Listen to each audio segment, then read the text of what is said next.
For actual clarification, you guys beat him badly, and he retreated, swearing eternal vengeance upon you. That sounds like a him problem.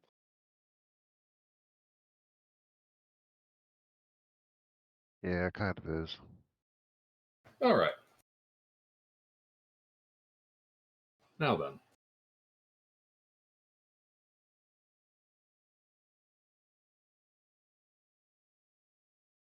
You guys left off having just acquired, to your ever increasing menagerie,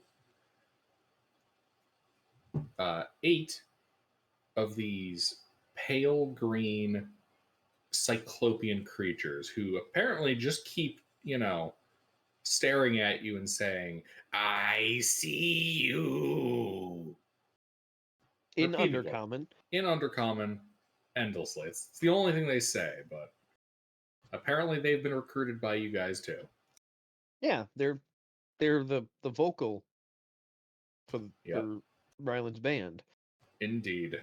Your band now being composed of triangle to octagon key skeletons with their accompanying instruments, a talking skull who does the lead vocals, Poorly. these backup Nothics, and a talking lizard whose name I forget, and Dupe. LSP. Yeah. Oh, right. Little Or fucking LBS. shit. Yeah. LBS? Little bastard shit. Oh, yeah. Little bastard. Those were your exact words. That's right, the mosquito. Yeah. The awakened lizard, little bastard shit, LBS for short, and the flump compatriot of Akhed Dupe, spelled with 2 U's. You guys walked through that portal, acquired a body that looks like it was in some kind of magic and alchemically induced stasis, and you opened up a curtain. Behind that curtain is a 10-foot wide, 45-foot long hallway set with 4 decorative archways that have blank walls within them. 3 paths are marked out in red, gold, and purple tile, snake along the floor, each leading to one of 3 archways. A charred skeleton on the floor points to the 4th archway, which has no path leading to it. A single torch burns in a wall sconce at the far end of the hall. Mounted below it is a bronze plaque that bears a warning in the common tongue. Behold the fate of those who defy me.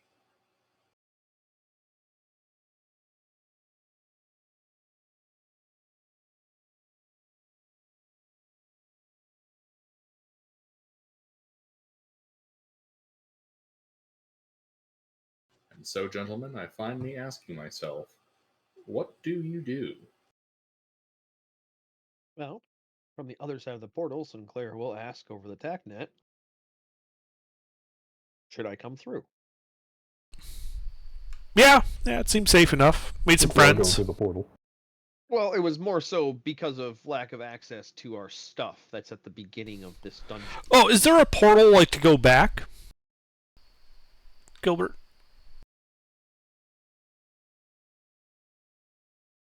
An apt question. Yes. Okay. So, yeah, I'll come through then.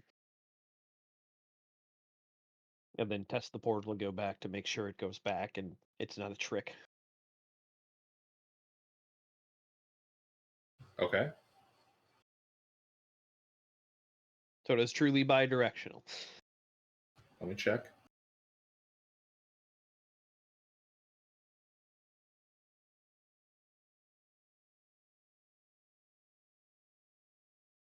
Yes. Okay. All right, yep, then I will join the party so we're all together. Excellent.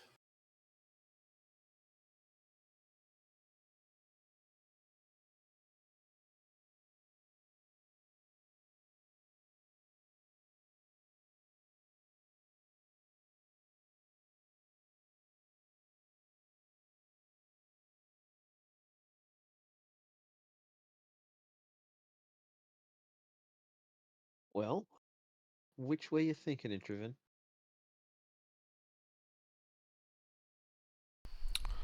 Sorry, how many paths are there, Gilbert? There are 3 paths, but 4 archways. You know what, let me get you a little cutout.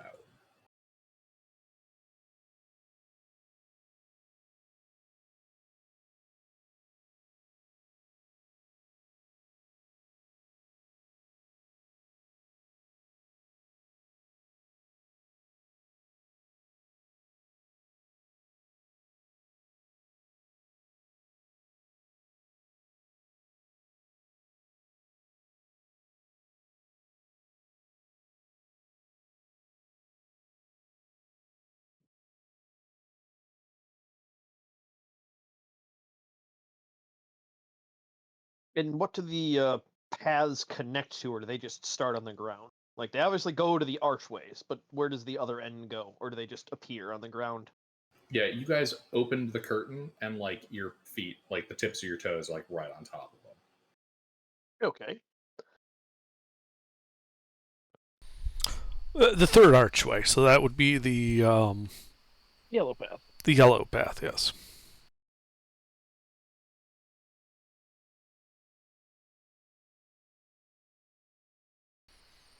And so I follow and trace the yellow path. Follow the yellow brick road. Follow the yellow brick road. Yeah, basically. Follow the yellow brick road. All right. All right. Let's see here. The trail of gold-colored tiles leads to the archway in the west wall that contains a wall.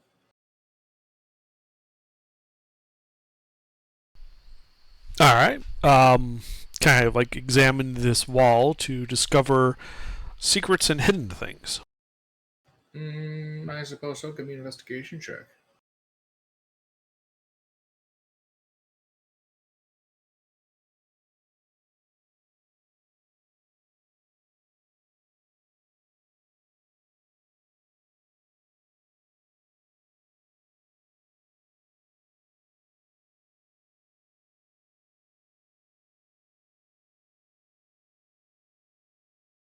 So, you look around.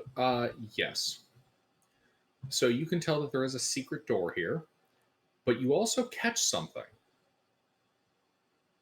And it was rather difficult to spot, but you managed to find it. You see the triggering glyph for a glyph of warding in the bottom right corner of the door.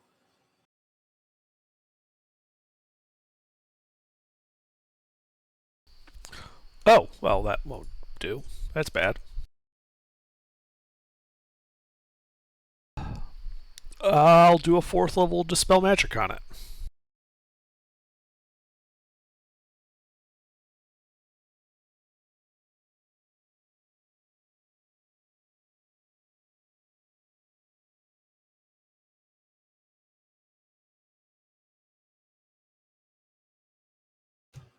It dissipates.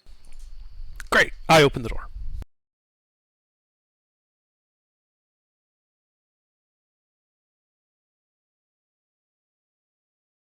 You open the door.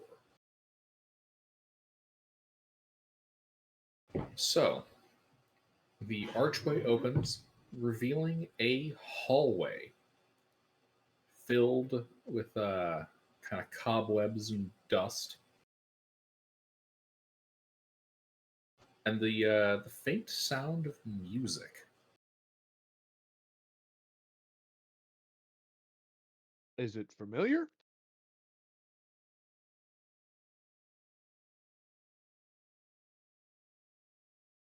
Oh, no, this is not like a siren song. This is like 4 or 5 instrumental. skeletons playing E1N1. Yeah, on instruments that don't match. No, it is a. It sounds like a hurdy-gurdy. Mm. We'll say that I think the song is called Omen. We'll say it's doing that. Sinclair checks around to make sure there's still a cat barbarian in the party that hasn't suddenly transmuted into a bard and left our presence. Um, You weren't supposed to know that.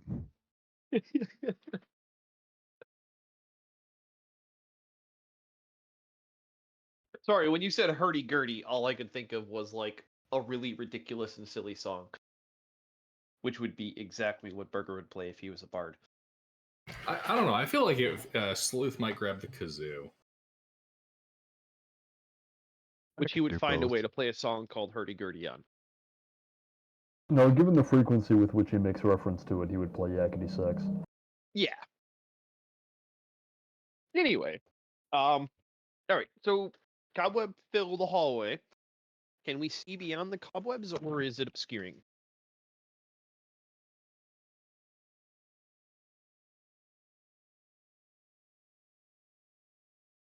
You can see beyond. How far? Mister. There we go. Let's see. 30 feet to a room. And how far into the room can I see? All the way to the other side, which is looks like 20 feet across. Okay. Well, is it lit or obscured? Like, is it just dark? It's lit. Okay. Keep saying obscured. Okay. Da, da, da.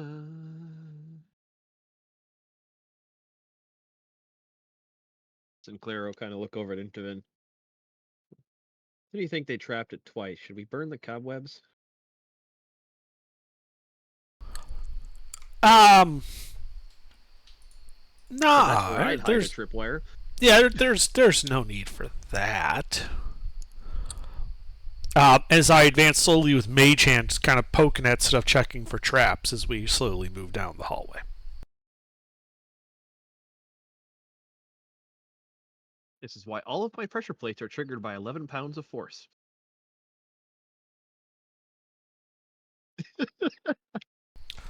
Joke's Well, on you. I weigh like, 11 I'm pounds actually for you. checking for traps. I'm just using the Mage Hand to help. Yeah, So if there's something I know. that involves reaching.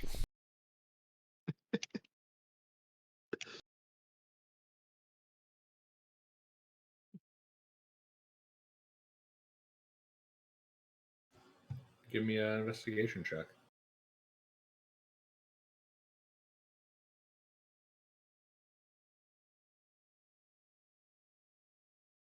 Yeah, you don't find any signs of traps.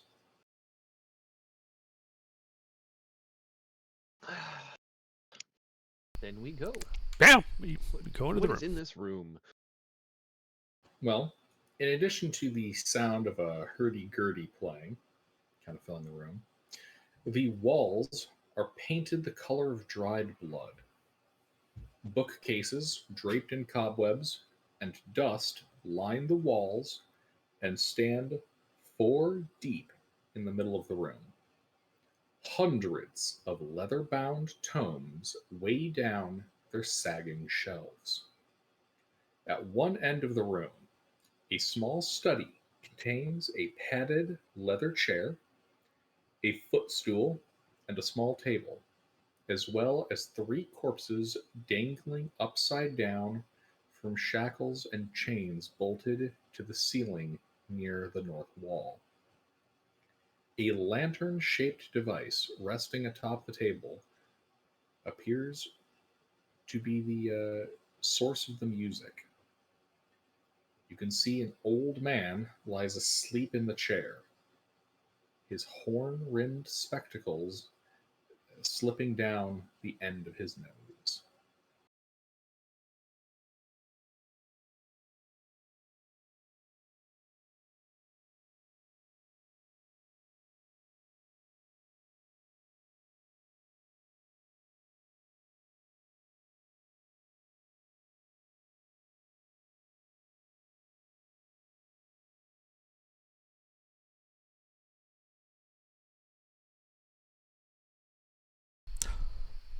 Is there anything on the table?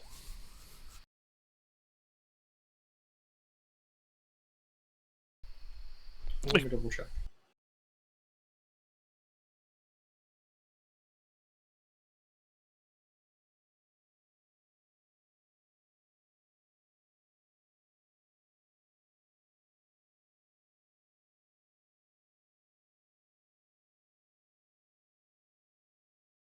Well, you can see that there's the weird thing producing music.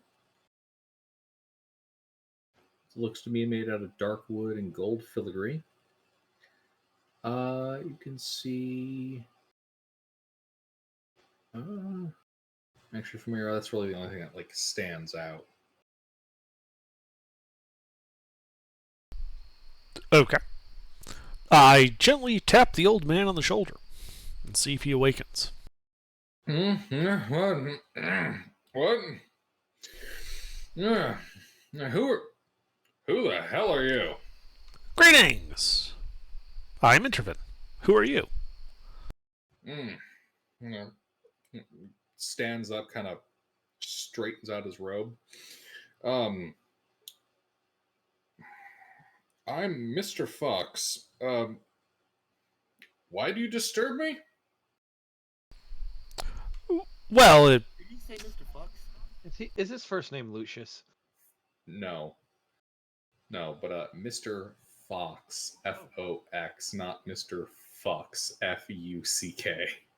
No, I was thinking Mr. Fox, like Lucian Fox, Batman's inventor, played No. by Morgan Freeman. well, yeah, we were adventurers and we came to visit Targata the Imperishable. Had a conversation with him, and he has just left us have the run of the place. So we were exploring and discovered this rather nice-looking library. We had a disagreement.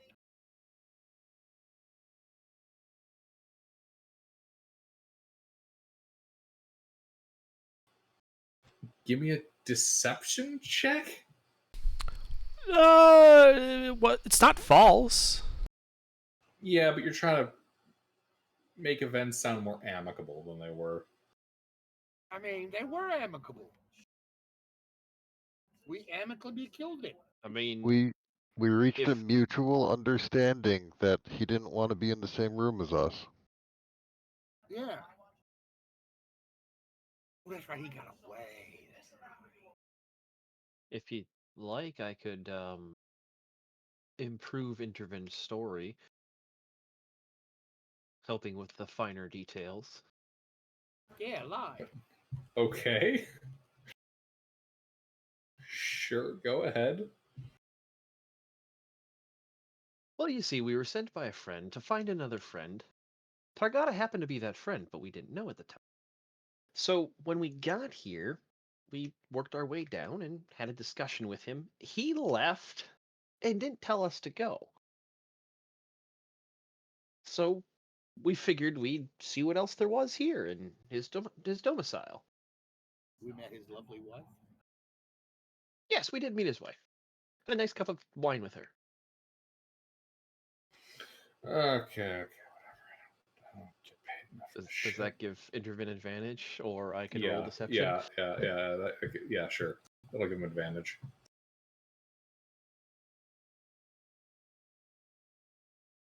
Oh damn! Nice. Yeah. He kind of looks at you. You kind of see his eyes glaze over. Yeah, okay, whatever. I don't care. What Great. do you want? Well, to find and explore and to, I'm looking to potentially build my own library one day, and, well, I'd like to see what this library has to offer.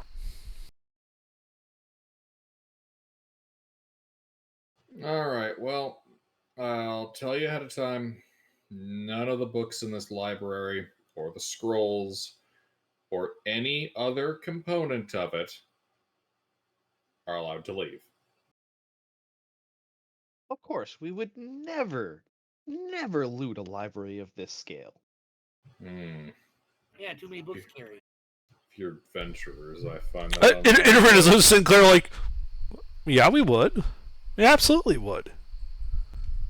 In fact, that's what I was planning on doing. Is that this is a rather nice starter collection. I think we should just take it with us. Mr. Fox, you're also welcome to come along. As I said, sir, the library is not allowed to leave the library. But the library isn't leaving the library. The library is coming with us. Correct. The library cannot leave this room. The room being known as the library.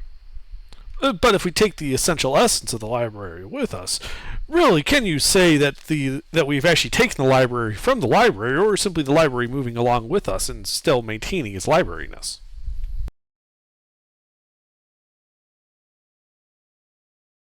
Mr. Fox gives you a long, long stare.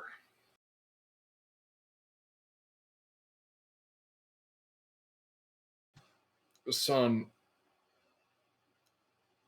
don't try to pull that crap on me.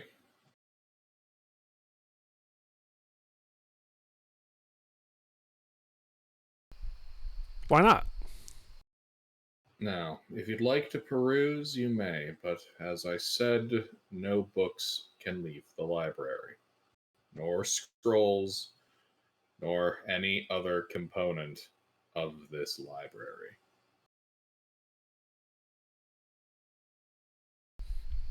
Alrighty. Also, yes, Mr. Fox's facial expression looks a lot like that ginger guy in the drive-thru window.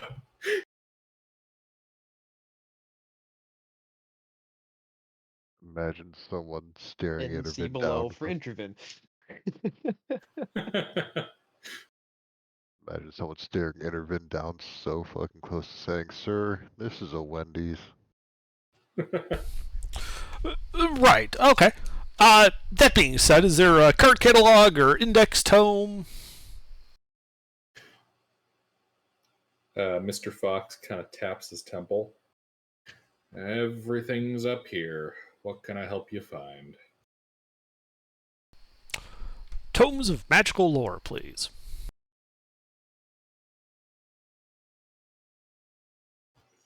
Alrighty. Let's see. Tomes of magical lore. Do.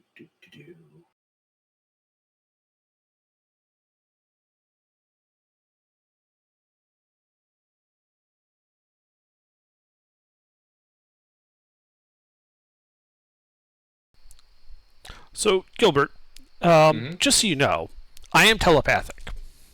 Mm-hmm. So, like, whatever books he's pulling up in his, like, working memory, I'm kind of, like, just making, like, a mental note of them. I like you're using your detect magic thing. Detect thoughts. Alright, detect thoughts. That's what I mean, yeah. Alright, 1 second.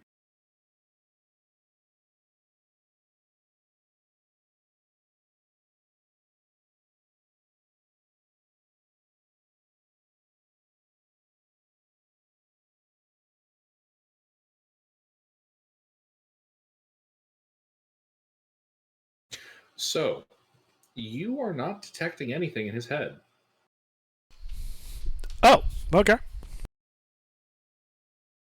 Like, you try to read it at a surface level, and you're getting, like, white noise. Gotcha. Good to know. Alrighty. Let's see. So, I have a selection of 60 different tomes of arcane lore. By chance, could you be any more specific about topic? Well, no, just point out 60 tomes. I'll take care of any further filtering necessary. Alright. So, Case 1, Shelf 2, Section 4, Shelf 1, Section 4, number 8, and he proceeds to rattle off all 60 locations. Great. Wonderful. I proceed over to like the first section and just start making my way through the 60 tomes. While activating, the Xerox machine.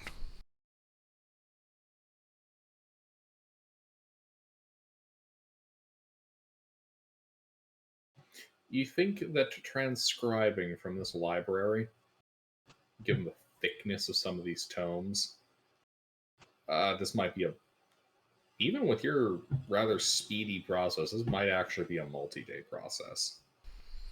You guys got somewhere else you need to be? I'm gonna go explore other places while you do that. Sure, you can just leave me. Mr. Fives, this place is safe, right? I'm not going to get attacked by monsters or anything if I just sit here copying interesting bits of lore. As long as all the library stays within the library, you don't need to worry about any of our book squad. Intervening gives a thought. You do mean like physically stays in the library, right? Like the knowledge contained within I can leave with? Targata did not give me any instructions regarding metaphysical concepts such as knowledge in regards to the library's policy. Great. So it is physical stuff. Well, I've dealt with enough Fae in my time. I just wanted to double check, that's all. Do you want some more blank books? Sure. Just leave a stack of them here. I've got 5 on me. My leftovers. Intervene. What's your transcription speed? Doesn't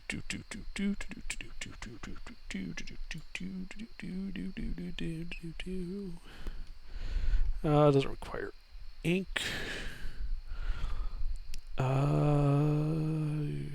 Can transcribe 1 spell level's worth of stuff into a spell book in 2 minutes. I think before we said that was basically 1 page per 2 minutes. Sounds right.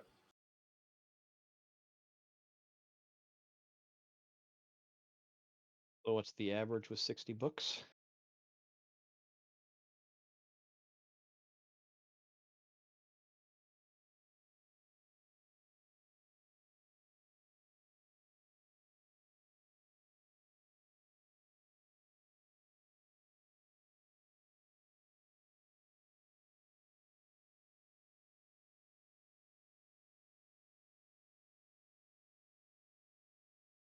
You said a page every 2 minutes?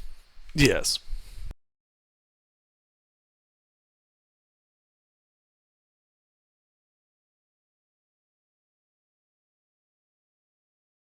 $30 an hour, 240 pages a day.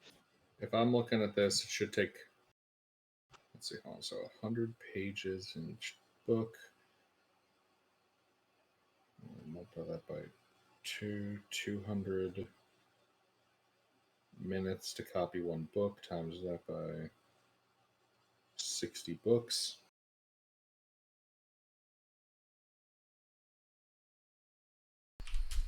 By my reckoning, it should be a little over 8 days. Yeah, by the looks of it.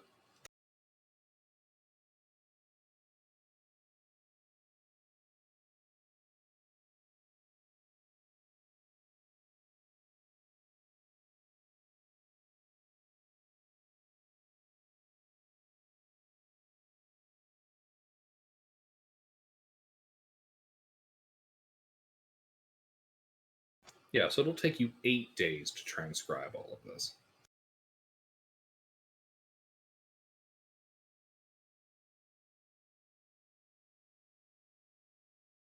Or rather, the arcane lore books.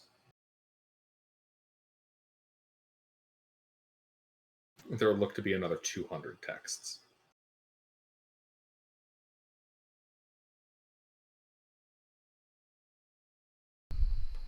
Yeah. I know. Hey, Mr. Fox, are there any spell books in here?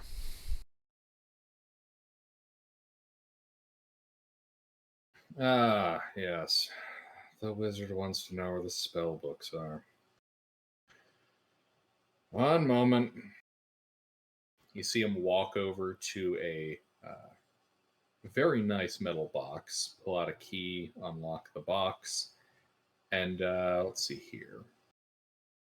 You can see him produce in his arms 6 tomes and 3 scrolls.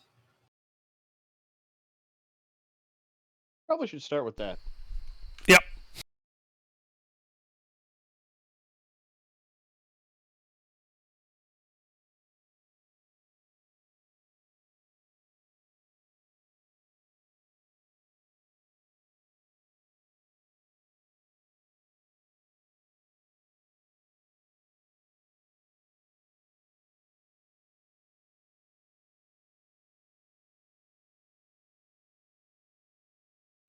All right, so you wish to start with the spellbooks, Intervin, is that correct?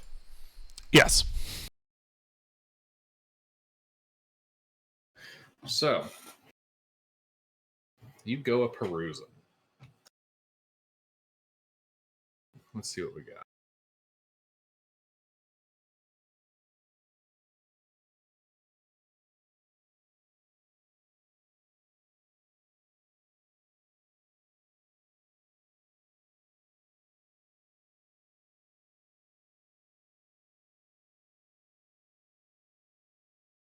All right. So, Intervin. The first 3 spell books contain spells of 1st to 3rd level. I need you to roll 3d6.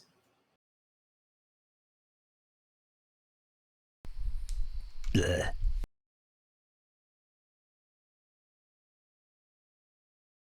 So you can select 9 spells ranging between 1st and 3rd level. Fireball Okay. 9 times.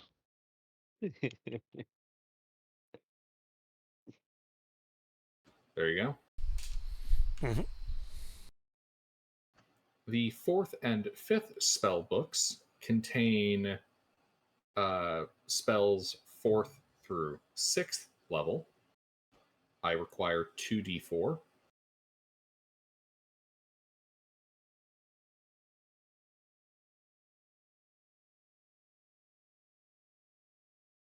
Ooh, spicy. Yes. That's actually a really, really good spell zone.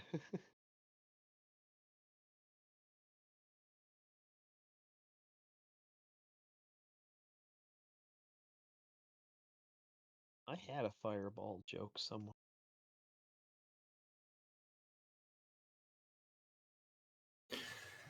The final book, which is very pristine.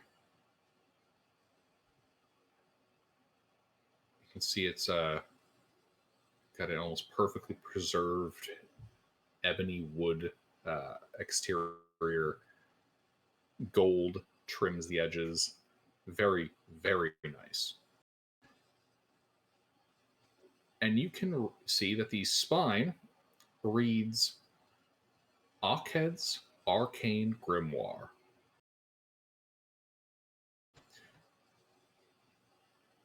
Under, roll me a d3, please.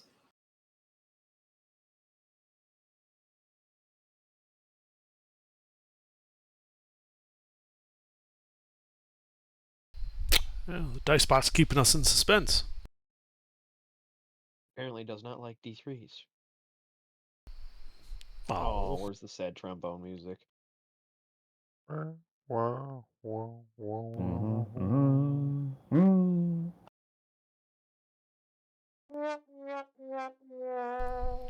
There we go.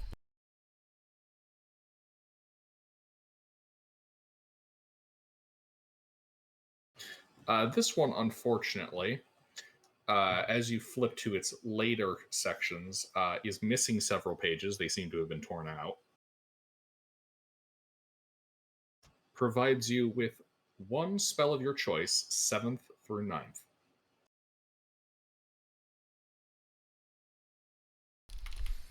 Okay. Hmm. That's going to take a bit to pick out.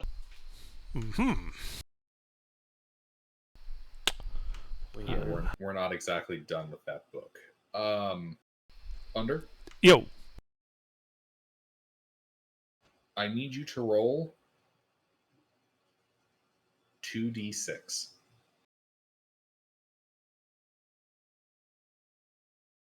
All right.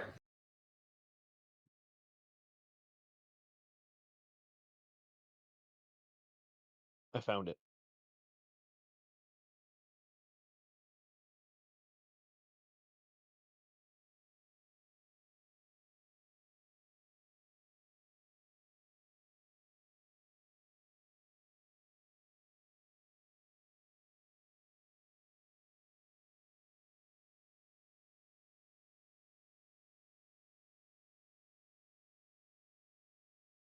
And 9 spells between the levels of 2nd and 6th.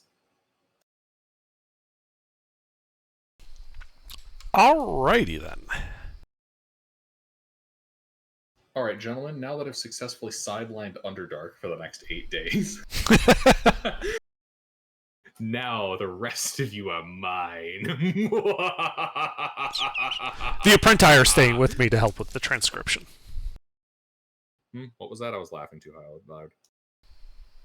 The apprentice are staying with me to help with the translation. Or with the transcription.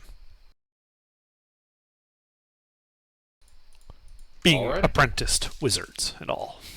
They are staying where the magic stuff is. Yep. And you've got Akhez Ur's old spell book. Uh-huh.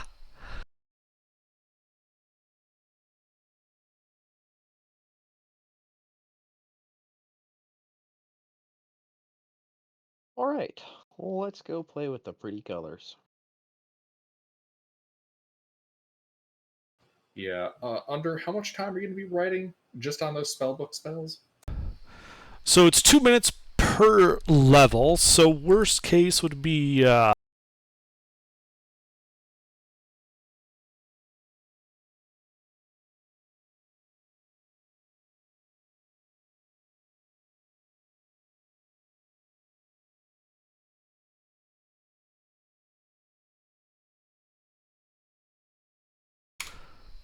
276 minutes. Worst case. All right. 4.5 hours. Okay, so we got 4.5 hours of spell scrolls. Of spell books. Oh, right, the scrolls. Additionally, there is a scroll of Create Undead, Fabricate, and Resurrection. Am I even able to copy resurrection scrolls? Given that they're not on the wizard list? I genuinely don't know. Like I'm pretty sure to make a scroll something, you have to be able to cast it. So, Yeah, I guess I could steal the scroll or something, but I don't think I can actually do anything with that. Except, read it. And really, I can't think of anyone we need to resurrect. Do you guys?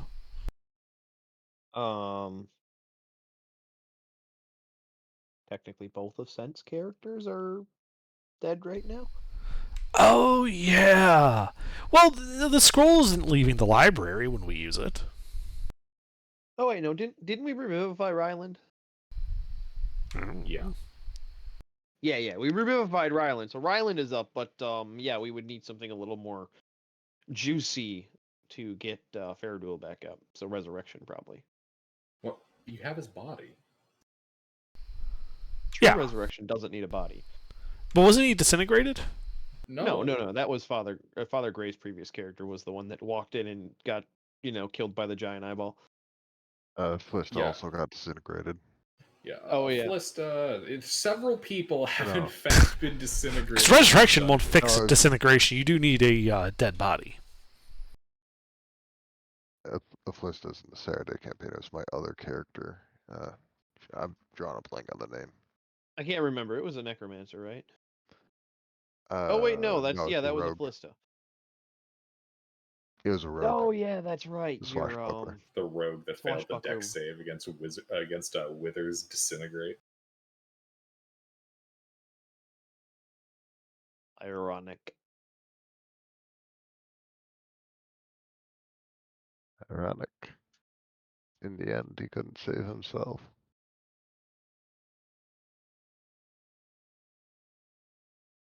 But yeah, no, Faradul was killed by dying. Yeah. If I recall, you guys even preserved his body. So I think, based on my notes here, you guys just need to raise his ass with a raised dead. Oh yeah, that's right. Because Intervin does the it's not actually rotting spell. General repose. Do I know General Repose? I thought you were one doing General Repose.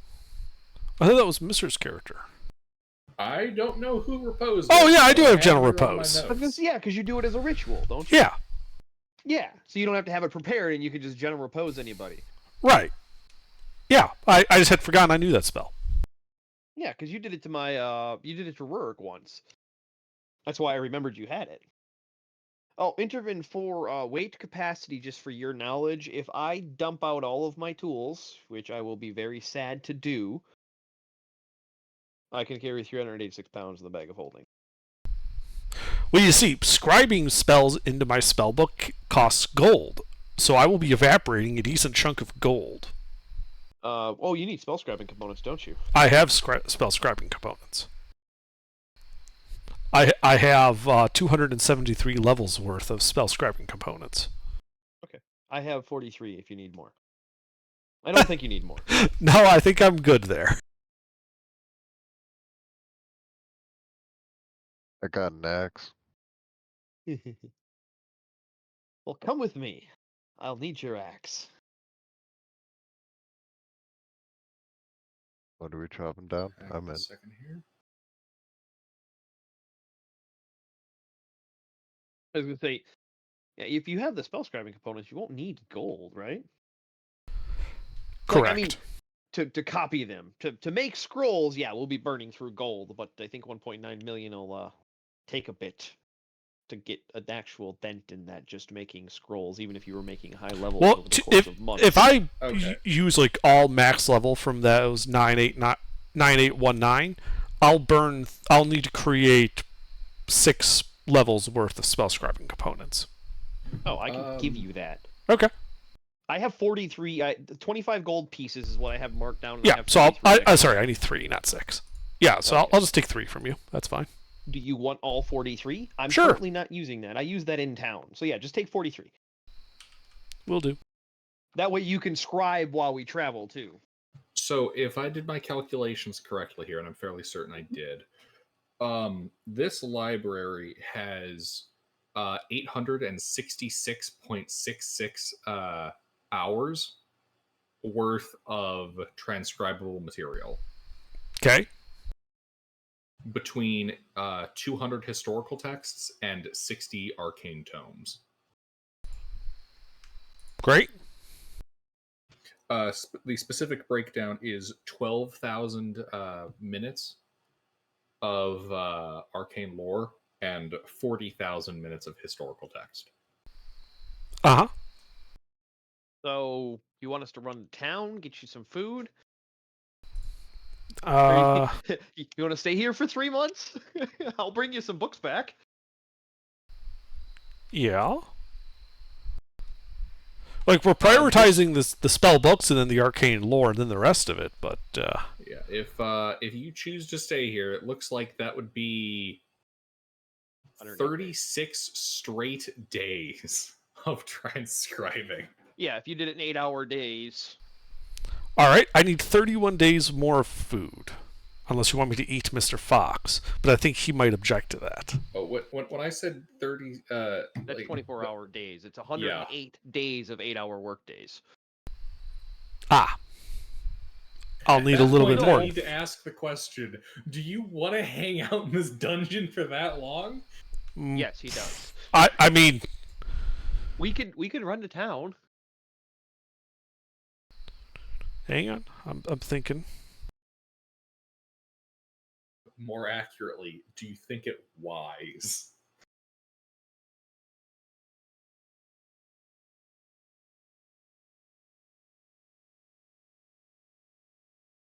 Well, actually, Gilbert, point of question. The nearest town that we would be aware of is how many days of travel. And mind you, I can travel at a fast pace. I do not lose my passive. Let's see here. So even if I went by myself on a supply run and took both bags of holding just to get more books.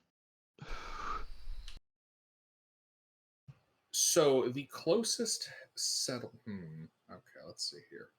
So you could, like, if the party left, they could make it to Ippus's farm by the end of the day. If you went alone and were going at a fast pace, you'd get there towards the end of the day, but there'd still be a little bit of shit you could do. The problem is that Ippus's farm does not. It's not going to have that kind of supply that you're looking for. Yeah, I'm looking for like being able to get 100, 200 plus tome empty blank books that Intervin can copy into. That many blank texts. How many of them? 200? However many books are in your 200 library plus? that we need books for. Okay, so 260. If we were going to go and copy every book in this library, that's the goal. How long will it take me to acquire that much material and get back? I can do that run by myself. Sinclair moves faster by himself. He's used to lone wolfing. Okay, let me see here on my map. Give me a moment. Absolutely. Who just died? Mister? Yeah. Pete? Was it Pete? I'm was outside. Pete. I have no idea. It was Pete. Pete died. Okay. Aw, I was going to ask Pete if he wanted to come with. Okay, so if you went to Ippus's farm, closest settlement. The closest settlement would be the city of Aked. That would definitely be able to supply your needs. All right. If you were hauling ass at a fast pace, that's And let's assume I'm taking one of the horses off the tiles. wagon, so I can go even Alright, faster. you're getting So what it's really coming down to is really we're going to be stealing the library. We won't be making a copy of it here. Realistically speaking, there's no feasible way for us to do it. However, I would like to scribe the spells out of these spell books before we leave, and maybe take like a long rest here. Like tomorrow, we'll steal the library. Reasonable. Well, meanwhile, for the other 4 hours, Mittens and Father Gray and I can check out the other archways. We'll let you know if we need you. Yeah, like basically, I'll spend the rest of the day scribing the spells out of these books, and then we'll take a long rest of the library, and then tomorrow we steal it. Yeah. That sounds like that'll be a lot easier and faster. I mean, because the most unfortunately, ideal would be I'm finding still a people. couple levels short of just being able to extract the library like that. Yeah. teleport. Demiplane. Oh, that'll be so handy when we get that. Fucking box it up. Put it in the interplanar U-Haul. All right. So it sounds like we're going to look for a way out, find the wagon, get the wagon over to the entrance. I'll start sorting the wagon because there's probably a bunch of stuff on there that we don't currently need in terms of weight. Large inventory. Yeah, because currently we're just under max for the wagon and your cart. Don't worry Mind about you. the max for moving stuff with the cart. I can always fabricate us more carts. That's true. Yeah, we can just do a wagon train.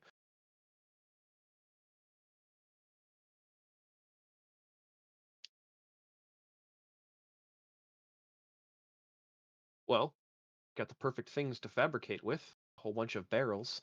So that's a lot of wood. We also have a bunch of gold we need to transport. Yep. No, you're misunderstanding. We can fabricate the gold into the wagons to transport the like you did gold. with the other metal. We'll have a train of solid gold wagons. Their cargo, more gold. And books. Oh no, the books are coming with me. £5 a piece, though. Your bag I of would- holding wouldn't hold 260. That's a good point. Even my bag of holding and your bag of holding wouldn't be enough. Hmm. If we emptied both our bags of holding, we couldn't fit the library in them. Yes, I already agreed with you. Good point.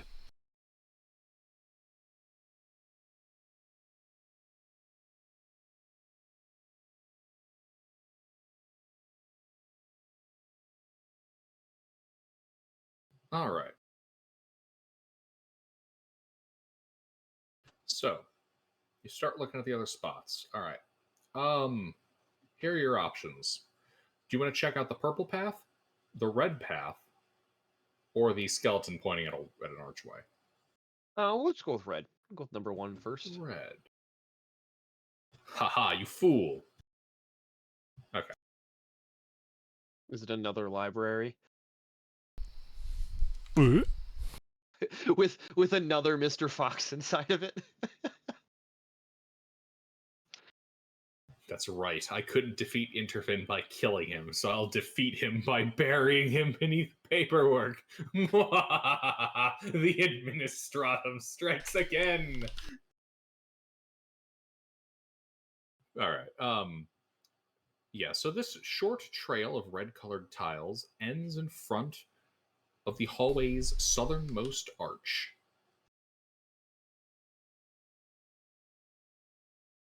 Well,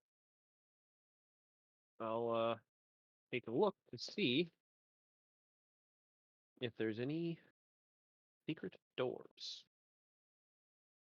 Having, watched Intervin. Mm-hmm. Mm-hmm. Give me an investigation check.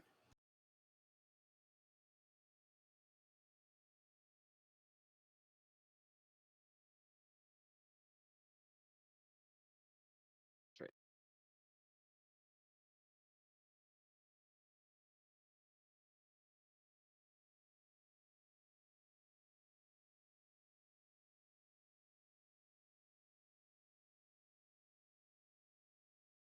You're not detecting any traps nor things. Hmm. Strange. Well, it's behind arch number 2. Which one's that? The 1, 2, 3, 4. So the skeleton. Okay.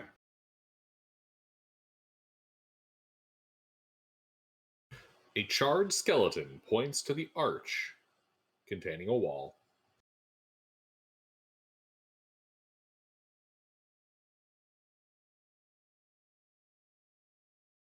I'd like to check to see if there's any hidden doorways here. Investigation check.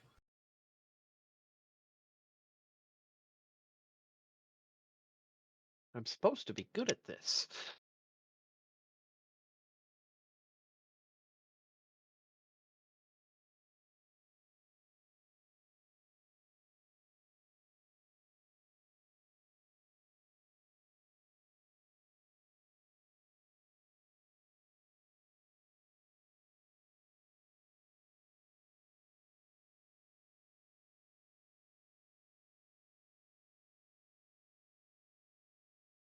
Oh, 14's the roll. Yeah.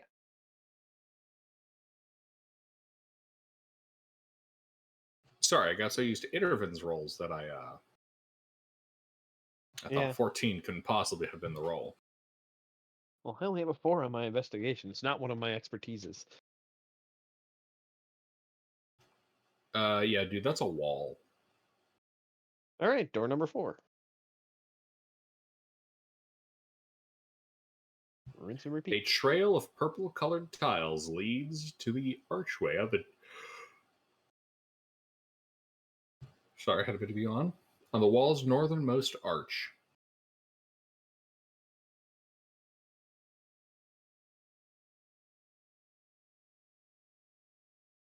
I mean, honestly, I'd do better just staring really hard at the wall.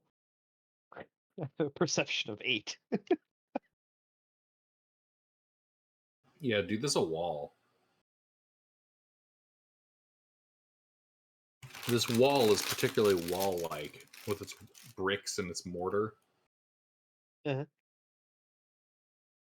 Yep, yep, that's some masonry right in front of you.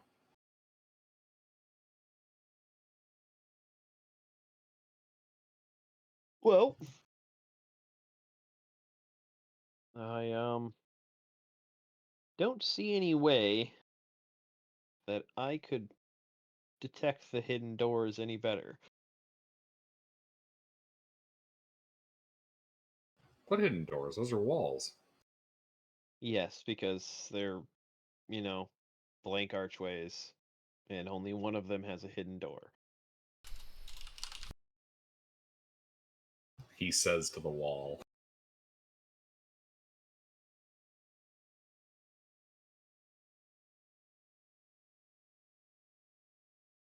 All right. Well,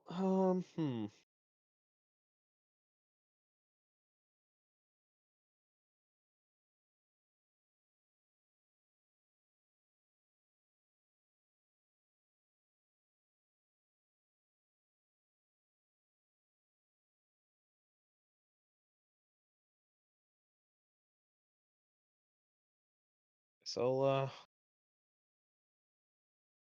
just to rejoin Intervent.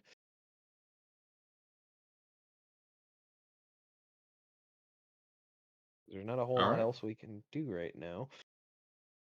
all right. You walk away from the walls, back to Intervin. Do, do, do, do, do, do, do. It's been like half an hour.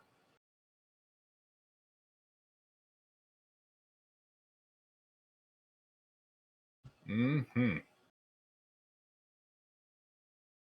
Meanwhile, Intervin, Intervent's perspective. What's up? do me a favor. Roll a d100.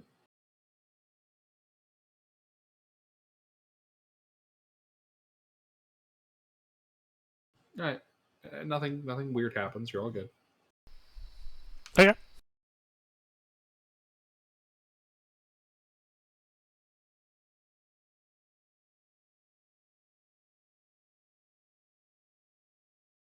And Sinclair will update Intervent and be like, well, we checked all the other archways. They're walls as far as I can tell. Might need a keener eye to sniff out any potential hidden doors since they're just walls. Yeah, man, they're just walls. It's just Right. a wall. Yes, yes, yes. So you've said, Gilbert. We just don't believe you.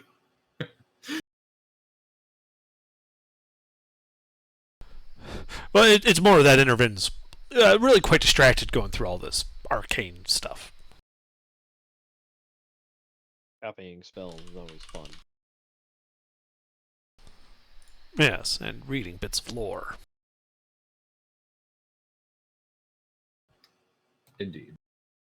You're still working on those spell scrolls, right? No, I would have finished the scroll. This would have been the onto the first book.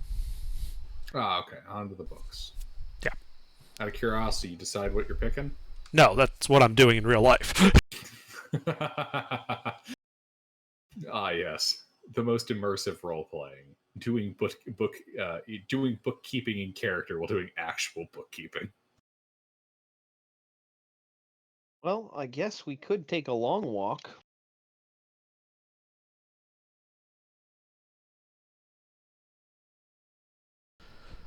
Very well, if you require my presence that badly.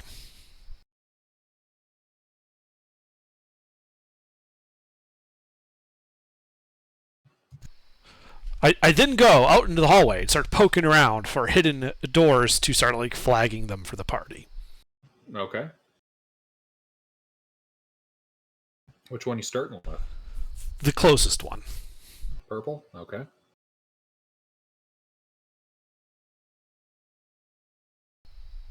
Is this a door? All right. So you look over purple. That's a wall. Okay, next. Skeleton.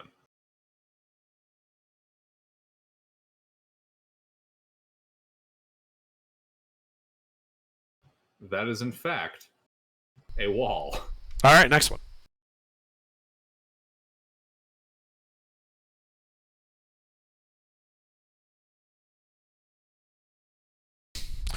Six rolls, not one of them above 10. You look this archway up and down, left to right, front and center. It's a wall. I informed the party of the wall nature of these walls, and then returned to my books. Yep. A long walk it is. We begin the long walk. Intervin, I suspect the walls aren't really walls. Intervin walks out, takes it like a 5-second scan. No, that's a wall.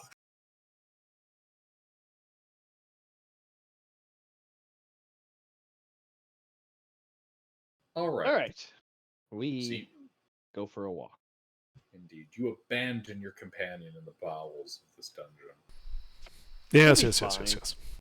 Who He's knows? a wizard. What He still horrible has fate will spell befall slots. him. He also has 2 more concentration slots worth of wizard. Surely he may perish in your absence. Only from lack of food. He got teleported to another plane of existence and made it back. I'm not worried about it. I mean, that was my vacation. Oh yeah, Sinclair can give you some rations if you want. How long do you plan to be gone? Well, you're the one complaining about food. Oh, you're the one saying I was going to die, and I was the one suggesting that it would only be from starvation. I did not say you would die. I said you would be fine. The DM said you would die. Really? Sounded like you said it. I didn't say that. Regardless, if you wish to leave me with rations, I'm not going to oppose you. All right. Take 10. Done.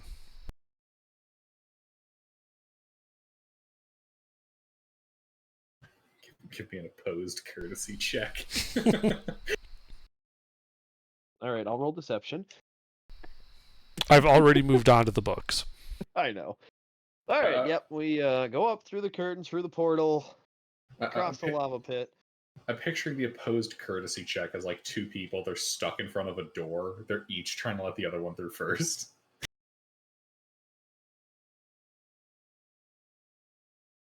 All right. So, where are you going? Curtain. Through the portal. I mean, after all that, where's your end point? The front door. Oh, you wish to go to the front door. Yeah, so, through the pentagons to the spiral staircase, up the spiral staircase to, I think, 2 is as high up as it goes. And then through Wither's antechamber, up that set of stairs, and out the stained glass window room. The back way to the front door. All right.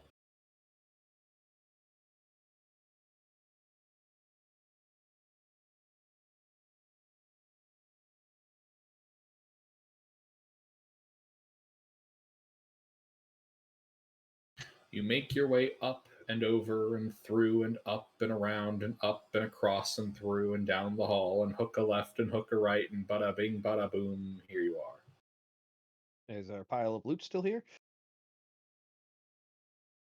No.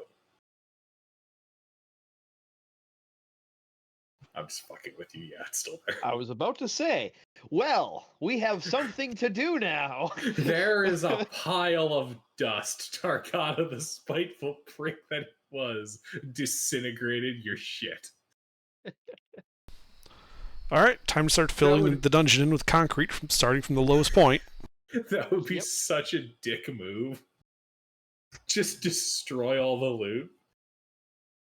All right. So Sinclair, pulls out his ledger and starts going through the pile of loot, making sure everything is accounted for.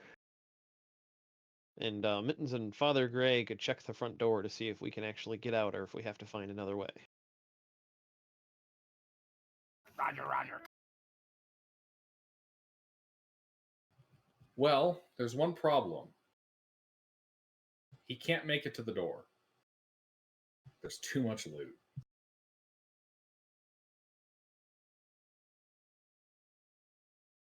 I mean, Wait, we have too much. we're not treasure? hoarders. We would have made little pathways through the pile. Have you seen hoarders? They make little pathways through it. Doesn't make it not a mess. It That's what I have the ledger for. Takes a few minutes of you guys sorting through the shit so that what is it? Father Gray can reach the door. Pretty much. All right, Father Gray. Give me a second.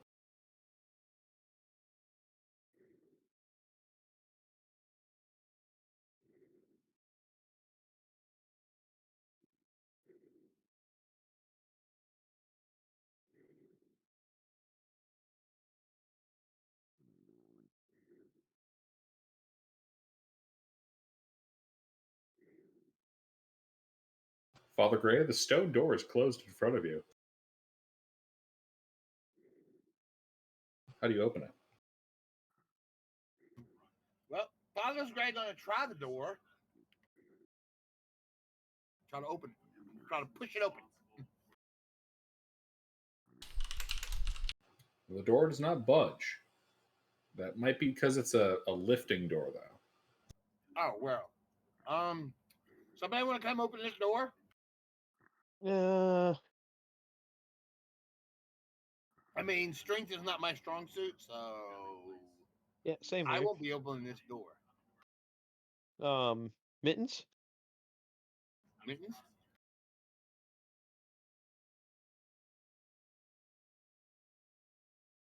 Mittens! I see you keying up. Can't hear you talking though. Because if this is a strength-based door, right now we have Intravin and the children, Father Gray, and Sinclair. None of us can lift. All of us dump strength. What do you mean? I have a huge strength. I am Swole Wizard. Yeah, Oh, remember he's got one of the ghosts that buffs strength. Oh, that's right. Yeah. I got one that buffs Dex and Con, but this doesn't really help with lifting a door. Yeah, I got one that buffs con too. Yeah. Currently, Intervin looks like one of those wizards, and like the seams on his shoulders are like torn from how big his shoulders are now.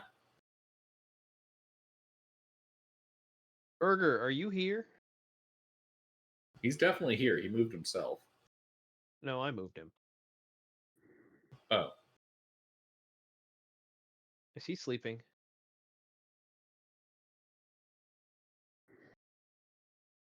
That is motherfucker. Definitely snoring, keying up.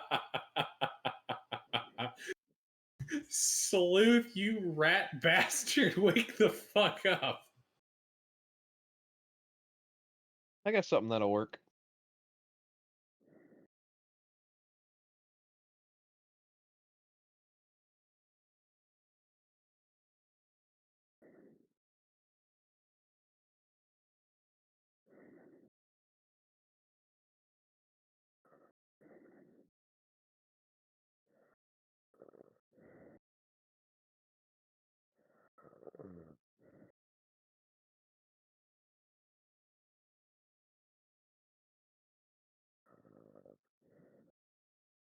Did that work? Nope. I tried calling him because Discord has a really annoying ringtone. Oh, he scored. Okay. Well.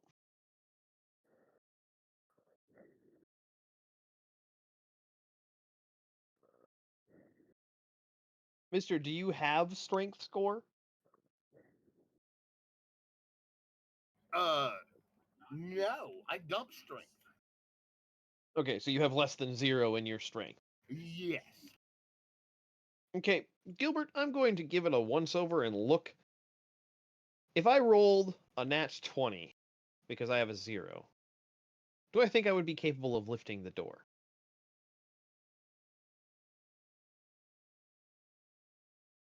Like, I'd stick my fingers on it and give it a tug, and Yeah, I can't even pick this up if I tried. It's a pretty heavy looking door. All right. Well, then we switch over to the tool sets. I will begin with Pythons.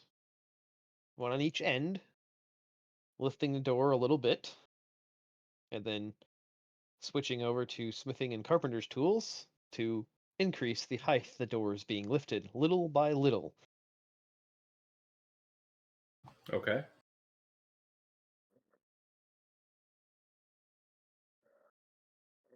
Basically, just using a series of wedges and blocks over, a decent amount of time to lift the door.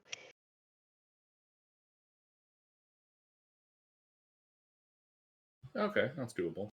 Take some time, it works. Yeah. Eventually getting to the point where I can use a couple of, like 5-foot poles to prop it open.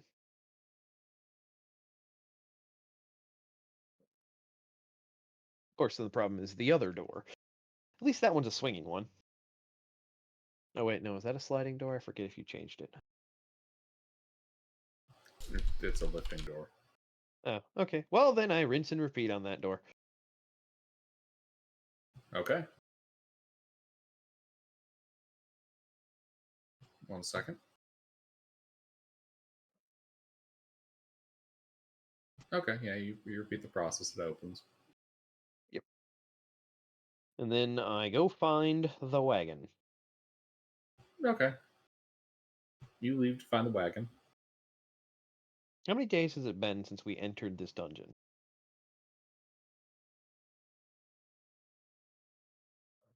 By my count, 5 days. Oh, I missed a day. I had 4, but okay.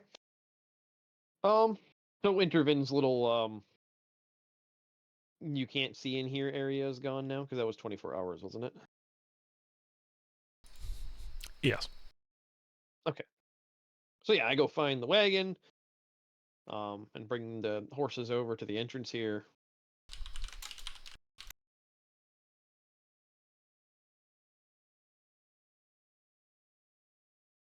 Yeah, it's doable. How far away did you guys park? Just because this is down in a depression, correct?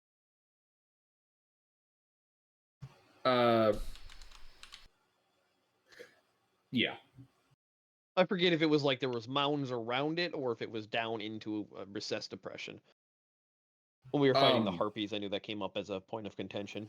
Yeah. It is at like the end of a kind of a longer. I don't know if I'd say it a crevasse, but yeah, kind of a depression. There are Okay. steep walls on the left and right and behind. So I could conceivably, within a short amount of time, find a path to bring the wagon around because it was outside of the depression. Yeah. Okay, yeah. So then I will start going through the wagon, pulling off barrels and crates and weight we don't need on there, and loading up pretty much everything but the gold.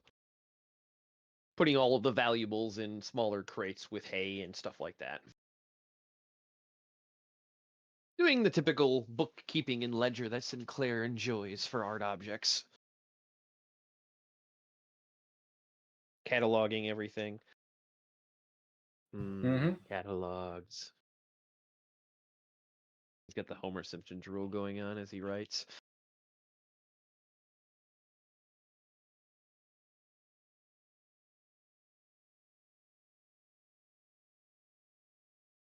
And then I will pile up all of the empty barrels and things that we don't need on the wagon for Intervin to either fabricate into a solid block of wood to confuse people, or we can just leave here. I'm sorry, run that by me again. I'm taking care of some stuff on my end. Oh no, you're fine. I said we'll everything that I offload is going to be basically like empty barrels, things that have a lot of weight but not a lot of purpose right now. Gotcha. Because I mean, I have 20 20-gallon barrels that weigh 50 pounds apiece that are empty. There's no more water in them. Right. And then Sinclair would kind of be like, he'd look at the decanter of endless water and look at the barrels full of water. Hmm. And then keep like 2 of the really big one, the 50-gallon barrels, and dump the rest out and put those over on the side too. He's like, why do you guys have so much water? I have all of the water.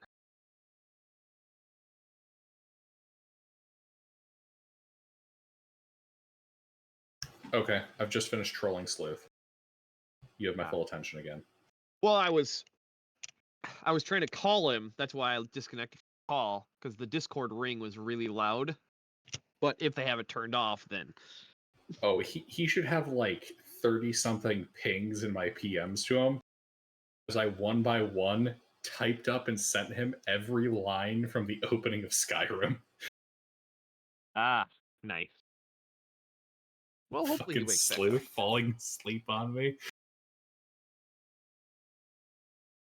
But yeah, basically, everything that I can move. The only thing that I don't want to move because we're aware of the trap.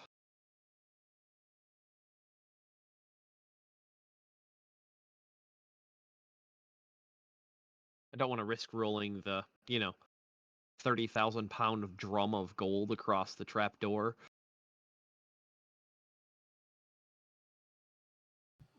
You think that might have a negative side effect?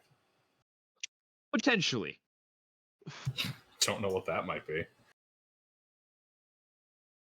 Although I do have to wonder, is a gold cart going to be able to transport itself across rough terrain?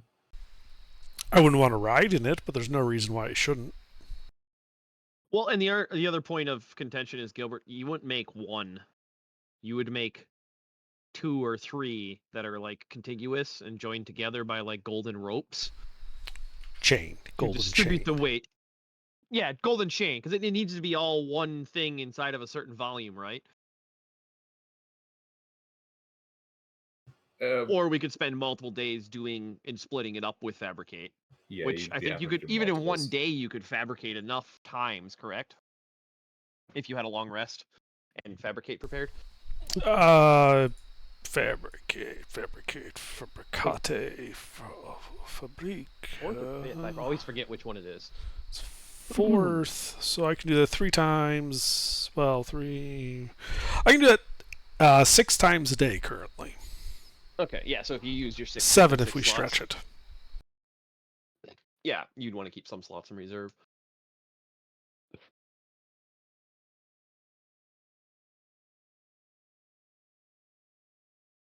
Okay. So yeah, after your long rest tonight, you should be able to deal with that problem, and then we just pitch it onto the wagon train. A bunch of smaller gold carts.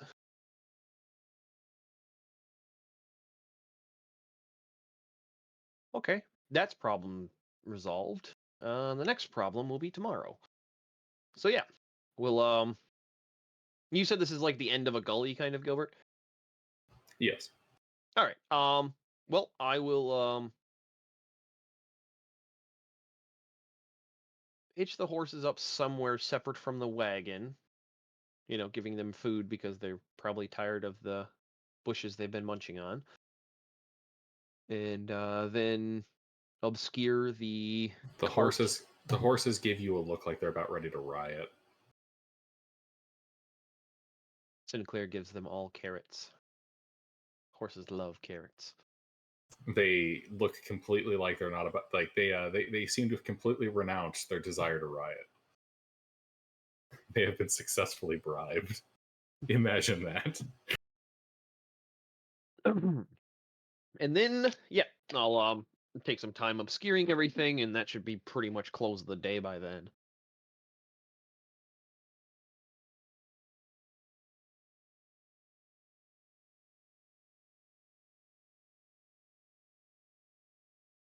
Yeah, time-wise, I think that tracks. And then, yeah, we'll head down to the library and greet our host. Oh, on the way down, Sinclair would check the buffet room on the. Nope. Hey, it's Faya. We're not doing anything terribly active right now, Faya, so you can chill and listen and not have to worry too much. Alright, sounds good.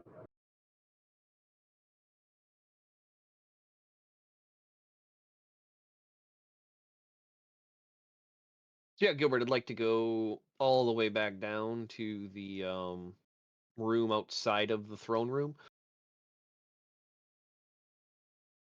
and check that buffet room. The buffet room is as it was left, except let me double check.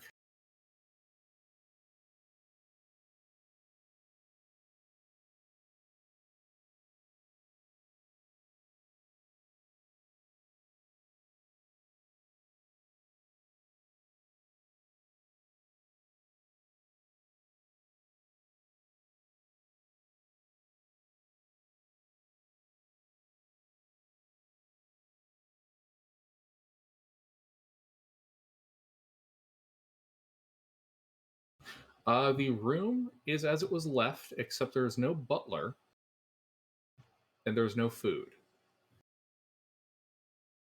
Oh. Are there tables? Yes.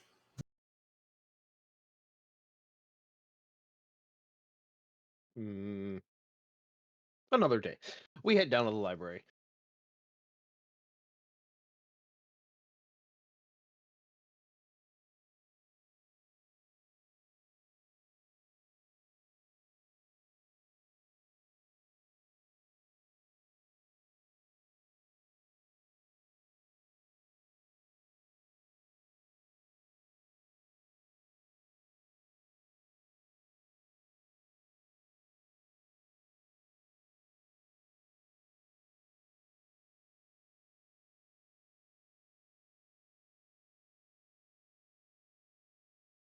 All right, we head back to the library.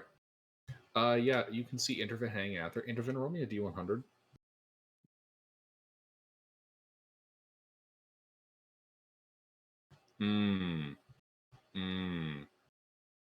Under. What's up? Your hand is racked by very mild discomfort. I drink a healing potion. As a wizard cramp takes effect. Yeah, I just drink a potion of healing then. You don't actually have to drink a potion. I'm just screwing around. God, no, your righty hand, it's cramping. I switched to my other hand. Alrighty, but the end of the day approaches.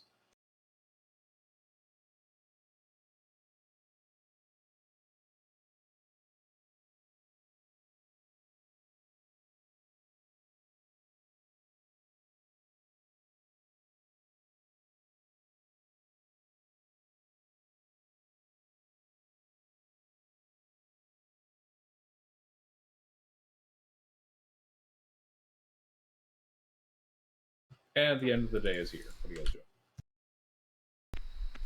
Well, having successfully finished scribing the spells, I shall take a long rest after, casting Lehman's tiny hut. I do wait for the party to show up so that, they don't just show up. There's this hut in the middle of the library. Blocking the door. Yeah, they're locked out. It's just me and the Prenti. Yeah, no, I wait for everybody. By the way, I have that list of spells. Wonderful. Here you go, Gilbert. Here are the spells that I copied. The number is the level. You took the triple M. 1 second.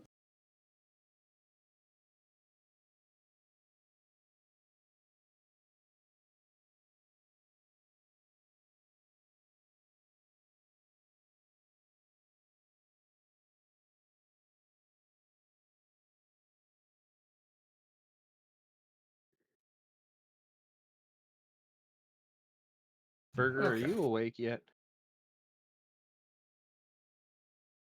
Nope. Phantom Steed, Tiny Servant, Spiny Medium, Non-Detect, Gaseous Form, NI Dead, Major Image. Interesting. Earthbind. Ice. Soul Cage. Okay, okay. Fizzband.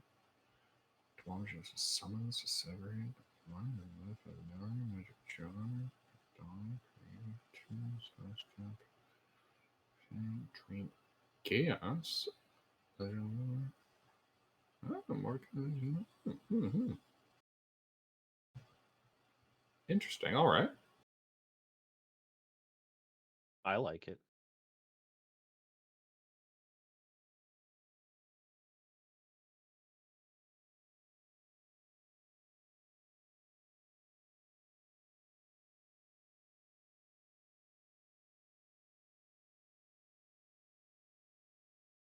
An interesting selection of spells under.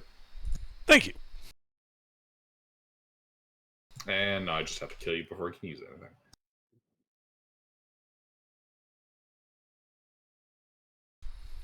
Oh, come on. That would help me anyways. You just pick up an apprentice, we'd convert them to a leveled character, and then they'd have all this shit anyways. They would have my spell book. My spell book just becomes an artifact. You know, people like fight wars over it. I think currently I have this would place you as the third or fourth most complete spellbook on the planet. Which is impressive considering it has no level, like, 8 or 9 spells in it at all. That's the reason you're third or fourth. Yeah. I mean, I almost made that, you know, that last spell book contain a spell of wish, but it's going to be a long time before I could potentially use it. Yeah. Like you're like at that level with a number of other like archmage kind of level creatures on the planet. I think you might be on the higher end of it. I don't quite know exactly how many spells you have, but yeah, A lot. Yeah, He has a lot. You're in that ballpark. You are no longer a minor league wizard.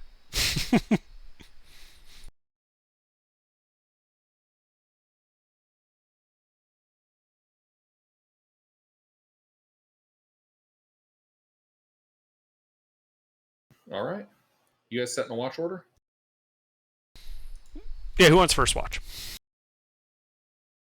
Makes no difference to me. I can take one of them. Second? So I'll take third and fourth since I'm an elf. Yep. Who has the highest passive? Faya or Father Gray? I suppose because Mitten's isn't here, so. Mine is 14. Faya, what's your wisdom? -2. So. Oh, we Gray. almost lost Gilbert. Yep, But Father Gray it is. I am proficient. Yeah, but that still only puts you at a 12 passive.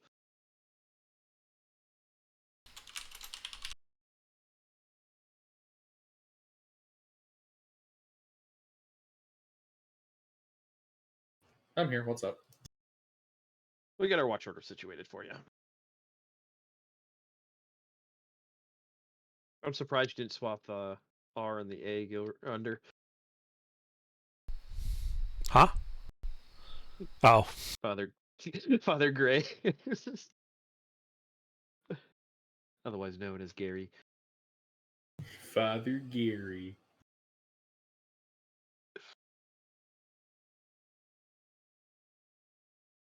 All right. Well, your rest goes by uneventfully.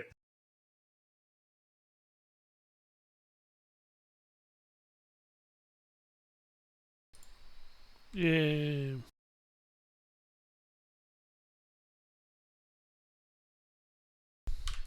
All right, now to run the whole update spell sheet button. Oh, that'll be fun. because I have to add a bunch of spells.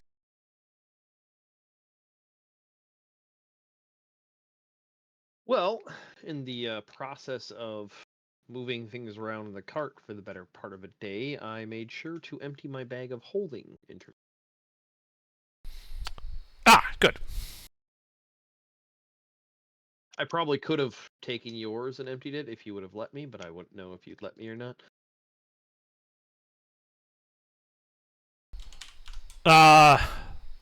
Yeah, sure. Okay. Yeah, because that wouldn't be that much to, especially with the fact that I just took, a ton and a half of water off of the cart and empty barrels.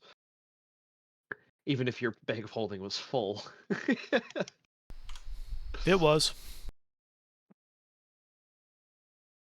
Yeah. Well, the gold I would have just left with the roll of gold, however much gold you had. Mm-hmm. Everything else I would have put into a specially locked crate for you and given you the key back. So we're back at the cart. Well, we've gotten back to the cart. You would have came in handy for getting there, but it's okay. We managed. As our other barbarian is asleep right now.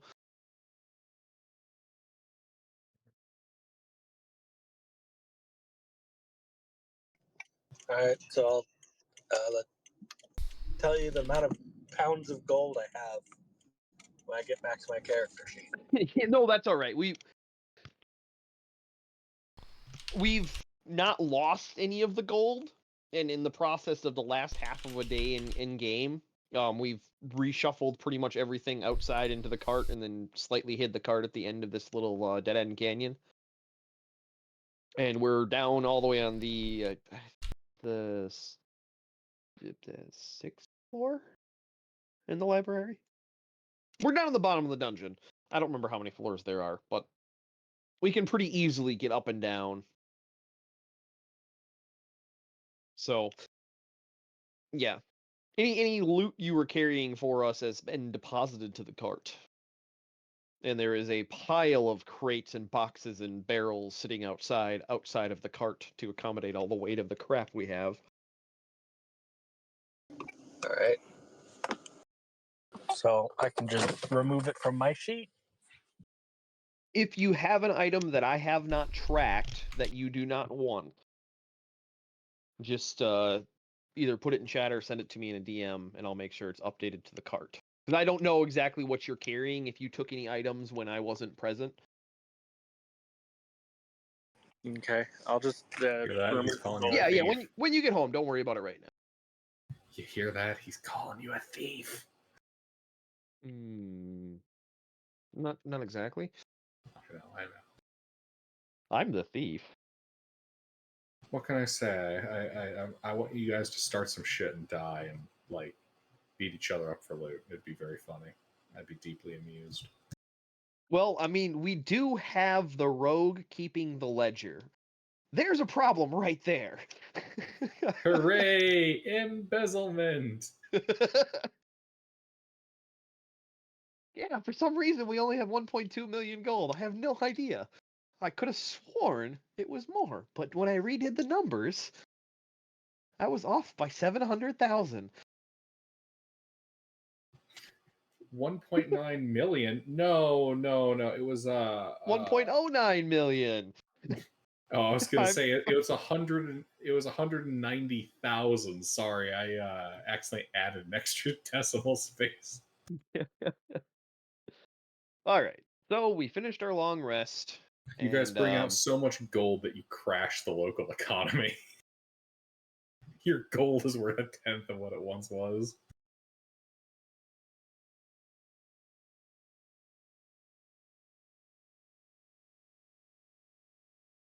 well, I'm assuming Intervin is putting up the tack net for the morning. Yeah, and also choosing which spells to prepare because I have to redo that after regenerating the spell sheet.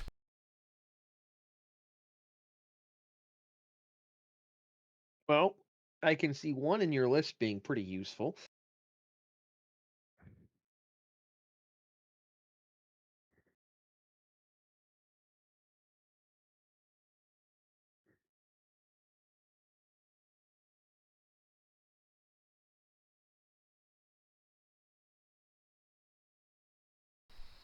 And which one is that? Agreed. No more Mr. Fox. Although he would be handy to bring with to catalog the library for us. Since it's all in his head. We got the Nothics, and they can see. I see you. Were they standing outside the hut the whole night just repeating that? Yes.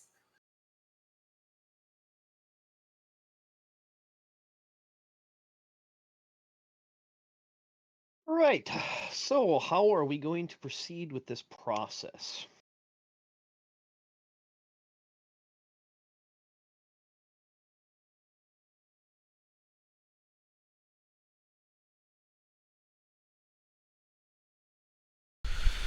All right. So, is Mr. Fox still here? Yep. Did he sleep while we slept?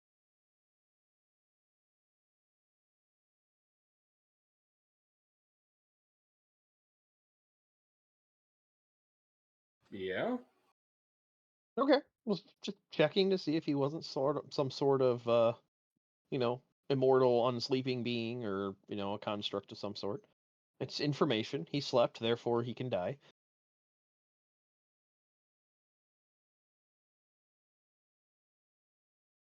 Interesting claim you're making, but okay.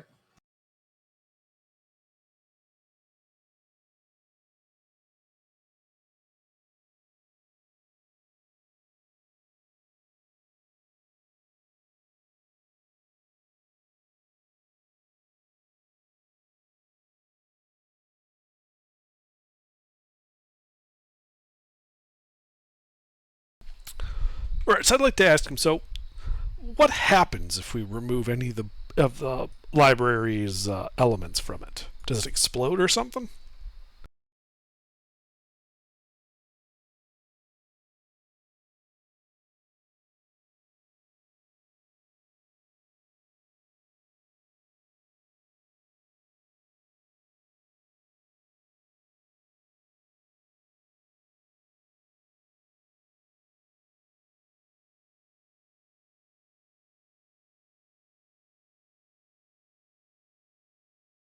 Now let me check.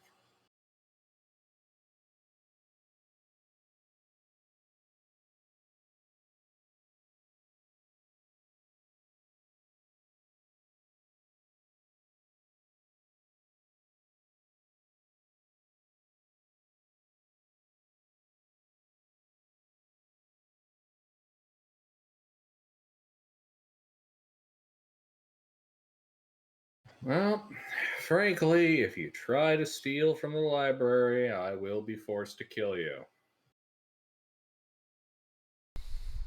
Oh, well, that's no good.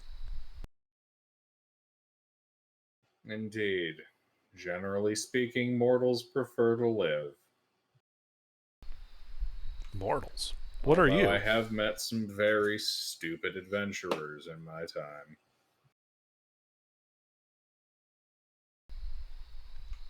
If we're mortals, what are you? I am a being of incredible cosmic power.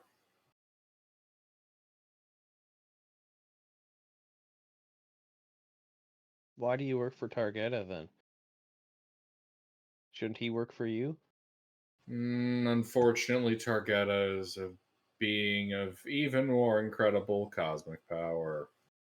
Oh. That, and he's a tricky asshole.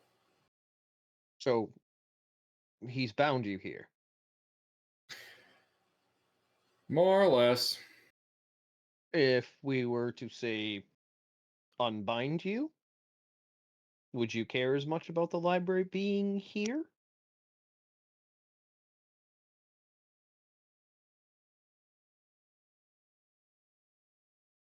Can't say that I would. But you would go with it and continue cataloging it. Oh god, no. Oh. Yeah, You don't like he's being a basically librarian. yeah, he's basically been enslaved by Targata. Well, I wasn't sure if he was Well, like some sort of how did he intimate manage to knowledge bind you to avoid then? Perhaps. Mr. Fox gives you like this long stare, Sinclair. Mm-hmm. If it weren't for the fact that I have to watch this library, I would burn this library. Well, Well, if we prefer manage to that free not you, I would happen. ask that you not burn it because I want to steal it. That would And we be don't want to very fight you. unfortunate if you tried to steal it. I would be forced to fight you. Well, no, we're saying after we free you. So how did he manage to bind you? Trickery. Of what Well, nature? I'd rather not reveal that. Well, the thing I've learned about tricks is there's always a loophole that can be exploited if done well. Because if we knew how he did it, we could do it to you? Precisely. It would certainly be a shame, though, if somebody stole the library. Ah, Because then I'd have to kill them.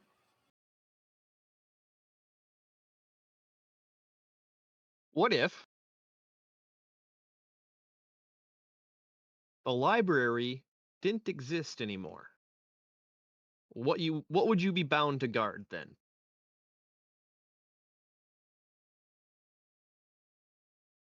If the library no longer existed, my job would be to guard the library chamber itself until such a time as Targata decides to put more books in here for me to catalog. Do you know how to cast spells?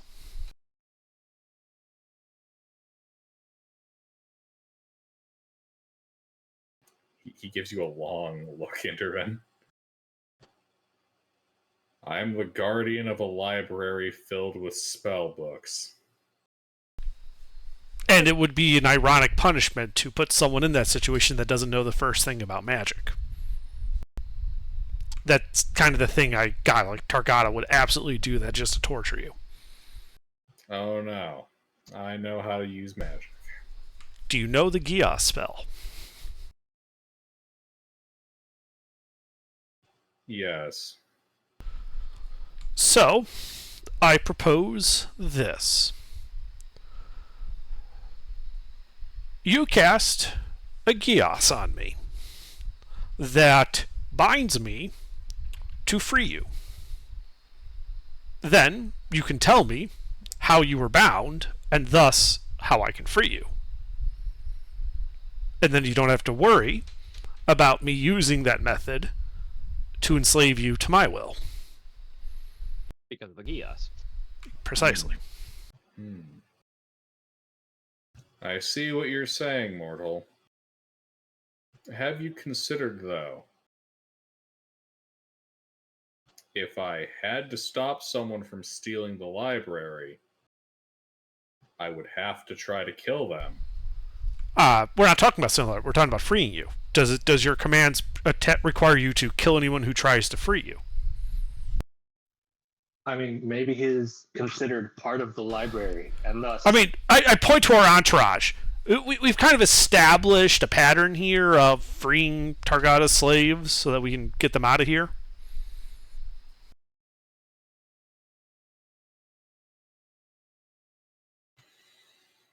As I have said, sir, it would be a shame if someone were to try to steal the library. I would have to kill them. I understand. What I'm suggesting is if you tell me how to free you, you could use Gios to ensure that I do just that and nothing more. And once you are free, you don't have to be here anymore.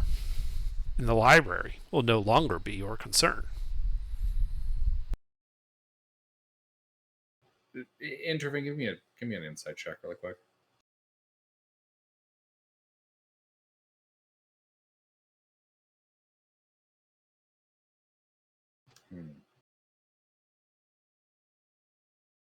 Yeah, that's not terribly great. He continues to give you just the longest deadpan look.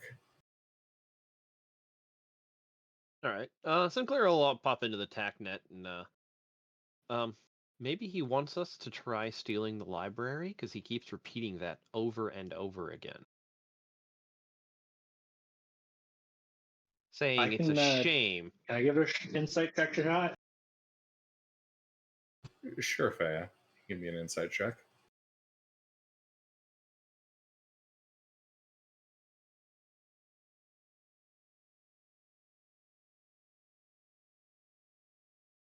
Yeah, Faya, you think there might be something to the fact that every solution related conversation, he keeps bringing it back around to it would be a shame if the library was stolen.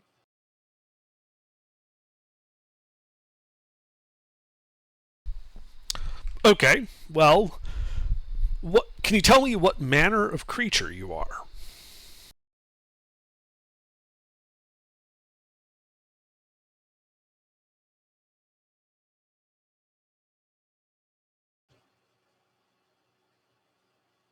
I am a potent fiend of great power.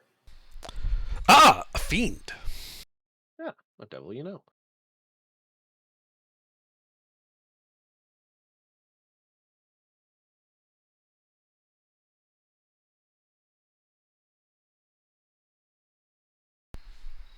Are you required to resist any castings of magic on you?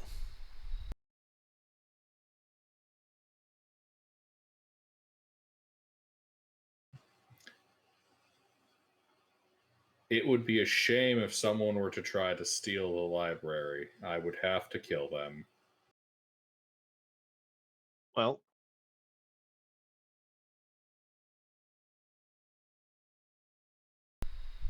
Are you considered part of the library?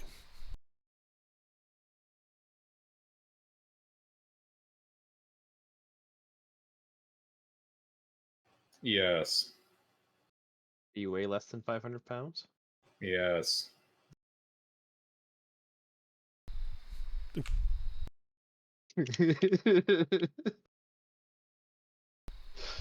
Please step into the sack. That was my thought. Oh. No.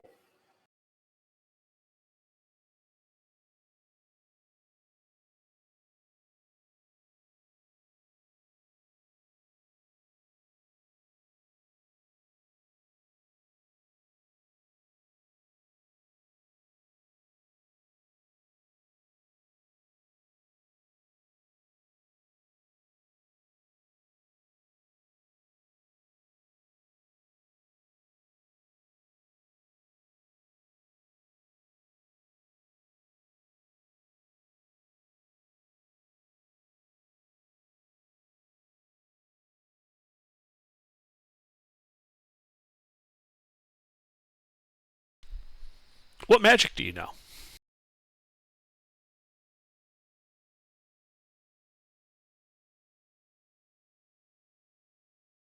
I am versed in incredible amounts of arcane knowledge.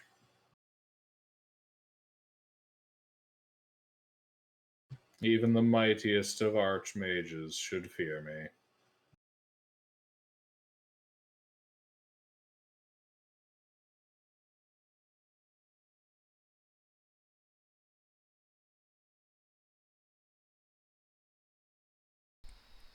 Hang on, I think I got a scroll for this.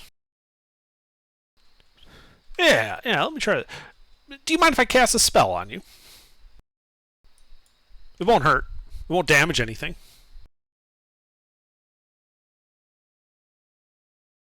I cannot allow the casting of spells upon my person, save those cast by myself or by Targata. By yourself.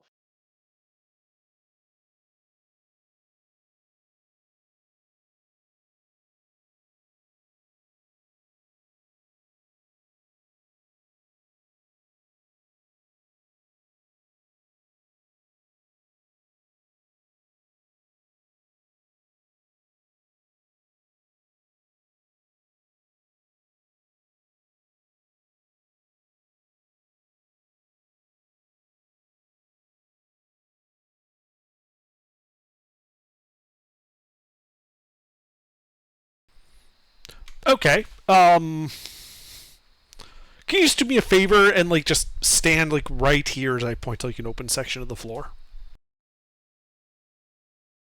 Of course, I would hate to get in your way. Ah, thank you kindly.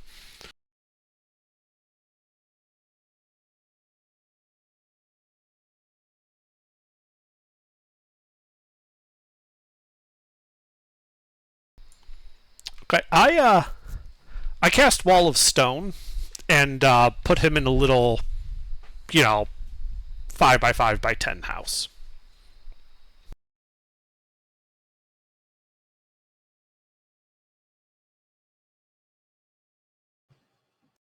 You hear muffled inside. Oh no, a box. My one weakness. All right. The equivalent of putting a bucket on the head of a merchant in Skyrim. I would have actually accepted that.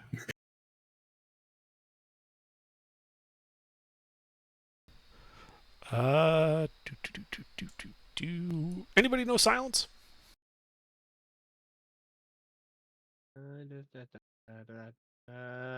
Suggestion. No, silence. Yeah, this is not the same thing. I know.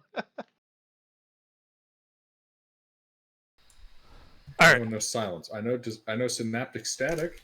No, silence. Disintegrate? No, silence. Ooh, I know silent, and then Faye just goes real quiet. God damn it. Oh no, Faye has lost her ability to speak All right. again. All right. Yeah, I guess then while because it's opaque, he can't see us doing anything. Oh, great. Could you cast silence over that area with the librarian in it? It's a ritual. Yeah, I can cast silence. Sure. Great. So now he can't see us, he can't hear us, which means he basically can't perceive us by any means. Unless he's actively trying to scry on us. Which, given his apathetic nature, I doubt he's going to take that level of effort. So, you're going to create the metaphysical concept of Mr. Fox's library. If he can't see or hear the library may or may not be in the library. Exactly. And library. Yeah. Then we begin looting all the texts. In the meanwhile, and this is the other good part of it. So Wall of Stone's concentration. Fabricate is not. I begin fabricating empty books that look like they're on the shelves to replace ones like whole like bookshelves as we do them. Just like prop level like bookshelves like you would see in movies. So that even when he breaks out, he doesn't necessarily know that the library has been looted. Okay. Give me an.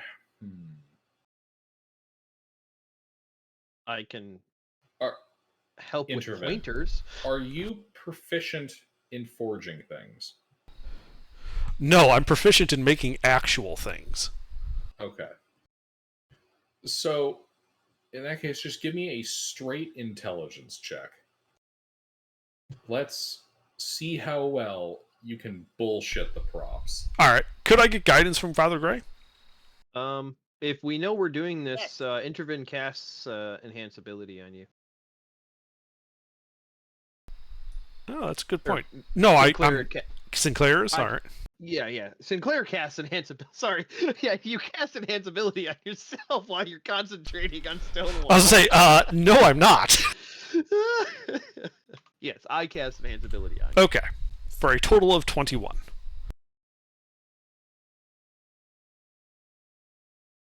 Man, that's a... hey, what's up? Do you have object permanence? I do. I'm really hoping Mr. Fox doesn't. I'm glad to hear, Intervin, that you have object permanence. So you do, in fact, know your fakes from your real ones.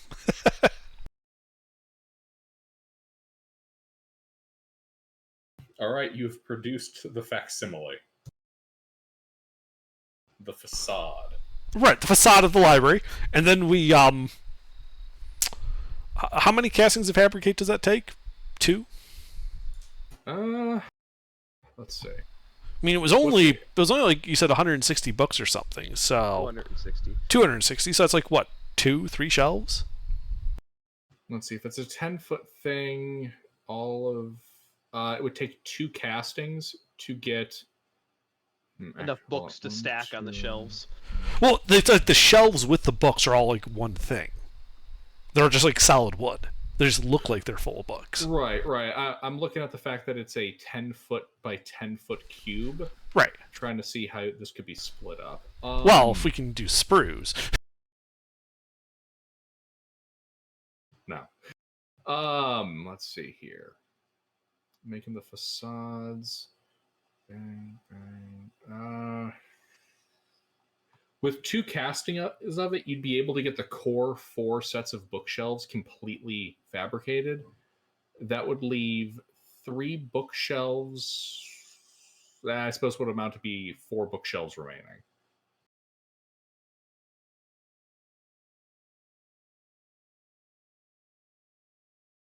There's the ones in the middle, 2 to the west, 1 to the east, kind of 3 small ones to the south that add up to approximately 1 shelf. What was on the outer bookshelves in terms of what information was stored there? Are the bookshelves movable? Yes, the bookshelves are movable. Oh, well then. Yeah, then we can just stack the book. We can just move the bookshelves to fit within 2 10 by 10 by 10 areas. Okay. Like we rearrange the library. All right. Yeah, and you guys got Thea, so you definitely have someone with the strength. I have a 23 strength. Oh, that's right. You also do. Yeah, so you guys just kind of move this shit around. Yeah, I think 2 castings of Fabricate would be enough to create good facsimiles. Good. So silence will end at some point, but Wall of Stone, once once that elapses, it becomes permanent.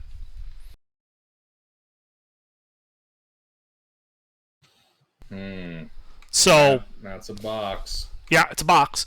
And at that point, I think we skedaddle. Once we've looted out the library and replace it with facsimiles. Yep. 2 bags of holdings full of books, and then another. I mean, if necessary, so that we can do this all in one trip, I will fabricate a wheelbarrow. Well, Sinclair has 5 empty backpacks. Ah. The other books could just be carried by Thea. Right. Yeah, okay. Y'all make fun of me for carrying extra bags around. A bag of holding isn't enough sometimes. There's too much loot. And then Intervin made off with all 40 books. That's 4 10s, and that's terrible. Someone give me that Lex Luthor looking ass picture.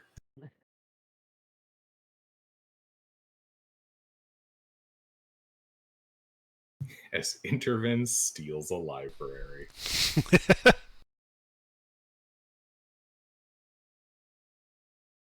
Yep.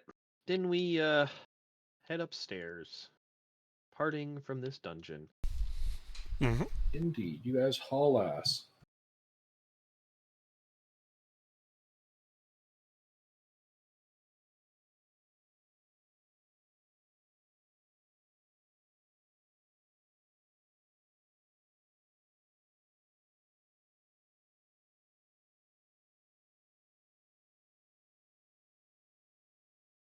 All right, well done, guys. You've stolen an entire fucking library. You absolute fucking hobos. Since we fabricated the shelves, we would have taken the shelves with us. Like that's how, like we shoved them in the bag of holding with the books. Detaches shelf, slides it all in. Well, they're probably like IKEA ones, right? You just like undo them, like they just fold up. You're a mean one, Mr. Grinch. I'm just picturing Sinclair undoing the screws that are holding the shelves on and just taking the shelf with the book, picking it up, sliding it straight into the bag of holding, and then taking the 2 sidewalls and sliding them in behind. Yeah, I just see like that entire Just a like conveyor belt of Grinch books. stealing everything in Whoville, but it's Intervin with the books. Well, that'll save you some time transcribing them. Indeed. Sinclair says once we're clear and outside. Mm-hmm. And now the last thing to deal with. Well, what's that?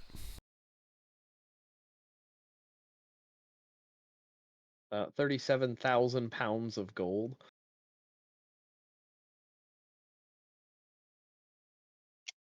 Everything else is taken care of. It's just the 37,900 pounds of gold.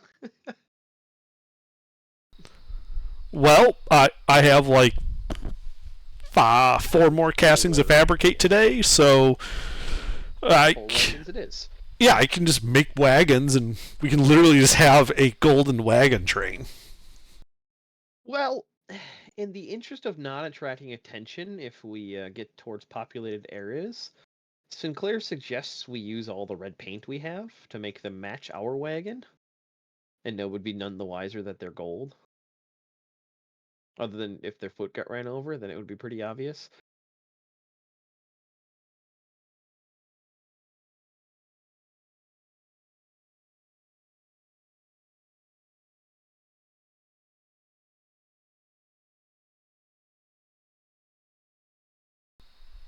Yeah, I guess that would work too.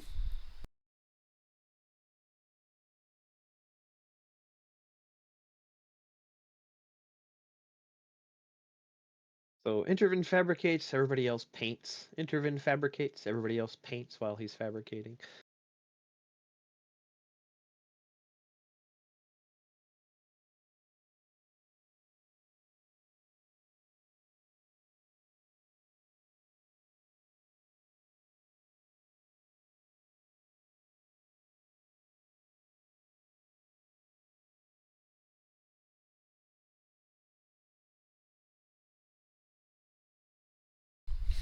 So how long do you think it'll take Targata to like restock his dungeon?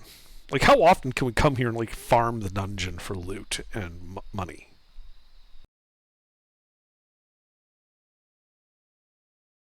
Who's that directed at? The rest of the party. Like the ideal conversation of Intervin is we're like going away with this heavy wagon load of all of the loot from the dungeon. I'd probably say once every couple 100 years.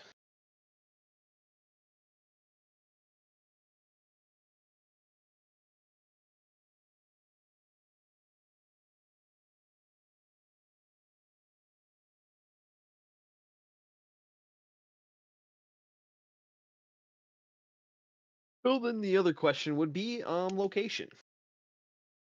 Do we want to set up shop in this region? Or do we want to go somewhere else in the world and set up your library we were discussing? Well, And a half. if I recall, there was a set of ruins near town that in the basement had like this magic forge. The giant fellow. What was his name? Loam. Yeah, Loam. He was using that forge in the basement every now and then. But if I recall, there was like some superstructure already there. It was nice, easily defensible. It was also abandoned. And then there's the Underdark.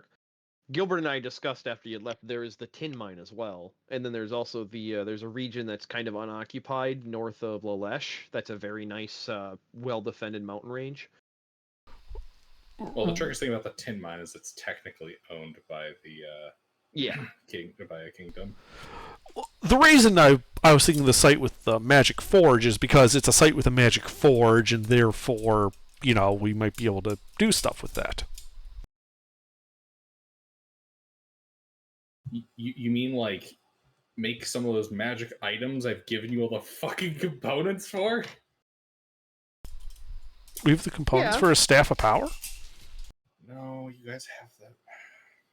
We need like a giant sacrifice and some other stuff, and well, there's a couple of components for different items, but yeah, like you guys also have all the bits for Cromfear. Like Faradul has 3 of them, and Intervin has the other item. I do. The helmet teleportation thing. No, not the helmet teleportation. I'll say I'm not giving up my hat. Crom fear. Oh, yeah, that I've got. Yep. I thought you meant like I had like a material component, not just the scroll. No, but you guys have all the magical items necessary to create Crom fear. Yeah. You guys have had it for like months, like an actual while. Other things have come up. That's right. He called it the Forge of the True Flame.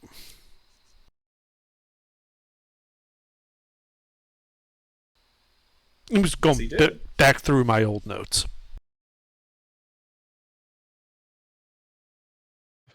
And the details were recorded. Yeah, so that's where I would want to build our research institute, would be at the Forge of the True Flame. On top of it, obviously we'd have to, make sure the doors and hallways that lead down to it are big enough for Loam to come and go, because we don't want to block our friends' access. That'd just be rude. He was able to get up and down the last time. Right, but I mean is like, we should make it like nice and easy for him. We don't want him to. He's a friend, so let's treat him like it. So he doesn't have to like squeeze through the door frame. Yeah. And also, we're not going to be like Targata, that asshole, and put a whole goddamn dungeon between the entrance and the library, or the forge in this case. Loam, you wish to use the forge? Fuck you! Finish our mega dungeon.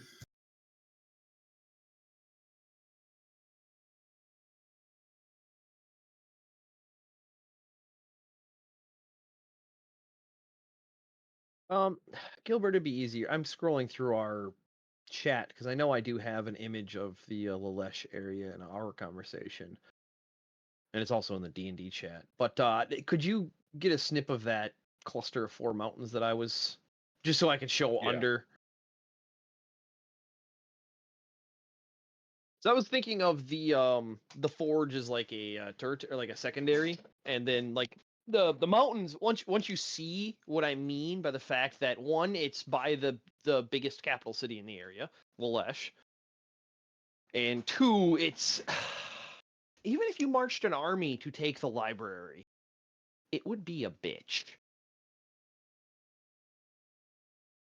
Because the Depression of Black Glass is to the north west, and then straight up north, there's even more mountains.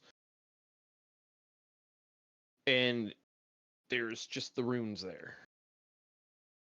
Like, that area right there is pretty unclaimed. You see the 4 mountains, kind of? Yeah. I mean, it's not a point of money. We can hire all the dwarven miners in the world to carve it out for us, and a mountain would be pretty good for storing books inside of. Nice and dry. Well, if that's the case, then perhaps we should go further north. If you recall, near the edge of the Depression of Black Glass was another magical site that had a bit of a structure that had been ruined on it, and some like magical forge type stuff, I thought. Are you talking about the giant settlement? Well, like the giant fort. Yeah. Oh, the forge you're thinking of isn't a. So that wasn't like a forge. That was Loam doing some Loam shit. Okay. It was like he had like transmuted a rough workshop into existence that he then decompiled when he left. I see. Okay, I misunderstood that. But that still is not a bad site. It isn't, but no, I prefer being closer to civilization because, part of how we're, going to keep this sustainable is, people will need to visit it. If we make it completely inaccessible, the secret library of Shangri-La type crap, no, great, we'll build this library, but no one will show up. That's why this 4 mountain range right here there's main thoroughfare and a river. Right. Yeah, but by the Forge of the True Flame, I believe that was also on the coast. It's like we could have it. 2 cities. Yeah, it was between it was 2. Yeah, but who cares about that? We don't need farming. But no, like in terms of like storing books, marsh no good. That's what I was thinking. So that's why I was looking for alternative sites. Because it's like, oh yeah, that's a marsh. Books and marsh no good together. So it is a marsh, but it's not like super marsh, if that makes sense. Yeah. But still, the fact remains, it's not drylands. So I can tell you that in terms of location, the situation over in those mountains in the Valesian Valley, that area is, despite being close to a major city, a relatively geographically isolated location. The northern end of this region is much lower traffic, especially if your goal is to make this a world location that is fairly out in the boonies, just like geographically. Um, Although Ruffles is correct about its defensibility. And ideal book The storage. the Bay of Koresh, what should be pointed out there is that when you guys were sailing over here from the south in the first place, the Bay of Koresh was your original location before you got wrecked over by Rebeth. Mm-hmm. And so the position over by the Forge of the True Flame would actually make you like almost like a primo day location. quicker. Yeah, it's like a day quicker to get to than even Koresh is. It also puts you near the now significantly safer northern route. But yeah, it is worth noting that most of the like actual foreign contact from here is either cross desert trade or aquatic trade coming from the east. south. Oh, the south. I thought this was more south than that. Okay. So basically, it's like if you're in the Bay of Koresh, you head east and follow the curve south down into that jungly region, and you keep following it until you then go west, and then circling around north along the coast of that like big desert area. Okay. Then Leshen Valley would be secondary location for where we store the good stuff we don't want stolen. It's ideal for that. Eventually, later down the road, building into the side of the mountain. Sure, if we wanted to build a secret vault location, yes, I agree. Putting it in a defensive, semi-isolated mountain range is a great idea. So, we don't need to hire dwarven miners, we need to hire wizards with mold earth to deal with the marsh problem. And then also make an ideal harbor. That would probably be the fastest way. I Let me mean, check. we're in the position to hire out. we can make somebody else do the work. I don't mind doing the work. It means we can know it gets done right. We have a ship. We have allies on that ship.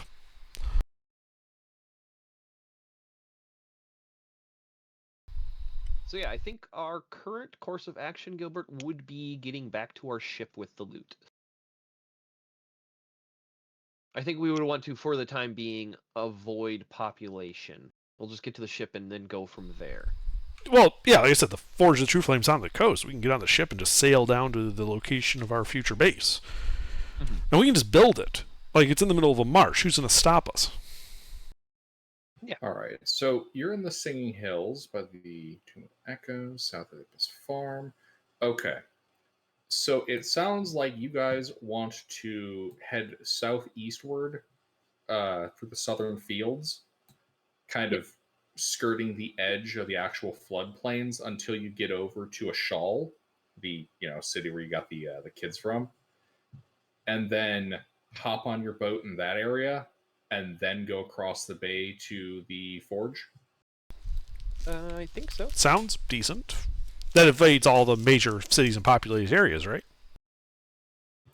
Then, I mean, do you want me to get you a picture? That Yes, would please. be helpful. Yes. I cannot find my map of the bay. Otherwise, I would be pulling it up. I could have sworn I saved it, but my reference material does not have it in it.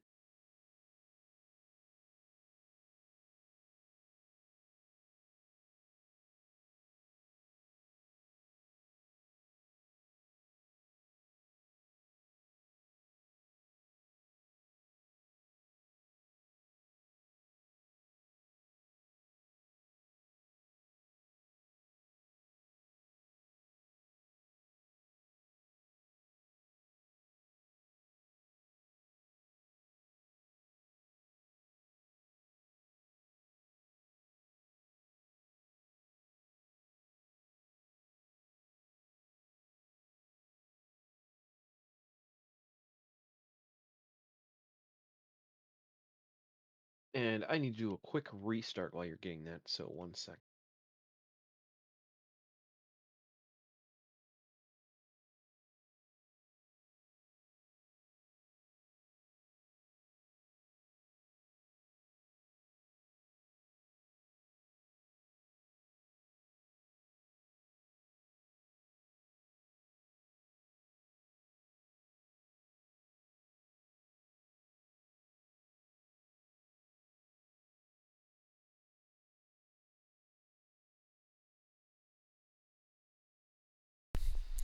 Wasn't Sargosh having a famine? Yes, Intervin. There was that instance where all of the fields burned down right before the harvest. Okay. Just want to make sure And that there was wasn't a bit of Urkaresh. famine Couldn't remember and which of some the two. instability. Yeah. was, Famine, people died, blah, blah, blah. But yeah, the area is stabilizing in the 2 years that have passed. Ah, good. And if they're recovering, it probably means that labor will be somewhat available and cheap because they'll be looking for work. Well, it's also a place that had a depopulation event Oh? and are subsistence farmers. So what you're saying is we may have to conquer the town to force the labor issue? That would acquire you access to labor.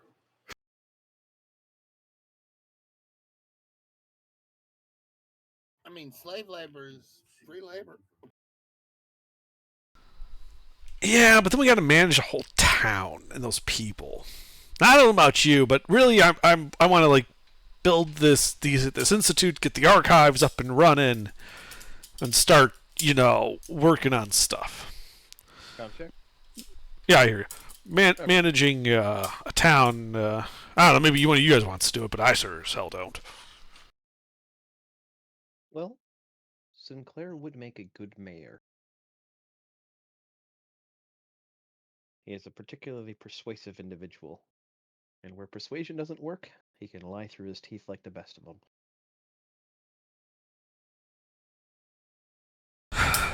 Do they tend to elect mayors in Urshagosh? Or is it more of a feudal system? This land is significantly more feudal.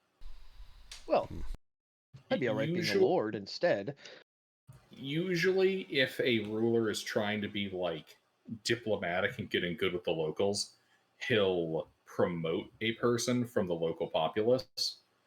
But it's not uncommon to just put someone in charge who's loyal.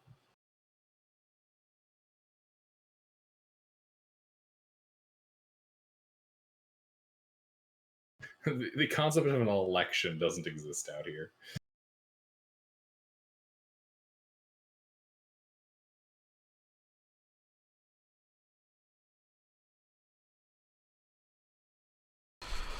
Well, that's something to think about if we have trouble with getting labor to actually build the institute.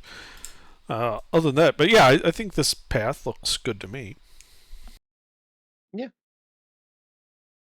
It's nice and flat, so we won't have any issues. It's nice and dry, so we won't have any issues.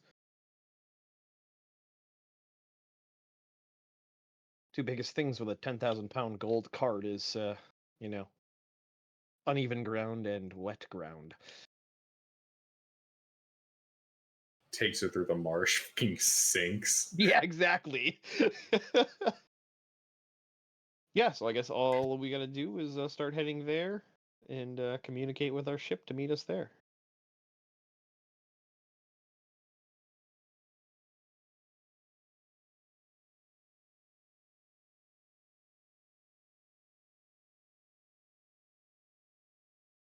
Alrighty, you guys gather your shit, coordinate with your ship via sending, and begin your travels. Let's see. Oh yeah, I take my 4 posts that are holding the doors open.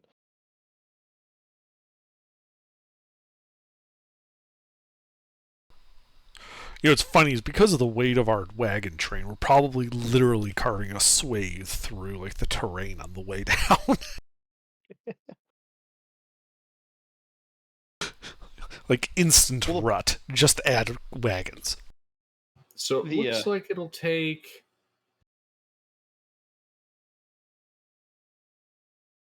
The 4 gold wagons individually weigh more than our wagon. Do you guys have enough horses for all that? Rules as written, Gilbert, it doesn't work that way. Well, it does.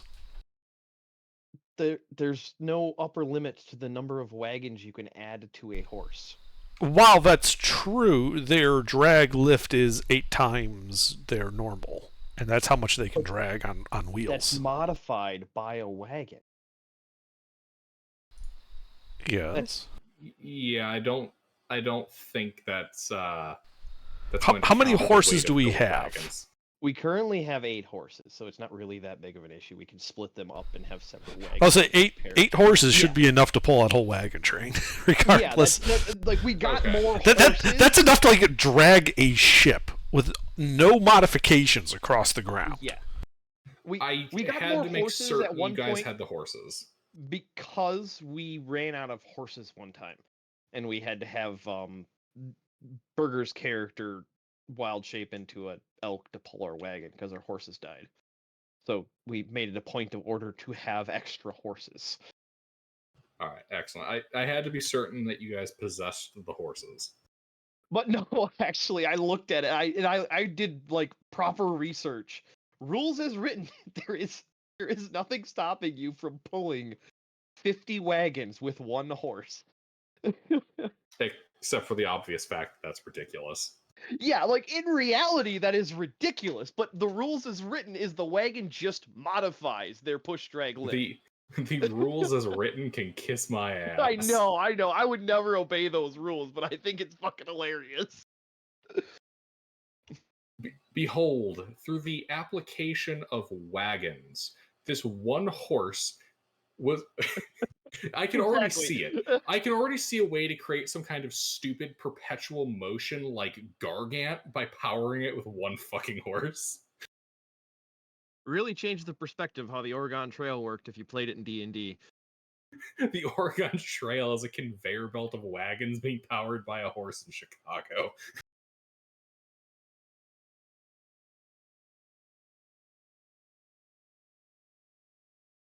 But yeah, no, we do have enough horses to pull 50,000 pounds around. That's not the Excellent. issue. Excellent. Okay. So Yeah. yeah, you guys and your horses travel through the southern fields.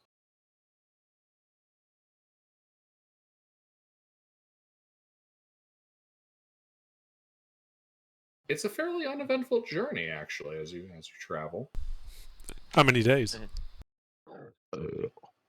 Looks like 8 days. Okay. As you get to the coast, load your stuff up onto your warship and sail east, which is another day. Yeah, day and a quarter. You guys get there like 11 in the morning. All right. So 9 days of bullshittery. Yeah, thereabouts. As the boat sails up to the near to the marshy shore, you can see about a mile inland on a rocky bluff, or I don't really know if it's a bluff, but you know, that lump of rock and more stable terrain, the run-down tower that contains the Forge of the True Flame.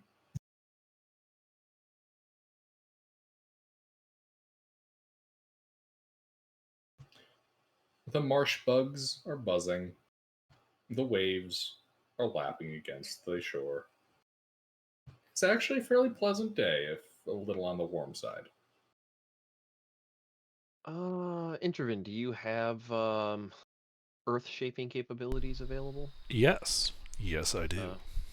Do we want to spend a day making a decent road through this? Road? No. So I begin, Gilbert, using castings of mold earth with the occasional casting of wall of stone to begin making a canal. Ah, a deep water canal for the boat to float up. Yes. Okay, hold up.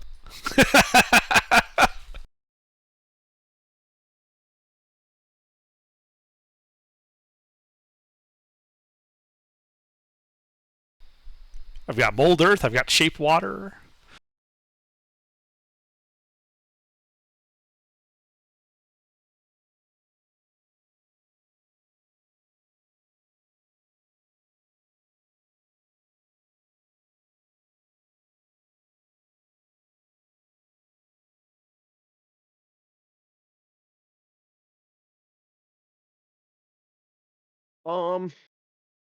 Intervin, So,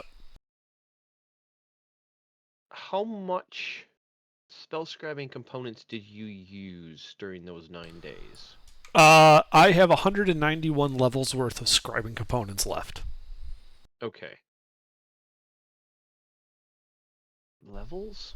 Yes, because it's 50 gold per level. I shortened the time, but it's still the same cost. It's 50 gold per level. I have 191 levels worth of scribing components. Okay. That's how I keep track of it. Gotcha. Yeah. Oh, yeah. So I kept mine in increments of 25. I do hope you noted that when I gave you the 43. No, I did not. Okay. So then that would have been 22, and I would have just kept one for a first level scroll. Yeah, okay. So I lost 22. That's fine. So I have 169. Okay, then yeah, I would use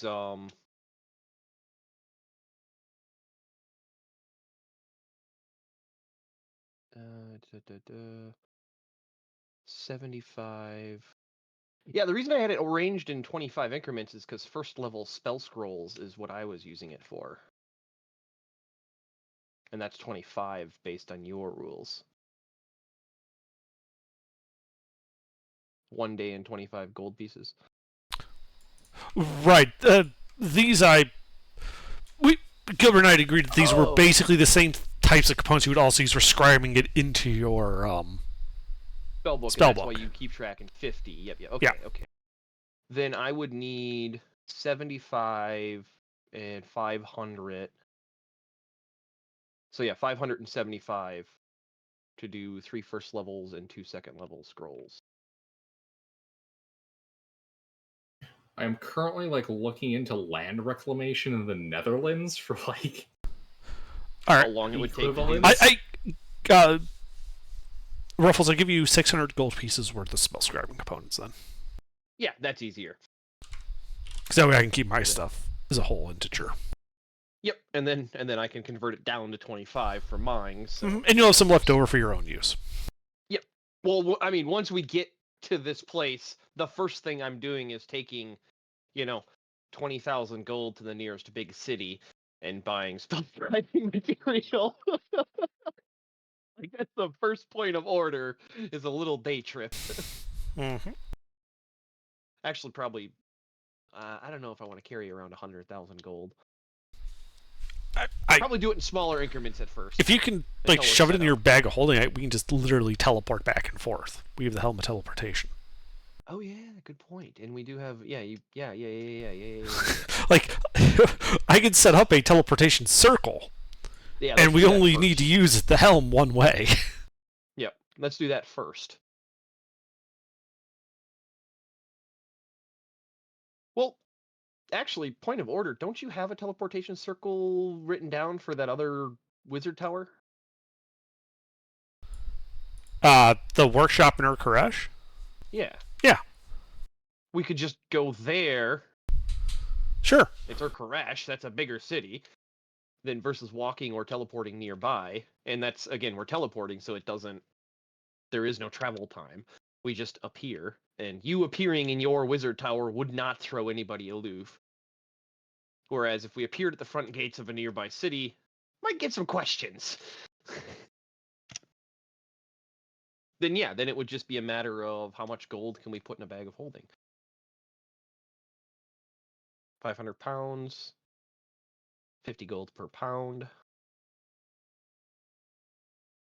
So 50,000. I think.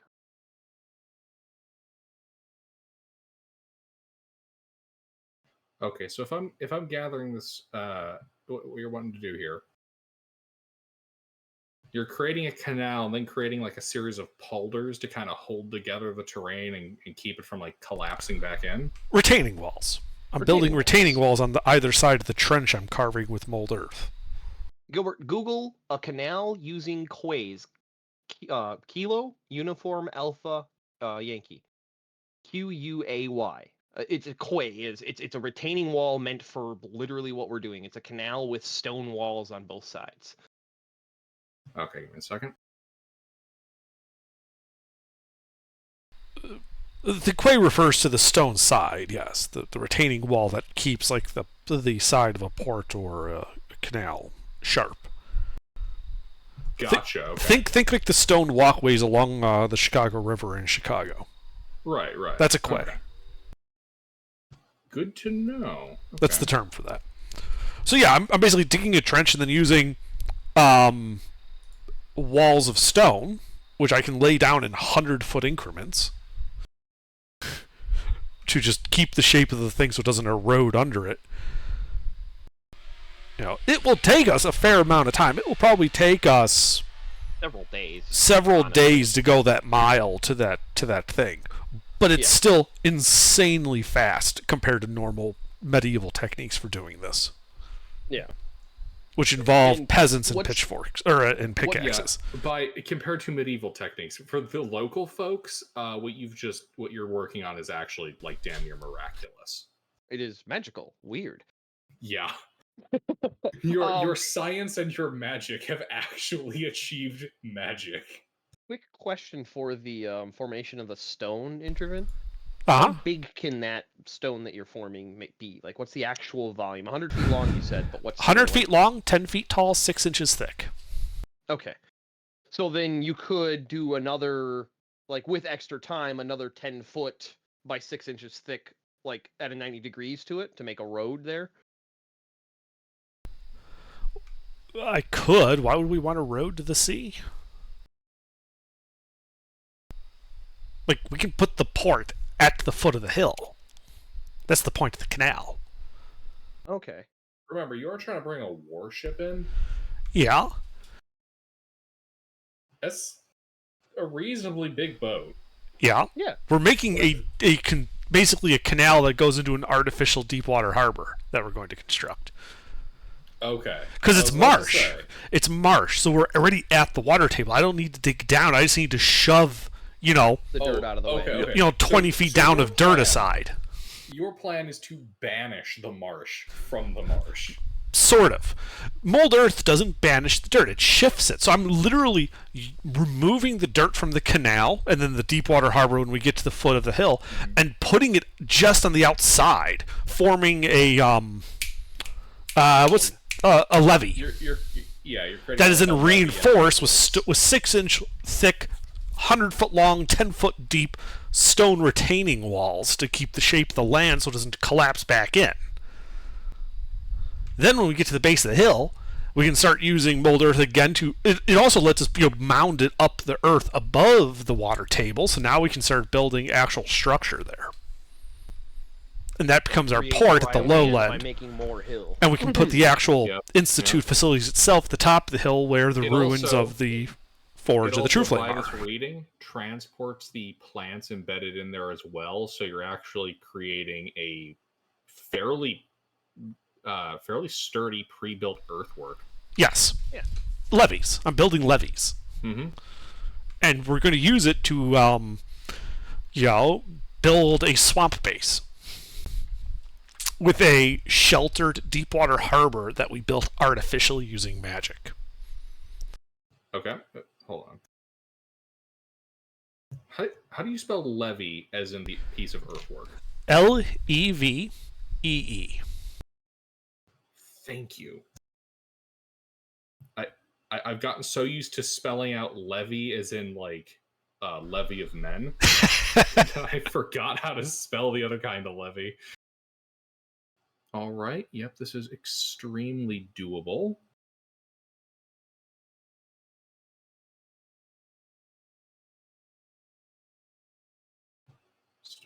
structure. It's a mile. 1 moment.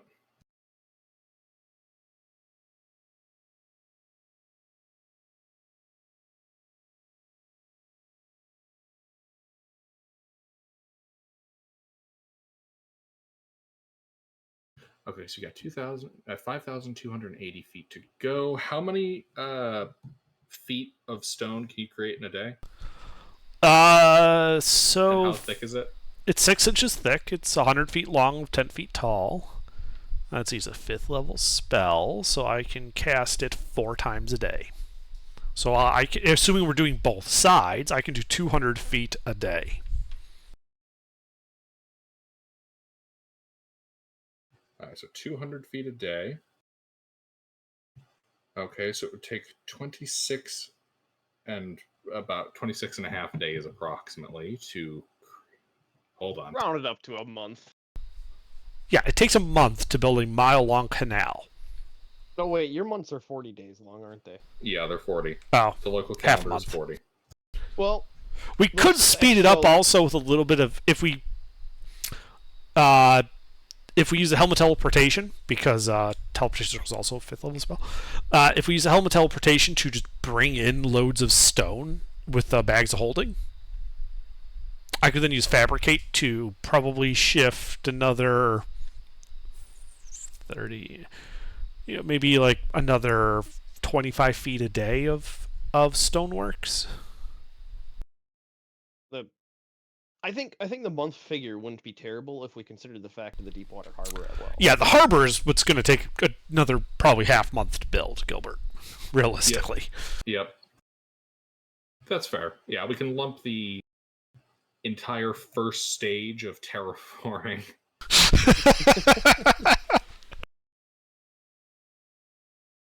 Okay, so let's see. Give me a second as I create my timetable here. Mm-hmm.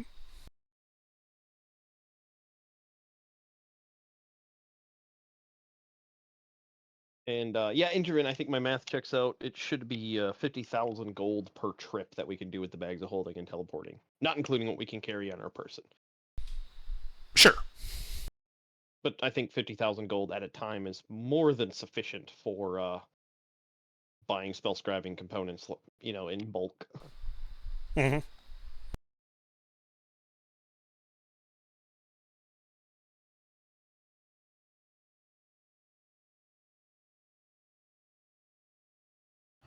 Alrighty, yeah, let's see. We have to take into account the fact that we have to be wide enough to accommodate a warship going through at oars. Yes. Alrighty. So yeah, it's not really the mold earth that's the problem. It's the stone that's the problem. Yes. I mean, levees will hold for a while, but it's still going to take that long to cap everything off and solidify it. Yeah. Like, we can probably dig a basic levee-based canal and harbor in a couple of days, but it won't last that long. Yeah, you can get a temporary thing, so... That way we can get the boat out of the, the bay itself and have it sitting in the deep water. Yeah, and probably if later on a second casting along the length of it was used with the, creating stone, it would improve its long-term durability, but...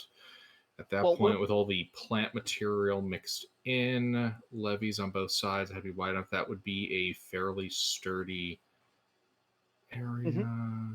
I was going to say, like, over the course of a couple months, Intervin probably would take a few days out of his schedule. Exactly. And go cast more stone and just keep making the, either making it wider, deeper, or stronger, depending on where he's at in the pattern.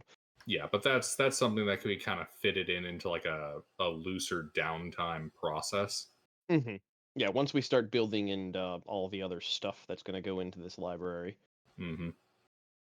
And Sinclair will probably start doing some traveling when this happens. Okay, so yeah, it'll take a month to carve out the canal, producing the levees as a side effect, and hollowing out the harbor. And then having the basic stone for the initial build.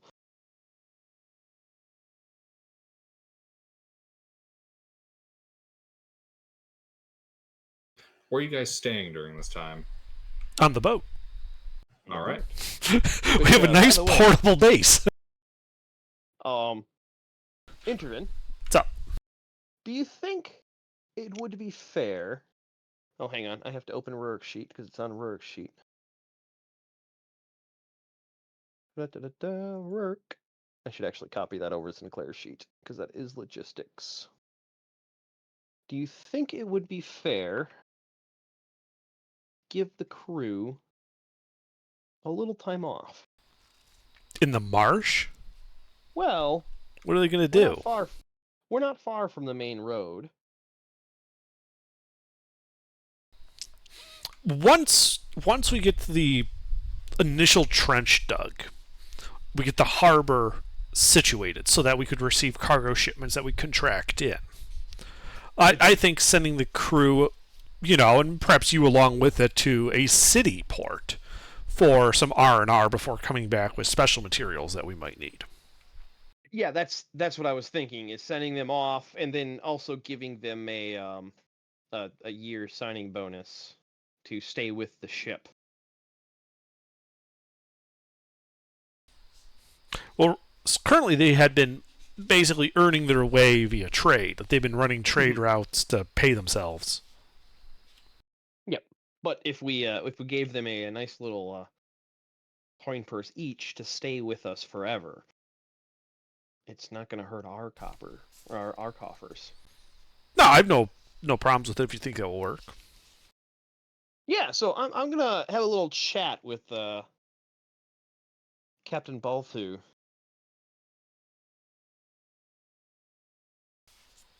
Is that his name? I have it all still on Rurik's sheet. That's why I said I gotta go open Rurik's sheet. I have all of this on Rurik's sheet. I don't even think I named the guy. I think Ruffles named him. Yeah, I named them all. Well, Based on in what like you my told me their typical names would aloof be. wizard fashion, I just noted down Captain checkmark. Would you believe I haven't even recorded him? For the most part, I consider your henchmen to be your tracking problem unless I need them for something. Oh no, yeah, we have a captain, a first mate, a bosun, a cook, and a surgeon, all named. 27 sailors, and that is accounting for the ones that we lost.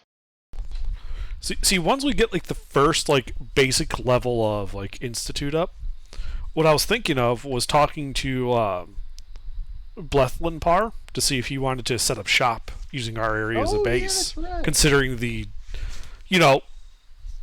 adventurers and magic users and loam that might be coming through. Might be a little more foot traffic than his shop down in that one dungeon. It's in the mine. Yeah. That's in the mine. That's closed off now. Uh-huh. The only way into that place is through the plane of water. Somebody collapsed the entrance. Shame that. Anyway, you'll probably do better over by us. Exactly. And that's one of your contacts, and Claire is unaware of them. Yeah, like I said, I wrote down his contact information. Yep. But yeah, so Sinclair will talk with Balthu about the plans going forward and see what his opinion is of it. I mean, here's what I gotta ask you: how much are you paying them? 5,000 gold ahead.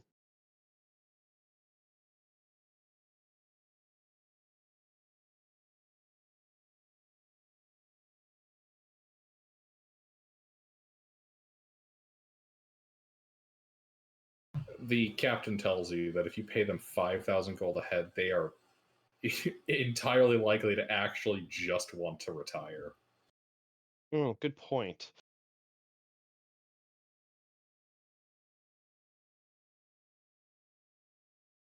Like he cannot honorably Yeah, say that he would want to that's stick with no, you. no. when Hang he on, could Gilbert. That's the wrong retire. number. That's the fucking per month upkeep of the entire ship. So let me do the math real quick, because I don't remember what I think it was a gold per sailor per day, and like 2 or 3 for the named crew. Sounds right to me, but I don't remember for sure. What's skilled labor cost in D&D? I think it's 2 gold a day. 2 gold a day. That makes sense. 1 second, let me pull up a fucking calculator.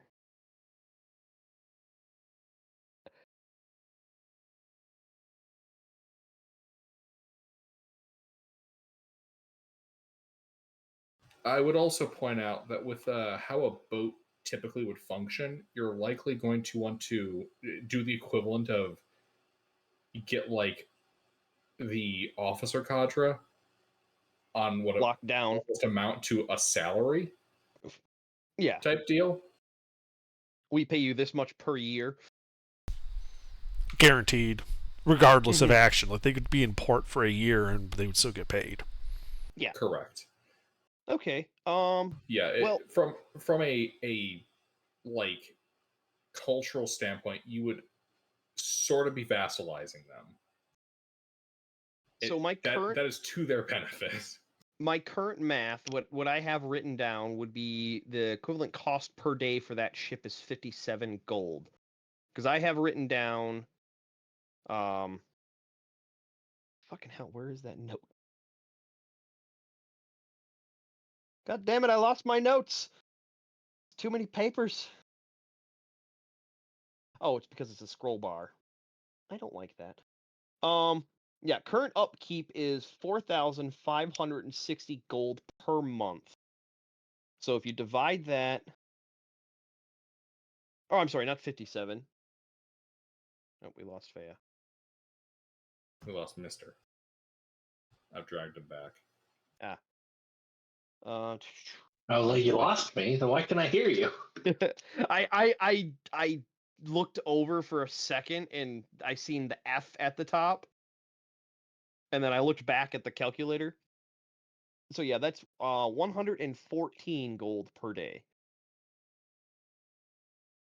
is the current cost of that ship for the crew that are currently occupying it. So your year is 400, Gilbert? 400 days, yeah.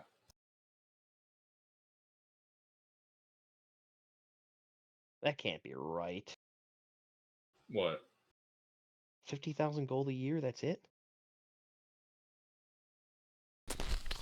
How do you think they afford to have a navy, Sinclair? Good point. Okay.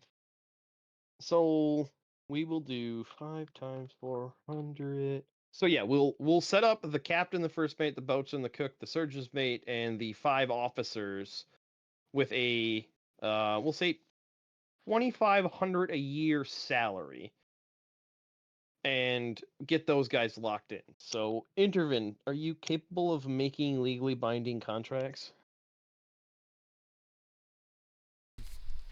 Legally binding or actually binding? We'll just go with mundane legal binding for now. Eventually, we'll make them immortal, but we'll work up to that. Okay, so no Gias's then. Yeah, That's still yeah, fun. just for so just the 10 contracts, and we'll talk with the cat. So yeah, Gilbert, we'll go with 2,500 a year as a contract. As a salary. That's more than 5 gold a day. All right. So wouldn't it be better just to have them sworn as our vassals at that point? Like forget like all contracts of literally just have them swear fealty to us. Yeah. And they're going to be well paid. Well, that's why they're doing it, is because of our ability to pay them well, even if they, for what's relatively low risk stuff at this point. Yeah. I mean, we're giving them a cake job. They're equivalent to becoming Jezebel from our other campaign. We're going to pay you a lot of money just to make magic shit. All right, so I'm looking at my shit here. So contracts would require 3 witnesses for like this kind of like big long-term shit. Vassalization would require 5 witnesses who are not part of the vassal lord. Not members of our party, yes. Correct. How many people can you move around with teleport under?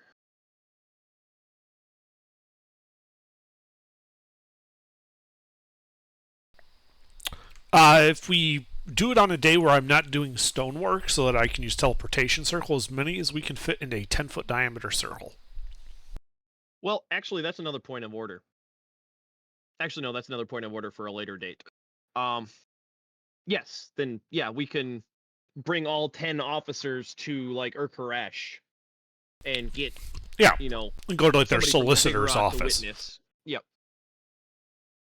Locally speaking, Sargosh would probably be the easier one. All right, let's do that then. It's like a day away. Well, no, teleportation circle, Gilbert. It doesn't matter how far we go. Oh, Urkaresh is that's more, fair. more poignant in terms of like. Well, and the also other thing that we Urkaresh do- has the workshop, the potion workshop there.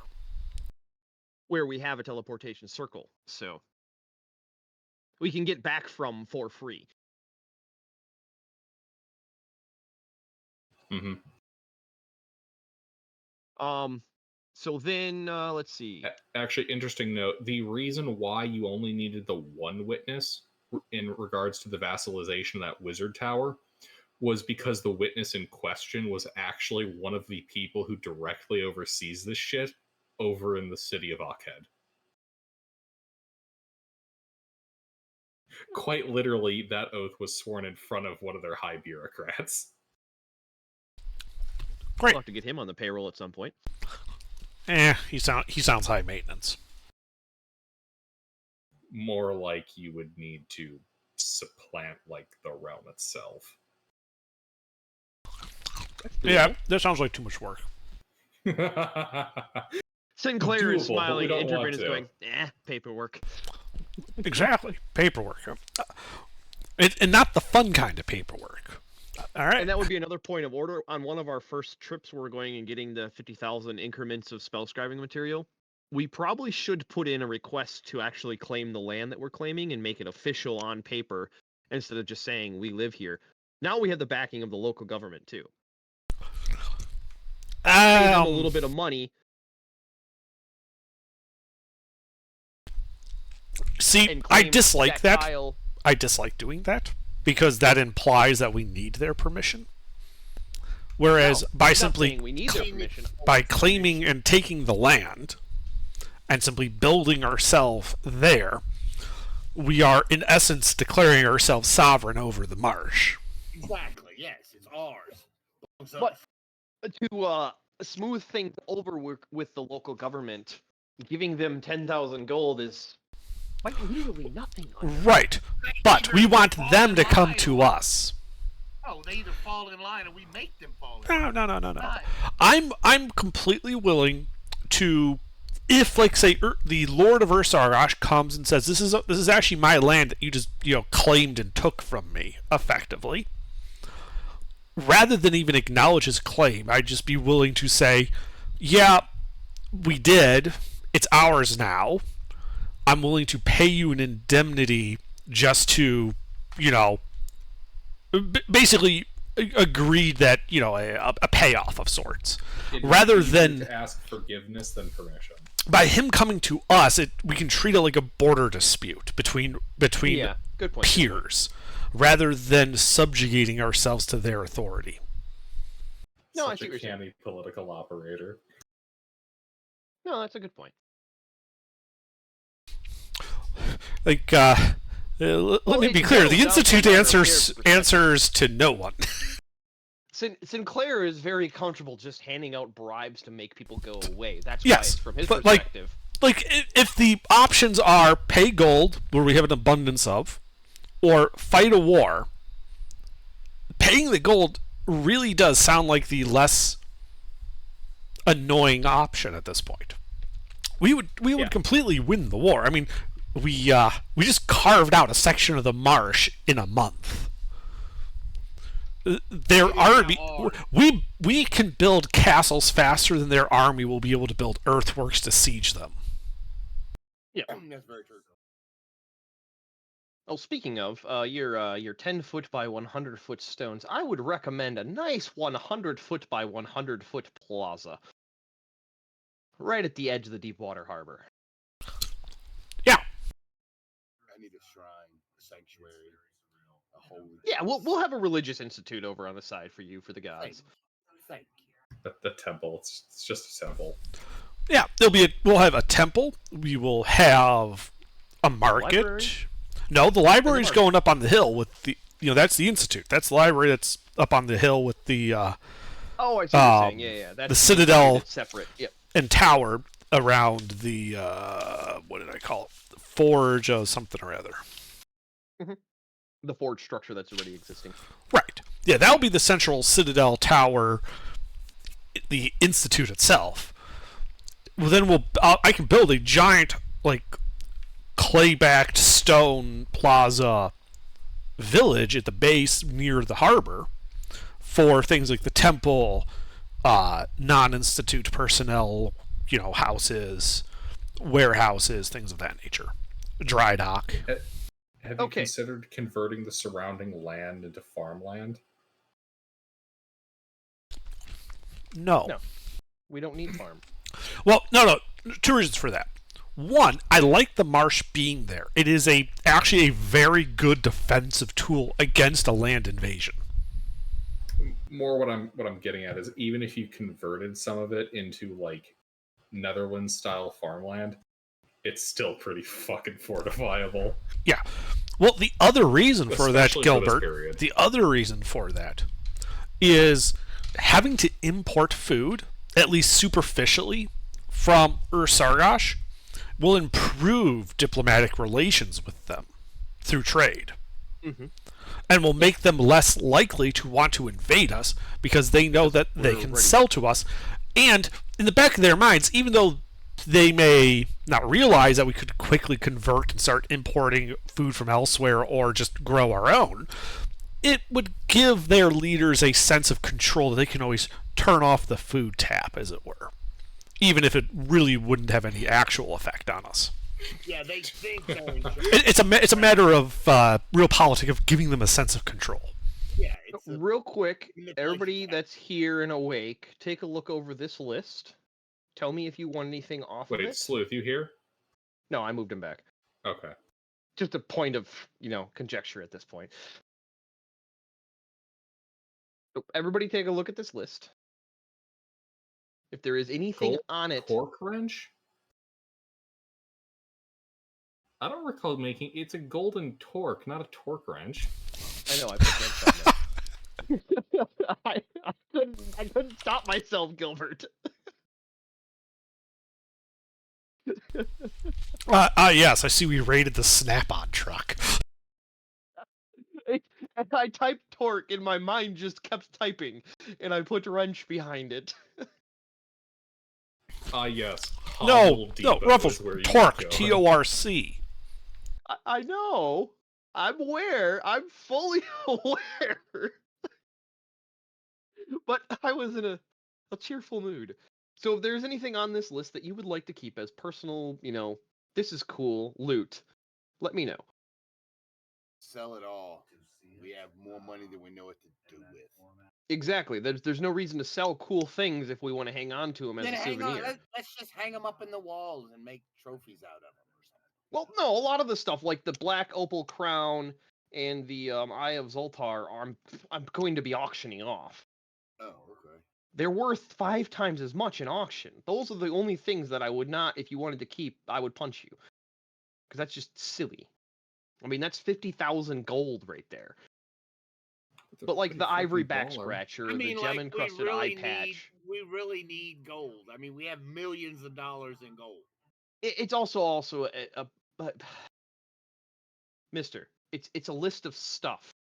Okay, I go along with it. If you want something off the list of stuff, let me know before I delete the list of stuff. No, I don't need anything off of it. No, I don't. You don't want an ivory back scratcher?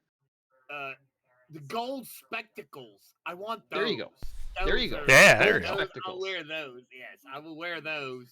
And I'll keep the ivory back scratcher just for shits and giggles. Yep. Okay, put those in your inventory then. All right, that's all I want. All right. Intervent? I've got like 3 libraries worth of stuff. I'm good. You don't want Actually, I don't see anything on here that you would really like. Indeed. I'll take the children's mask of music gold. box. Okay. The children's mask one of the kids could take. Actually, there's 3 of them, so both of them could take one, and I'll just sell the third. Nah. Okay. They've seen so much fucking gold, it's basically been completely devalued in their mind. In their mind, you use gold for doing things like building carts out of it. We have some spoiled children because they have everything they could want. And Gilbert, I'd point because- out that they also came from some really shitty circumstances. Yep. In interest of simplicity, you see that blank slot that has 75 next to it? I know there is an item there. I don't remember what the item was, but it's only 75 gold. The I don't blank care what the spot item that was. says 75. Below gem encrusted eye patch, above back scratcher. Yeah, I have no idea what the fuck that was. Do you really think I'm gonna fight you over 75 gold pieces? Well, no, I was just gonna give it to you. I was just gonna delete it because I'm okay, like, I'll take that. That's my I was 75 gonna gold say pieces. it's 75 gold. Either way, That's whether I mine. keep it or you get it, it doesn't make a difference. It's 75 gold. So we're turns- putting all our money together now. Can we do that? Wait, hold All on. the Are money- you? Yeah, that's what we're Are you doing. trying to bribe me? With 75 gold? No, I would ask for your Venmo and send you $75. There's a difference. I know how to bribe. I mean, Venmo.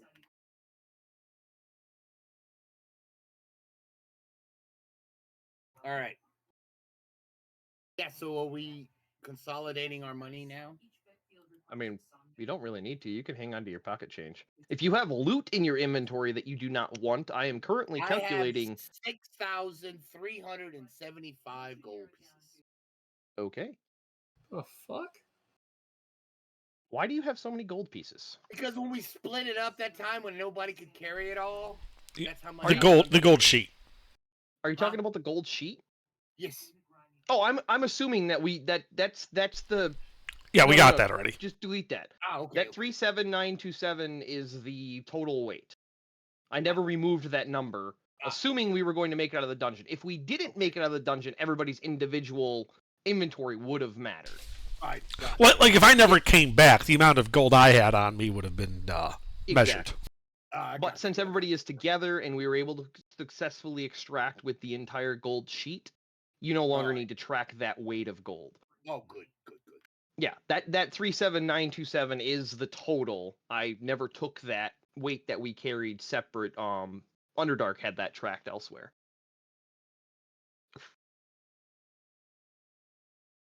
So yeah, you can just scratch that off the list. All right, then I don't I appreciate it.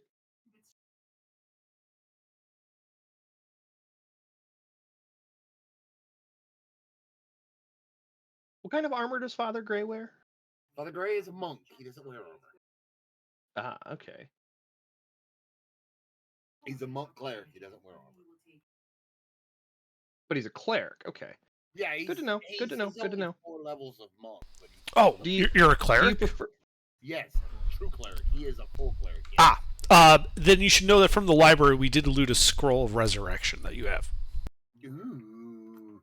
Yeah, note that down so you can have that in your pocket. Roger that. Are you capable of casting Raise Dead? What level is that? 5. Yeah, I think I am because I'm 8 levels of cleric, so I think I am at level to cast that. I've got level 4 spells. Yeah, you got to go up, I think, a level or 2 to get 5th level spots. One more level. Yeah, you need 9th level. I should be able to do it at 9th level, yeah. Yeah, so we just need 2,000 and change XP, and then he can bring Faradul back for free. Minus the gold cost of whatever the fuck it is we need. That's not a problem. I think we probably have the diamond laying around right now. Well, we could probably pick up one at town and cast it. Dude, I have one in my pocket. Oh, well, yeah. Oh, Raise Dead? Yeah, I have a 500 gold piece diamond in my guy's pocket. I have 2 300s. That's all I have on me. We can go ahead and just, yeah. Well, we need it'd be more wise to just wait. I mean, Yeah. the amount of time that passes from when Faradul died and when we're level 13 and you're leveled up to be able to cast it won't make a difference for Faradul. It's very true. He's dead. That's true. That's true. I can bring him back at any time. Yeah, so we'll just wait until you're leveled up to bring Faradul back, and then that's when We we'll don't need but like $3,000 in experience, or Not $2,000 even. to would- get there. Guys, I would point out that technically speaking, Scent can revive Scent's own character. Yeah, but I don't want to make him do that. It just feels so dirty.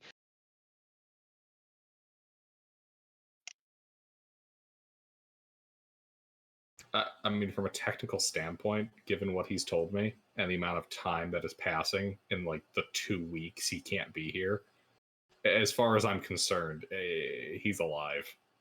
Yeah. You just have to mark down like a 500 gold piece diamond. I do not give a shit who We'll does it we'll at this wait point. to mark it down when Scent is here, and then we'll clarify the technicalities of when he did it. I'm assuming he did Yeah. it outside of the dungeon.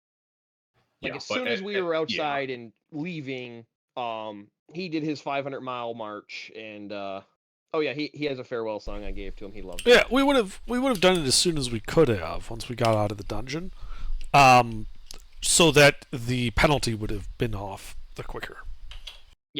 Exactly. We're already looking at a month being taken off for canal, levee, and harbor construction. It's safe to say he's back. Okay. Yeah. In that it'll just depend on where Scent would have wanted, because obviously if what's the fucking other character's name now? I can't remember. Don't worry about it. Faradul and Let's move on. Ryland. Yeah, it'll just be where Ryland wants to leave that we'd have done it. If he wanted to leave when we were back near civilization versus having to walk alone with his merry band. Oh, that's a good point. Gilbert, did the skeletal band, the Skull and the Nothics, follow along with us to our new institute?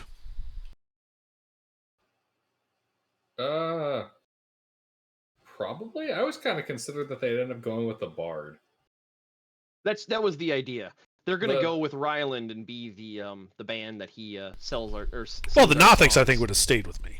Yeah, the Nothics are literally hanging out with you, going, "I see you." They're following Intervin around forever. They're my entourage. Yeah, they see him. They do. I am seen. All right.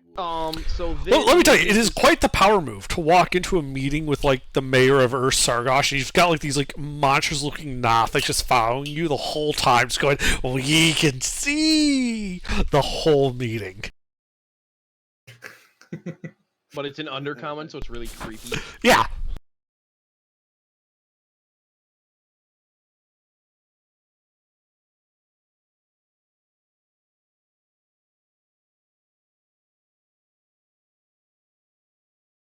All right. Does anybody else have loot while I'm doing this calculations? No. Okay. I don't think I have any more loot. Yeah, I'm looking through Faradul's inventory right now.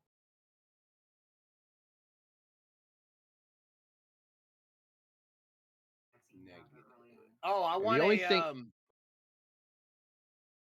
I know something we need to build at our compound. I need a large kitchen off the side of the chapel. Yeah, that'd be like part of the market / inn.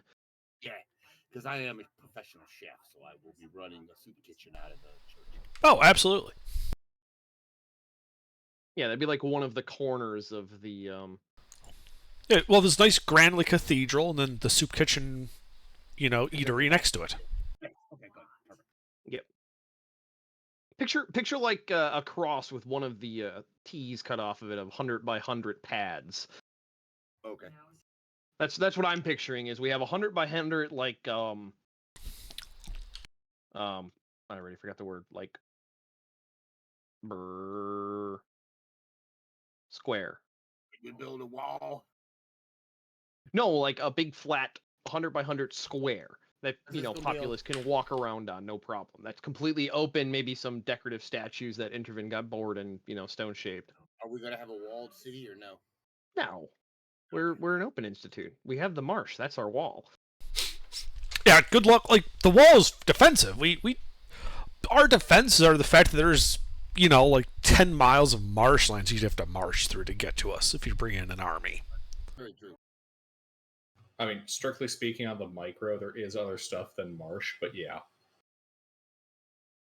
But There's navigating a couple of large spots. military force is no fun. Yeah, and then even if they do there's- reach the city, they've got to deal with the fact that there's a bunch of angry wizards who you just interrupted their study hall session with. We need to hire some guards. Oh yeah, that's point of order down the road. Yeah, geographically, if force. we zoom in on that marsh, there is some forest and whatnot to the north of you, but it's also very low-lying forest and it's kind of patchy. I used marsh because it's the average general topography. There is other stuff there, but yeah, trying to bring an army from the land side is going to be an absolute bitch and a half. Even though they can source wood for siege equipment against you guys, they're crossing that much shitty terrain. It's All right, now we can get out by ship, right? That's how we leave Yeah, from here. that's Yeah. the whole point of the course. We have a deep water harbor that we built.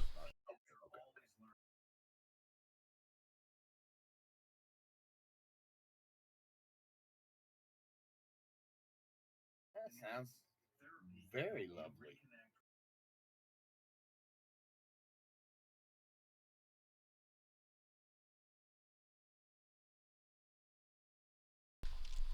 And then, we don't even need to go out and plunder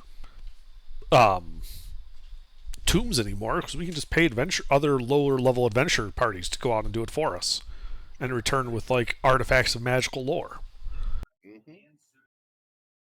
All right. All told, the list is empty. Well, that's not actually no, that is actually incorrect. Hang on. Because I didn't do that. I still have the two 5,000 items to auction, Gilbert. So I had to drop 10,000 Okay. off of that. But that is Alright. how much gold, including the platinum and gold and other, metals that we had. So one of the first points of order, Intervid and I are going to take a couple of day trips, spending 50,000 gold at a time buying spell-scribing material. Okay then. We're just going to drain the local economy of spell-scribing components. Well, that would run. That's- That would make them come to That- us. That's For scrolls. drained after a day. But we can make them. Well, we can only go to dependent one of us. town per day. Yeah, let's see. If we're doing that, yeah, you hit Sargosh, Koresh, Akhed, and Okay, Gilbert, to make it yeah. easier, how about you tell us how much we can buy from each city in a single day? Because we're going to make Yes. one trip, spend as much gold as we can, and leave. Yeah, I'll be honest, this is a detail I didn't think of. Give me a second while I look at the other details I have. on these cities. buying spell-scribing material? No, I didn't Not think in of bulk. it being done in that quantity. I mean, Yeah, we our could upper limit force is them- 50,000. That's how much gold Intervid and I Yeah, can but carry. Ruffles, we're just doing to the make equivalent of popping into the town's shopping district with an intermodal container and literally just shoveling everything inside of it and then disappearing. leaving a block of We gold in its need place. to make them dependent on us for their scrolls and their spells, and Well, hire that's all the the wizards next. in That's these no. little That's towns. long term, Mister. That's long term. Oh, I'm just talking about setting up a monopoly to control this whole area. That's all I'm saying. Well, yeah, how we do that's that, though, long-term. isn't through components. Components are easy. The problem is a lot of components are things like bat guano. It's too hard to control. How we control everything is we're the library, right? You want to learn magic, we're the best spot to come to. So everybody, all the governments are going to be sending their court wizards here to learn stuff. They have to pay for access. They have to pay at the end to stay there, etc., pushing the local economy. This also means that by being selective about what is accessible in the library. Certain dangerous things can be kept under lock and key, for instance. Building the vault We down can the road. prevent the surrounding magical based polities from getting too powerful to actually do anything to us. So like, yeah, Gilbert. we would charge for like access to our archives. Most of our gold would be being paid out to like guards, maintenance, adventuring parties, that type of thing.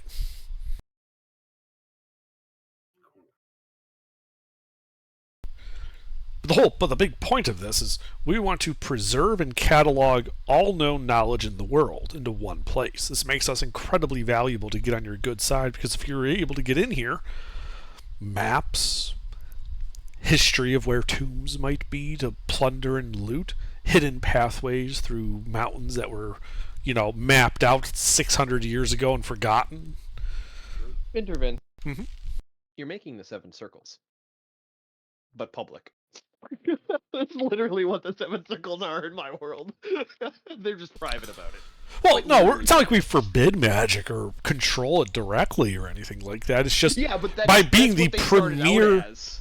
learning. They started out as Yeah, an we're going to be the institute that- premier institute of learning Mhm. for arcane studies. Yep, that's what they started out as a part of the Evergreen Sentinels, was where all the magic was. And then they're like, yeah, nobody else can have magic. Fuck you guys. It's like Animal Farm. All right. Hey! But by gaining access to this place and doing all of this, does that mean we can swap characters out if we want to? Now that we have a place to leave other characters, Gilbert. Yeah, I suppose it would be. Yeah. Okay. Well, Father Gray is the father of the church now. Gotcha. well, because I was about to say, it's like, because really, like, Intervin's like personal goal, if we build this institute, is basically done. Like he wants to build this institute. That was the whole reason he was adventuring. Same with Gray. Now that he's out of the mirror and got a functioning chapel, he's pretty content. Yeah. Man, for him, this must be like absolutely the gods provide and always have a Yes, plan he is. shtick. He gets Yes. fucking trapped in a mirror and just pops into this group. Now he has everything he could ever want. You know, he has a great cathedral, a great kitchen, a soup kitchen for the needy. It's just, yeah, he's pretty much a pig in shit right now. He is so happy. Your time in the mirror was but a test from the gods. Oh, Sinclair is never done. He'll always want to adventure. Well, that's your choice. But you have a place where you have friends that basically home own the base, thing. Yeah. A place you can always return to and be welcome. So yeah, the first point of order would be, how much gold can we spend, Gilbert? Before we get into the long-term logistics, the first and foremost thing will be stockpiling spell-scribing components. I can tell you this from a practical standpoint. The spellcaster population is small enough, and with the current conflict, let's see, cities that would be able to supply currently. Give me a second. I'm cross-referencing some notes on my end. Okay, Montet, Morton, Monton.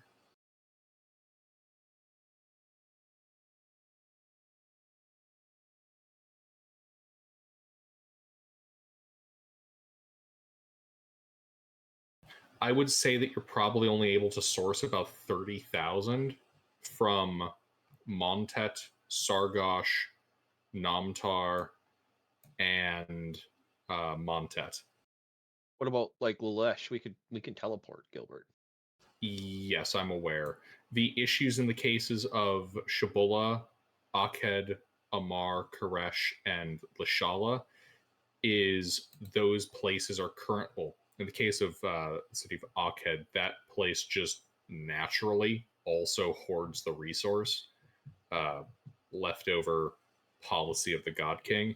The other places are hoarding theirs pretty close to the chest because they are deeply invested in the ongoing civil war. Okay, so what's the I don't mean to be what's the amount per city that we can, when we're teleporting? Because then we'll have leftover gold that I would like to convert to gems, platinum, etc. in those cities to reduce the amount of gold we have. Like getting rid of the raw gold and making it into gems, precious materials, stuff like that, adamantine, things that have a higher gold value to weight than gold Adamantine alone. is not common enough for that kind of conversion to be possible. Conversion to gems, though, you can actually convert quite a lot of that out of Morton. Okay. How much else? Shala can also convert that for you. Okay. But remember, Gilbert, we're teleporting to, once a day to these places. I know. And then while we're there, we have 50,000 gold to spend in those cities. So how much spell scribing and how much gem? Does that make sense? I gotcha. So, in terms of spell stuff, you can get 6,000 out of Morton, Montet, Namtar, and Sargosh. You get about 6,000 out of each one of them as far as spell scribing components go. So that was 4 places? 4 places. Okay. And then of those 4 places, which are able to convert the rest to gems? Just how many? Sargosh can handle the conversion. Morton can handle the conversion. And Lashala can handle the conversion. But Lashala doesn't have spell scribing for sale. Correct. So we wouldn't go there. Okay. Like, of the places that we can go to buy spell scribing material, only 3 of those 4 could convert the rest to gems? Correct. Okay, then I can do the rest of the math. Yeah, this is one of those situations where the way I was handling the economic aspects had to do more with like trade limits and what they'd reasonably be able to logistically handle.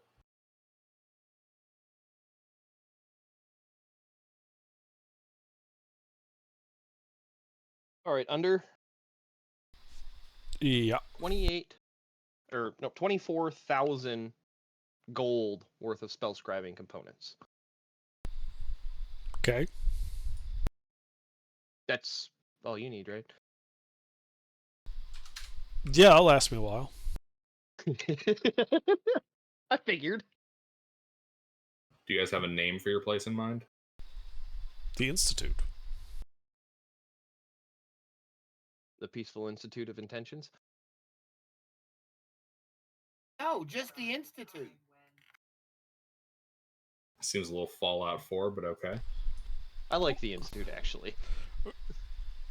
Well, Gilbert, we are the Institute.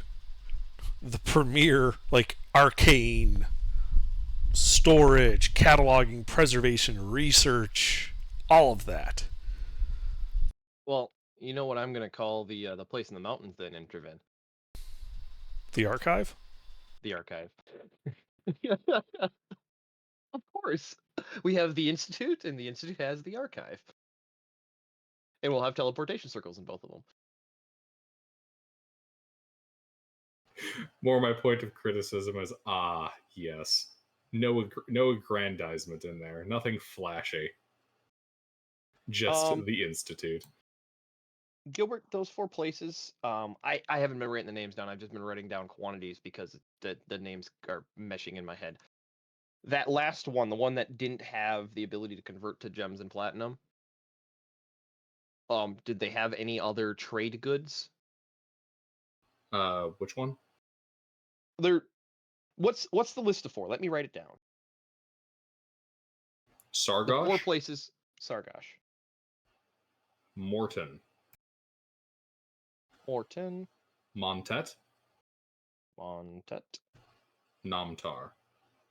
It's spelled like Amtar, but with an N at the front. Yep. Here you go. Here's the full name of the institute. The Place of Five Eyes. The Intervent Institute of Interesting Investigations and Internment. Indubitably.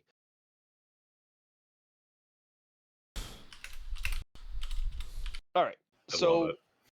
Sargosh, Incorporate. Fuck you. Oh, do you have a license for that LLC? It's not an LLC. Sargosh, right. Morton, Monet, Namtar. Which one is the one that didn't have gems? Hold on, give me a second. I have to add Interven's Institute of Interesting Investigations and Internment to groups other. Okay. What was the question? Sargosh, Morton, Monet, Namtar. Which one was the one that didn't have gem quantity? Like they didn't have precious metals, gems, etc. to convert from gold. Montet. Okay, so Montet, what do they have of value? Like what's their most valuable product? Frankly, they're the fucking bread basket. Or rather, a bread basket. So food. Yeah. Like, hella amounts of food. Okay. What does 100 pound of grain go for? Dude, I didn't fucking, like, deal with the logistics shit like that. That's okay, I got you. A sack of grain is worth 50... It weighs 50 pounds and it's worth half a gold. Those are your words, Gilbert. You know why? Because it's in my inventory.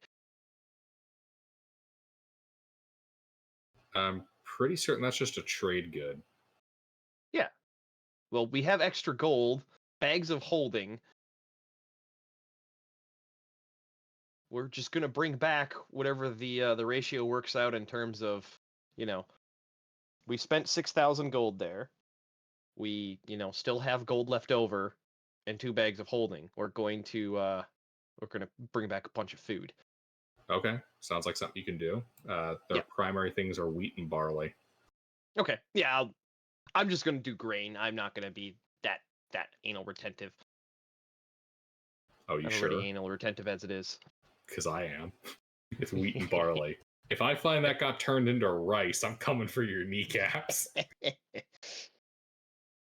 Okay, so now it's just a balancing game of figuring out how much and if you gold say it's we need. corn, I will destroy your toes.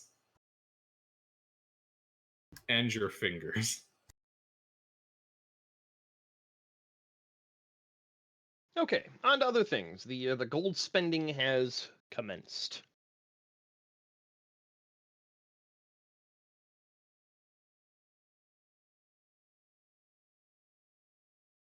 I need another notepad.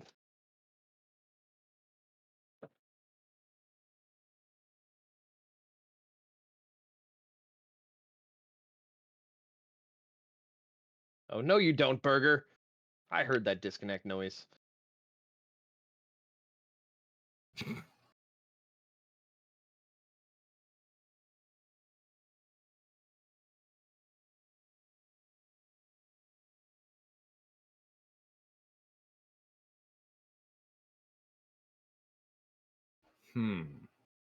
What symbol Intervin. should I use for you guys?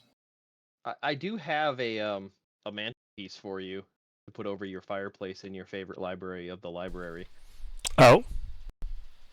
Excellent. Because I have 5 adamantine longswords that I can put behind it to give it that, extra air of adventure. And it's a fucking +1.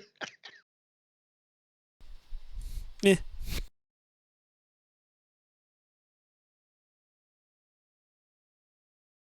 All right, so we have our month figured out, and then why don't why don't we just round to 2 months, Gilbert? Is that okay?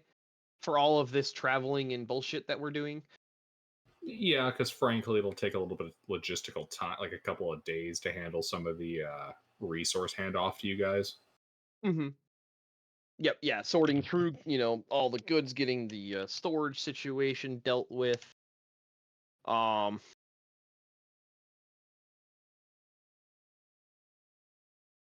yeah, 2 months.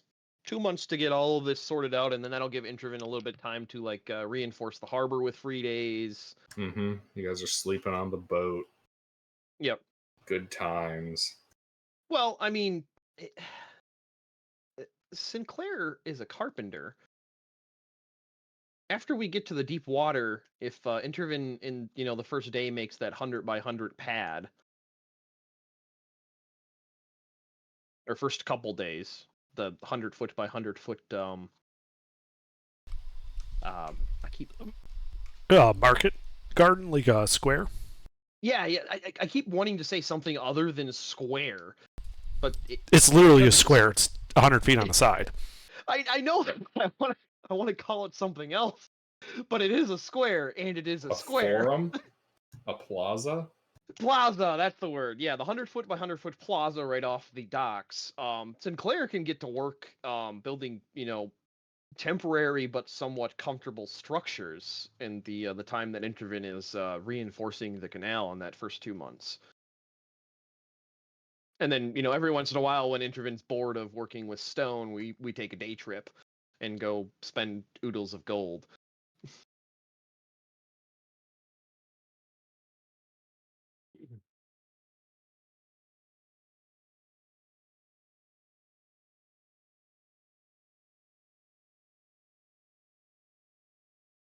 Alrighty.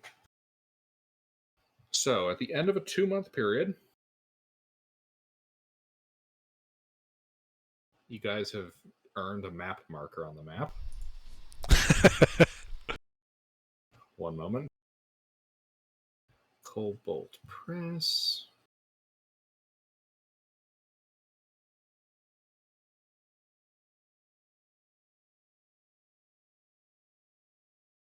Nope, not that one.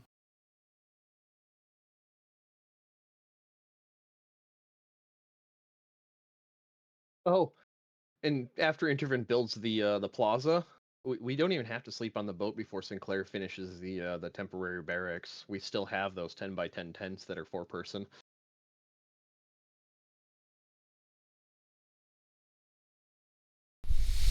I think the boat would be more comfortable than tent.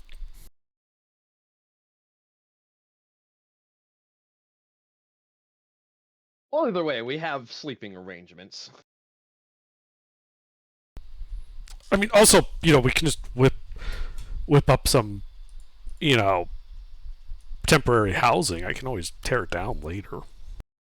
Yeah, that's Sinclair is a carpenter. He's literally cutting down trees with help from the ship's crew and building actual barracks on the plaza that are going to be torn down the road. Like, that's why it's like point of order, get that plaza built and then start reinforcing the canal over the 2 months. The plaza is going to stay, but whatever we build on it, we'll take back down. If you want.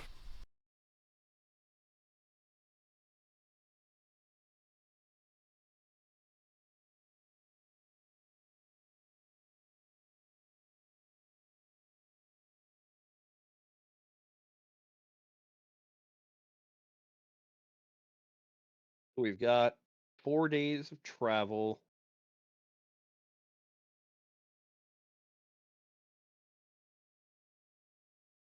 A month. Gilbert, Yeah.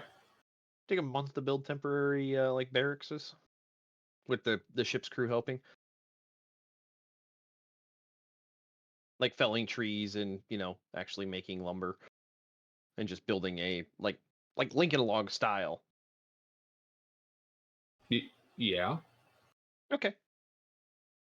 So that leaves me with 36 days.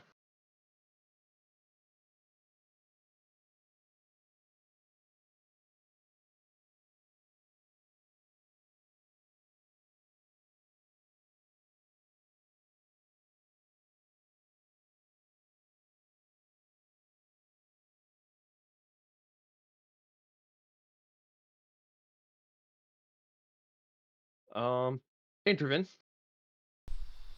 Yes. are you tracking all that 2400 24,000 that I gave you as spell level still? Yes. Okay, take off 45 levels. I just made 9 scrolls of invisibility. Okay. I figured they'd be handy to hand out, and it's something that I can make as a scroll. Sure.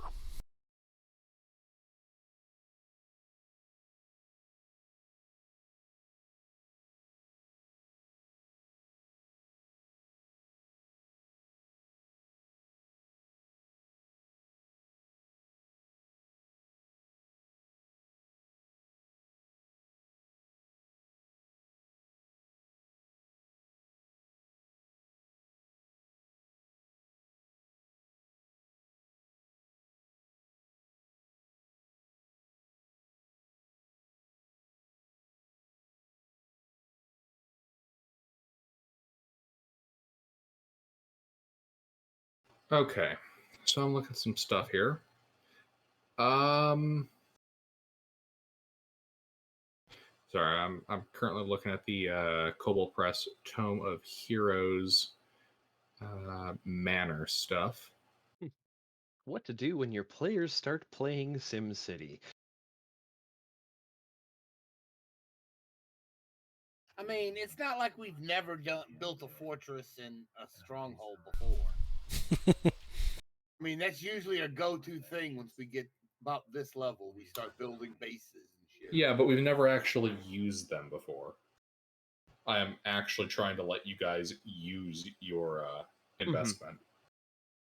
Yeah, and eventually we'll probably make our own break-off party that Sinclair will form as he's traveling around, because Father Gray is going to stay at the Institute. Intervin is going to stay at the Institute.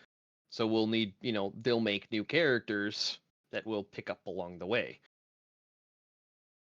Yeah, because Under, you're looking to fully retire Intervin? I mean, well, yeah. Once the institute's up and running, Intervin would basically take over as, the head of it. would we lose the children? Would they stay behind at the? Oh yeah, they would stay with him unless they wanted to adventure. They would primarily be staying, as my apprentices at the institute, and probably also with your cleric. But especially when they get older, they might adventure out on their own.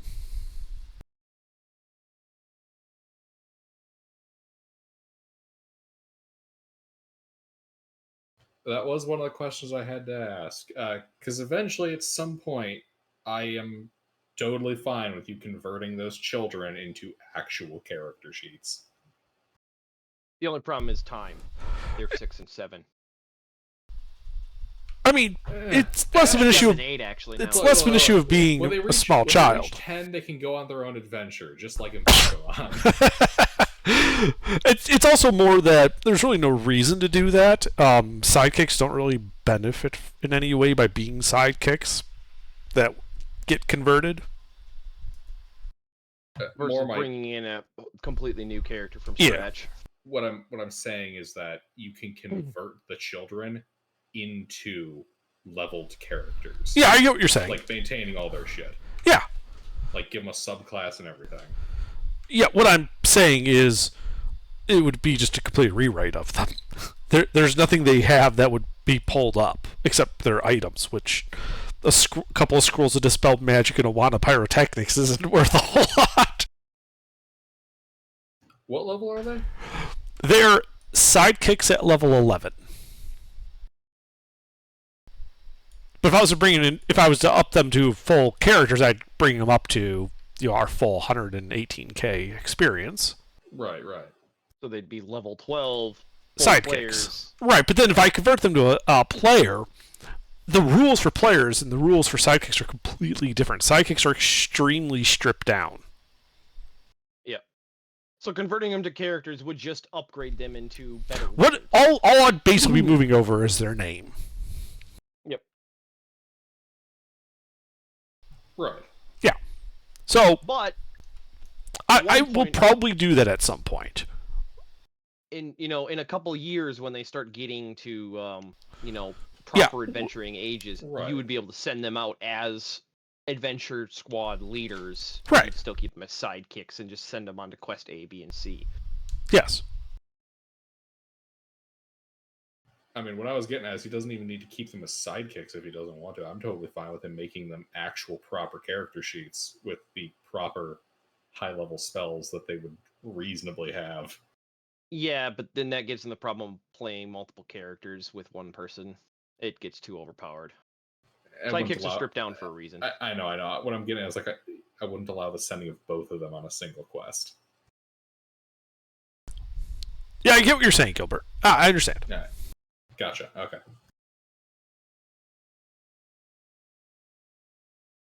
You could swap them out like Pokemon between missions. Go to the Adventurers Center.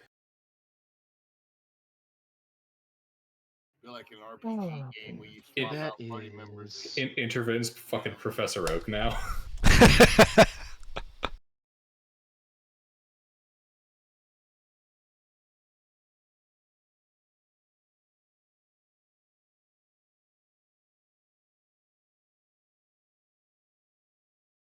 All right.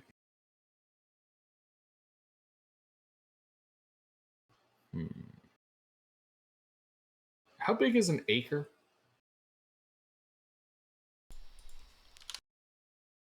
It's a weird measurement. Let's see here. Acre. It 200 is. feet on, 200 feet on a side. Oh, that's the nice way of saying it. It's 4,840 square yards, or 1/640th of a square mile. It is 208 feet per side, Gilbert. So just round to 200 to make it easier to calculate. Let me ask you this: how many acres are you guys trying to control? Yes. 20. So I think it'd be better to talk about this in terms of miles. So we're probably going to have realistic control over that hex, like that 6 mile across hex. Okay, you wish to control that hex. I can work Yes. with that. I think that would be a lot better than trying to use acres or hectares or anything like that. It's more that's what the Cobalt Press thing has. What do they go by? Hectares or acres? Acres. Okay.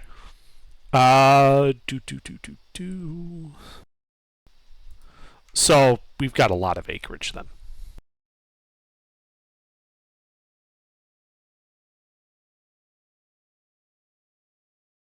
Nine times 640. 5,760 acres, Gilbert.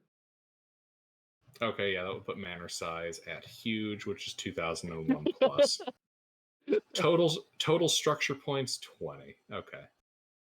Like I said, I'm currently eyeballing this. There might be some other stuff to work with. We'll see. Yep.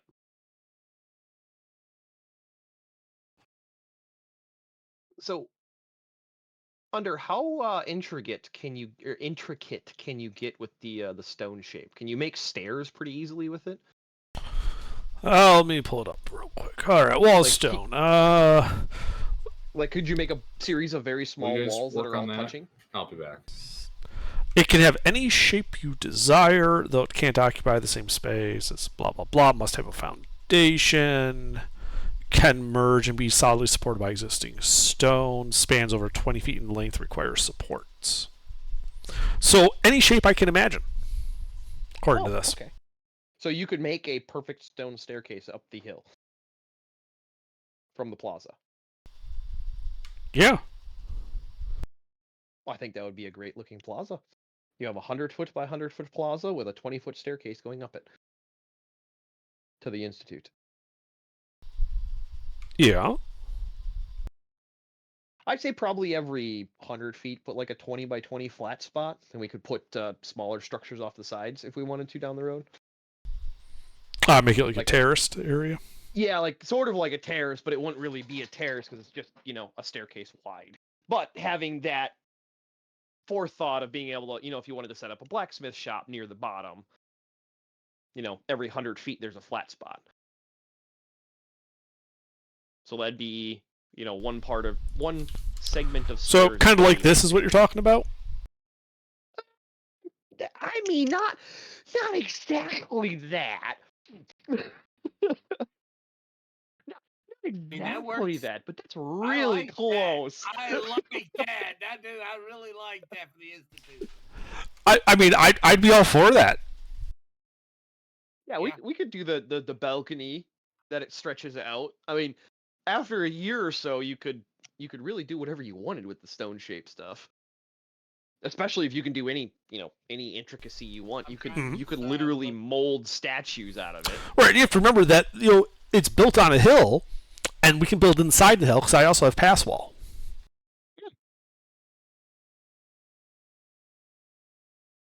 So, does it allow you to remove stone or no?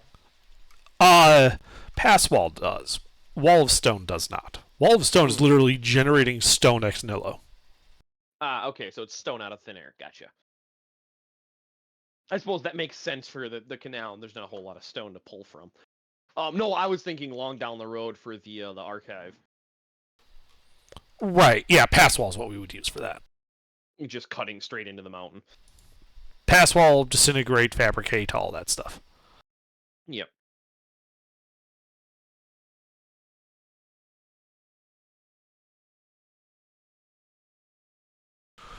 So the other thing is really fun for the archive is don't have a front door. Yeah, you have to teleport in. Pass wall to get into it, and then fabricate stone behind you. You have to teleport in. Don't go through my walls. Now the other thing though is I know Animate dead, so if we need a labor force while we're doing the construction, we just need to go raid a graveyard or 3. Oh, I mean, I'm sure when Gilbert gets back, Sinclair would probably know of a few mass graves that he avoided or jotted down in his journals. Remember, Sinclair has been kind of just bouncing around exploring this area, so that was me and Gilbert's way of being able to inject plot hooks, was looking through Sinclair's journal. Probably a few graves that we could borrow from.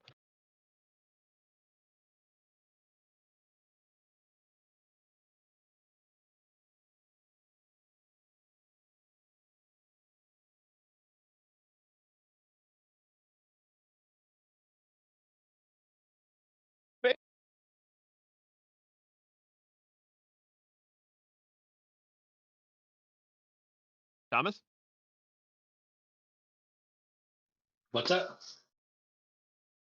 What would Feo want? We're only level 12. I'm sorry, you're building Minas Tirith now? What the fuck? No, Rebels was describing a type of construction. I said, "Oh, like this," and I jokingly threw up an image of Minas Tirith.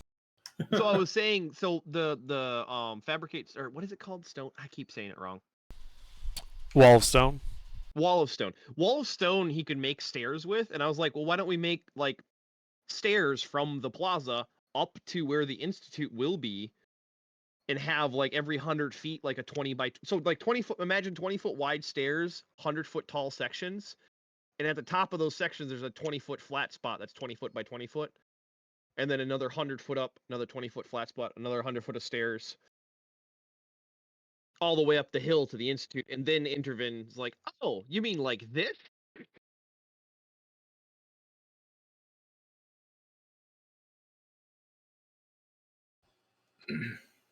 Okay, so I'd point out that the tower is built on top of a big, 60-foot rocky outcropping with the forge in its bowels. Right. Yeah. Are you talking about building terraces up and around it? Well, how high up from the marsh is that rocky outcropping above sea level? 60 feet. How much square area is on top? I'm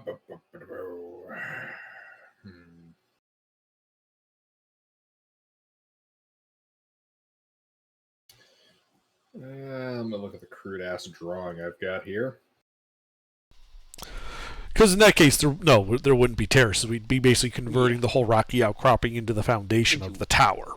Yep. That and making it bigger. that would probably be the more sensible thing. Simply Yeah, I was encompass thinking the the crop. hill up to it was much bigger than it actually is. That's my bad. Yeah. I misunderstood. No, it's width. like a glacier interstitial. Yeah. So yeah, then the rocky outcropping would slowly but surely disappear over time, and you wouldn't actually even know there's a rocky outcropping there. It would all be, fabricated stone. Intervin, the concrete worker. Like I think like a diet version of that like stone tower in Fellowship of the Ring, where they camp for the night and then they get jumped by the Nazgul, and Frodo Yep. gets stabbed. It's kind of like that. Yeah, but only 60 feet tall with the place on top of it. Yeah. You're talking about Weathertop? Yes, Weathertop, yeah, So 60-foot tall version of Weathertop. in the marsh. So Yeah, it's wide, this. but it's short. Yeah. Right, yeah, Oh, we would actually, use that is shorter than I remember it being. That is almost exactly what it is. You got to think of the distance, though. this is Weathertop from the movie. You got to think of perspective, Gilbert. I know. I'm taking into account the idea of like how big that area seemed in the shots, and yeah, it's roughly this. Okay. Yeah, we can work with that. The scale might be slightly different, but that's the kind of general. Yeah, vibe. if it was that shape and 60 feet tall, with maybe a little bit wider of a base. Yeah. Okay. But the Yeah, way so then- Weathertop is currently sticking out of it is more or less how the tower is sticking out. So yeah, then a 60-foot flight of stairs and, 3/4 of a day, and Intervin's done with that part. Well, then I would suggest we make the plaza a little bigger.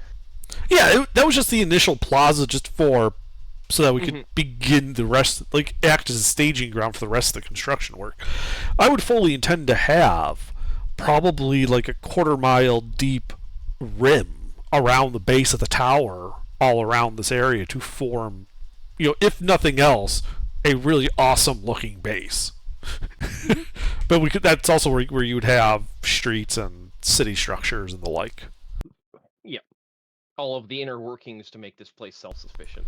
Right, because the Institute, is just the tower in the center. All the port and all the, food making and trade and blah blah blah blah blah blah blah. All the parts that actually make it a viable city. I shouldn't say a city. It's not really a full city. Make it a viable settlement. Would have to be around it. The tower itself is just the Institute, so that's like, archives, research, libraries, blah. Yep. The Forge. Back to Thomas. So Thomas. Yeah. Would you like to retire, or would you like to continue with Sinclair and party? Continue. Okay. So Sinclair Thea recruits would Thea. Get too bored. Would want to adventure, yeah. But this also means that the party now has a safe spot to like drop off large quantities of loot that you're unable to dispose of otherwise. Mm-hmm.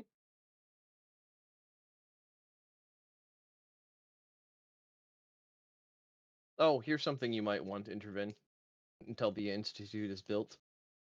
50 blocks of incense for insect repellent. If you want to transfer those to your inventory, I can take them out. Sure. It's funny that you mentioned that, because actually the settlement of, I believe it was Morton, that you guys went through actually did the exact same thing. They burned braziers with incense along the waterways and like basically anywhere they could where they had the incense, in order to keep the jungle bugs out of the settlement. I would pick Gilbert, up more incense while we're there. Is the marsh salty marsh, or is it freshwater? We're on the ocean. We're a mile from the It's ocean. salty marsh. Okay. I would assume it's brackish still. Well, With the canal you dug, I think the salty part might be extending a little in. The levee-lined, stone-lined canal and docks, yeah. I mean, a little bit of infiltration will happen. Okay. Just thinking of things like, well, we need a source of fresh water. That is a good point. So Pass wall straight down. yeah, it's going to have to be something like a pass wall straight down to build a super deep well to go for an aquifer. Pass wall disappears after. Does it? I thought it was Yeah. permanent. No, it disappears. If I recall, it disappears. Could be misremembering. I'm just double checking.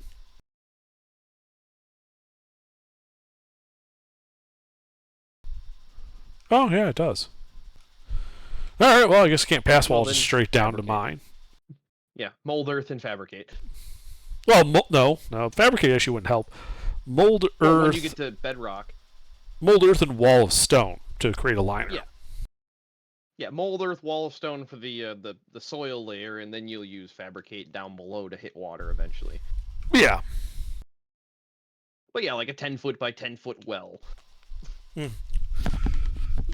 Ideally, we'd be able to go deep enough to hit a pressurized aquifer, like an artisan, and create an artisanal well that we could then pump up to create a reservoir of fresh water, like a water tower. You know, the plaza could use a pond in the middle. Got 100 feet to work with. Nice 20-foot by 20-foot pond with an aquifer in the middle. What's the climate like in this region, Gilbert? Marshy. There can be hot marshes, there can be cold marshes. I do believe this would be a hot marsh. You do have kind of jungly area. Right, okay. Pretty close by. So reasonably warm. Oh yeah. Yeah, this area is pretty warm. You basically don't get snowfall in the winter around here. Perfect. Mm-hmm. You get some up in the mountains to the north, and in some of the mountains to the south. But yeah, you get flooding during the thaws. No, we don't.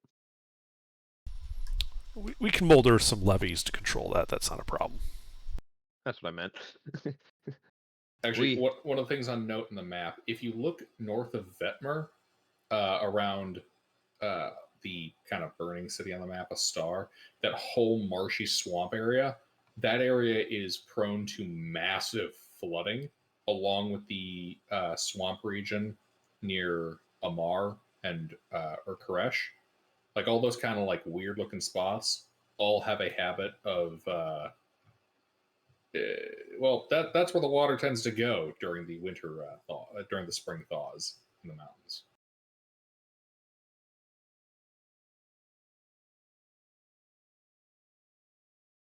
It is not uncommon for the rivers to reroute slightly as well. Yeah.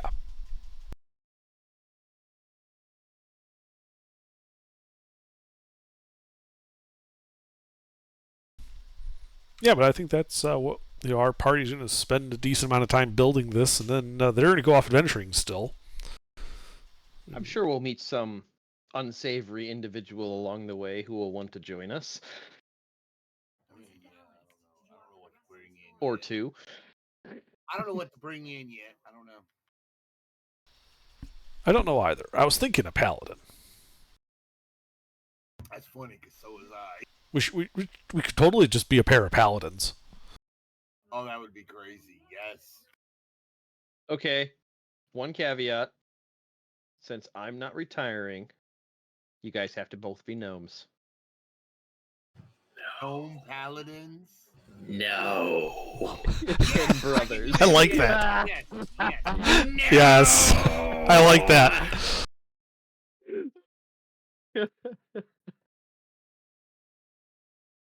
The dynamic duo. Strike you down, I With our saves, it's going to be really hard. Powerful. I mean, gnome paladins, that's That's crazy. I love it. Okay. I despise you all. Great shall be my wrath.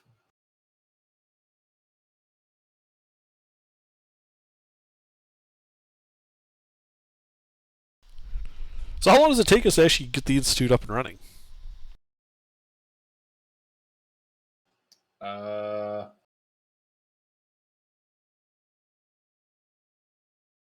Well, that's the question now, isn't it? So at the end of 2 months, you've got your plaza, your canal, your levees, your harbor, your temporary living accommodations, and you still haven't touched the tower. It looks a bit shitty. Give it a day or two.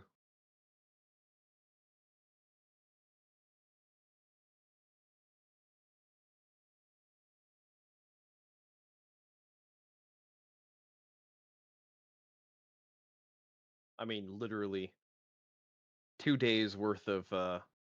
So the stone shaped shit is he can do whatever he wants with that. Yes.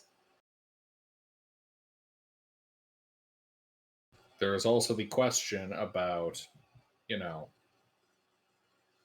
the actual construction of the institute proper. Mm-hmm. Well, we can hire people for that. We got money. Right. That's all I was asking. Is like, we're going to construct the institute. How much does it cost? How long does it take? I need to know a bit more about what you're trying to produce. Oh, well, a tower, a wizard's tower, with surrounding settlement. Okay, so the tower's already kind of there. Right, we got the base of the tower. I'm going to build structure on top of that. That will be, my quarters for the apprentices, laboratories, libraries, archives. The archives will probably dig down into the rock and put them in there to safeguard stuff. The forge is down in the low areas. Quarters for acolytes of the institute.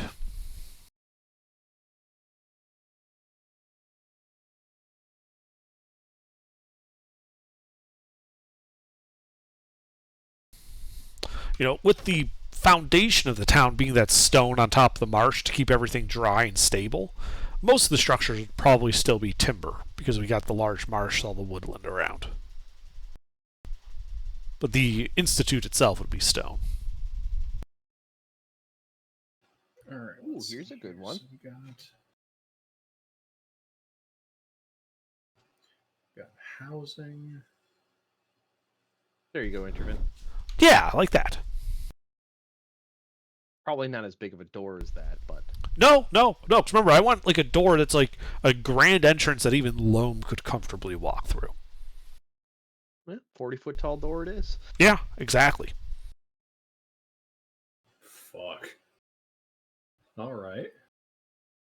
And a lot of the foundational work Intervin's just doing on the side. Like we'll have like a ship hold's worth of stone and stonemasons come to help out because I can only do so much per day to help get this up faster. Mm-hmm. Oh yeah, we would probably have several stones worth or several ships worth of stone being brought in, like barges loaded to the as much as they can carry with stone and stone workers working it.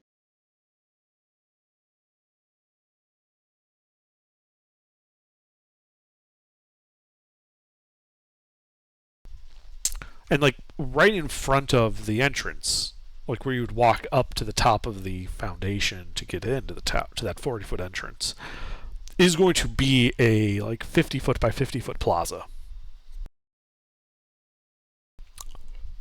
That way, if any large creatures wish to visit by flying, they have a safe spot to land. Ruffles, can you type up this list for me? What list? Like The what stuff, we're doing? Yeah, the stuff you guys are doing and wanting to build. That's more Intervin than me. I'm currently in the process of mathing. That's fair. I'm trying to see how much gold. I mean, Even in the order of magnitude of estimating high, I still have not hit 200,000.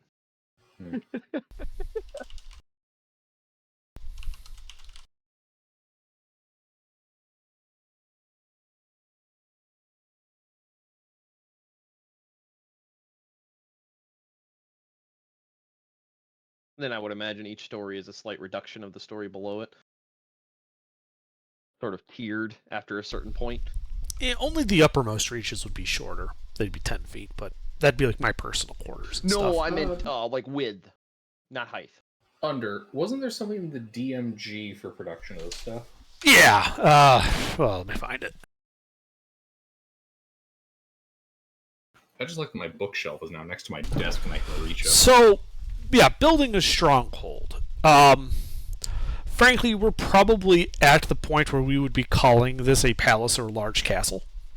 Agreed. So that's 500,000 gold and it would take 1,200 days.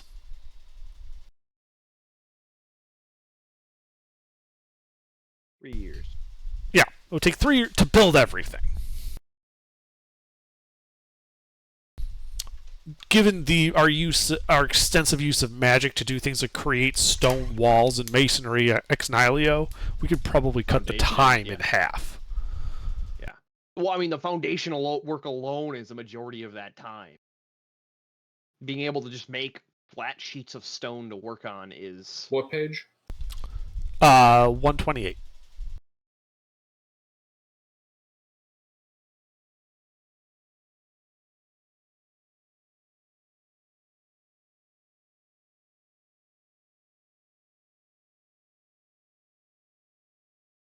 Okay, so the primary structure is a palace, 500,000 and that long. So, okay, so you guys are making a temple as well. So we can toss another 50,000 in. Yeah, but it'd be built in parallel, so time-wise, it wouldn't matter. Right.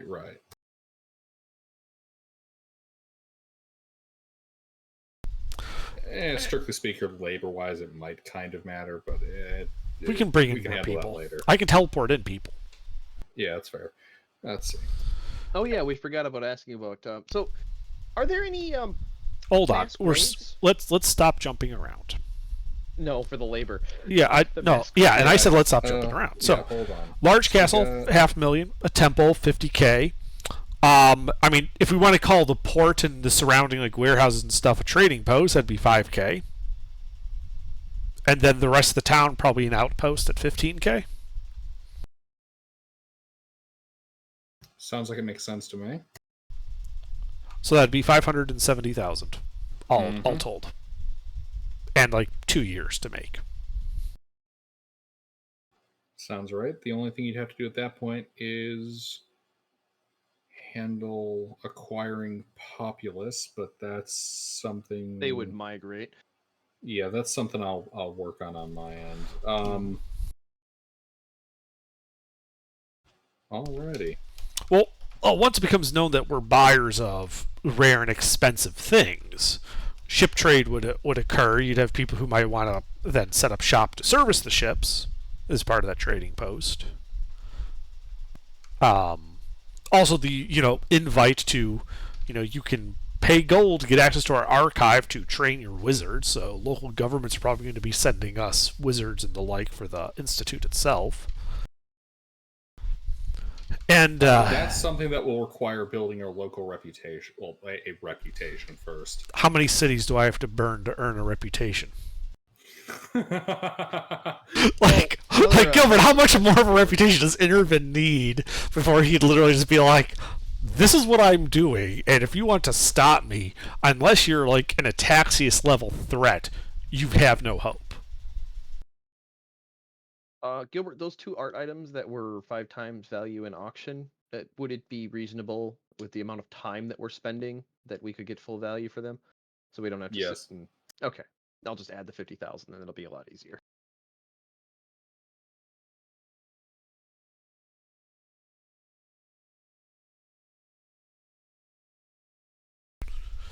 But there's also the fact that politics-wise, we're a neutral entity, right? We don't we don't We care don't about. deal with politics. Yeah. Yeah, like we're not beholden to anybody, and therefore we probably would gain at this point in time we'd gain rapidly a population of just refugees of all stripes. That is true. Because we're not at war with anybody unless Sargosh really doesn't want to get bought off for the fact we took over a useless marsh. It's true. In which case I will earn that reputation when I pave over their city. Are you kidding? Sargosh is almost a vestigial entity at the moment. Like, it So it won't even exists. take me that much time or effort.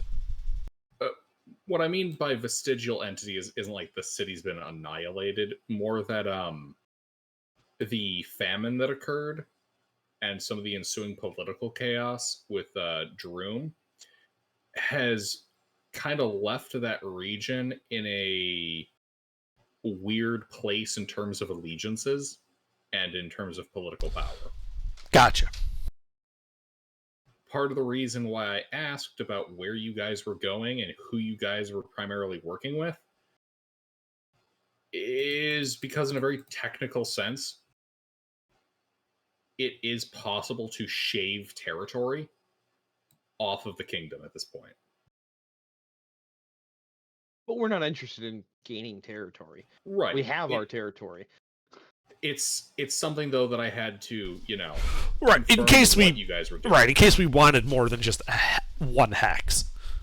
Correct, because at the moment, you guys could quite literally pull off the geopolitical equivalent of, man, this civil war is stupid. We're an independent entity.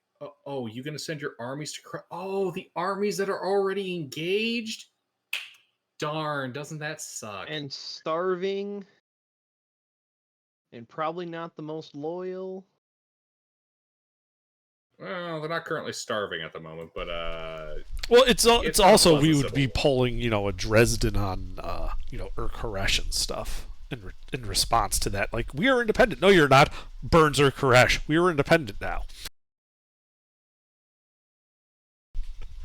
No, but no. And realistically, our closest political association, Gilbert, is likely to be with the Shrine Isle for two reasons. One, our interests kind of align. They're a religious organization, but they also secure and protect, artifacts of awkward natures, which is something. The fucking demon ball you gave them. Yeah.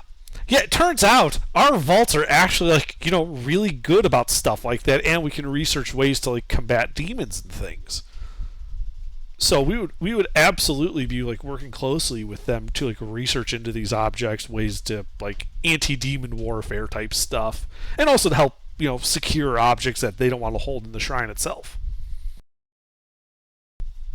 And you do have a history with them. I have a good history with them. Remember, they lost some paladins, and we fucking deep struck the drow that were fucking with their paladins. That wasn't the only people of theirs that you found.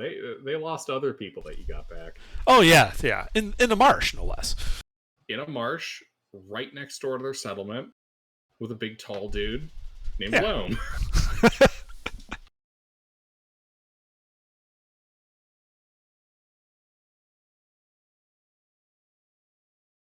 Just Mr. Hey, don't mind me. I may have abducted some acolytes. Happens. We're allies, not siblings. Us and the Shrine Isle, I mean. But they would probably be our closest political associations, because messing with any of the city states is just asking to get mucked into this stupid civil war of theirs.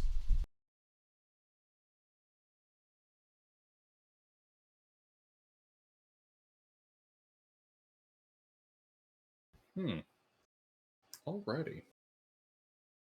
I am very close to being done mathing. I just have to do the final numbers. And I'm accounting for the $500,000 for the cast or the institute. Yep. So all told, we have spent a decent amount of money. Probably a little bit less than half of our total reserve. Well, in terms of what we've spent, the only things we've actually spent money on are the ship officers, the spell scribing components, and the Institute. Everything else is just converting currency. Right, which will go into the Institute's vaults. Mm-hmm.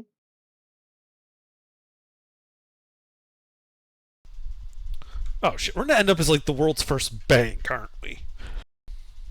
Like we're accidentally gonna become like a research institute / bank.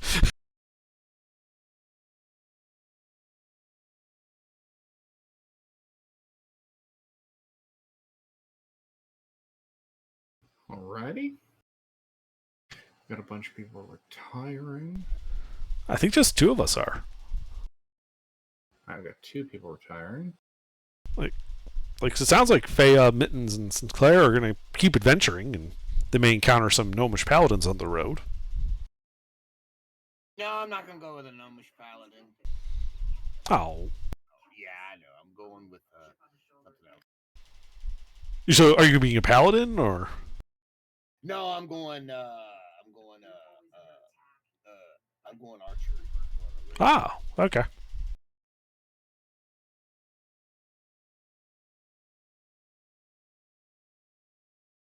Son of a bitch. I carried a 1 wrong. It was when I did the conversion. Oopsie. I'm remaking war.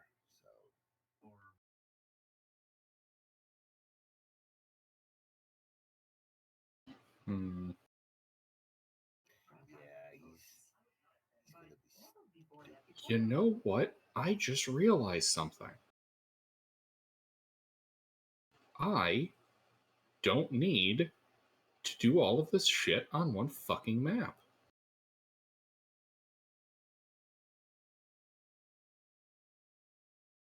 I can do my map however I fucking want. Yep. I can just create a series of smaller map files. It's like, you know what? That way I don't have to keep like worrying about fucking up the scale of another area because I changed the scale of one other. And man, So, after, I would say, a year of absorbing platinum, because that would be the only thing that would take a while to slowly convert the gold over into platinum itself, we still have 960,000 gold pieces worth of gold. Like, I was being generous, and I'm like, we could reasonably get, 25,000 platinum pieces, which is only 250,000 gold. But that's 46 300 gold piece diamonds, 124 500 gold piece diamonds, and 63,000 gold piece diamonds as part of our inventory that are they're just gold value. I mean, that converts back to nearly 1.5 million. So yeah, we're sitting just under 1 million in just gold reserves after, let's say a year of converting currency. yep. Next week, I believe we can handle some other logistical elements. Mm-hmm. And then also all of the other players finding out what they want to do with the Institute being built. Mm-hmm. If they want to stay, if they want to bring in a new character, they can find a reason for their character to stay or depart. Yep. Like I And said, Sinclair will be looking for new people to venture with. Mm-hmm. And I will need to come up with some shit for you guys to do. Well, I'm sure there are plenty of things in this area that Intervin might be interested in that we could go fetch for him.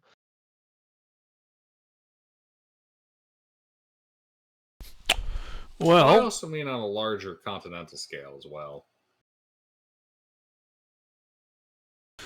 let's see. Oh, Gilbert, if possible, I would like to try and convince Blethlinpar to join us at the Institute. screaming The all-seeing shopkeep of doom. I mean, now we actually have a shop that he would be interested in moving into. Right, like we've got like or we offered him to stay on the boat. Yeah, and now we've got like an honest-to-God dungeon complex that he could like make a section of his own and operate a store out of and everything. And we have active trade, unlike the dungeon that we sealed him in. Well, we didn't seal him in there. He just got sealed in. Well, yeah. Fair enough. It wasn't our fault, I swear. If only I can remember the voice I did for him. It was very, Skeletor. I love doing the Skeletor. It's like my favorite to do. It was like if Skeletor was screaming all the time. That was what you were doing. Yes. If Skeletor spoke in only caps lock. Exactly. That's the voice you were doing for him. I guess we'll find out next week. Okay.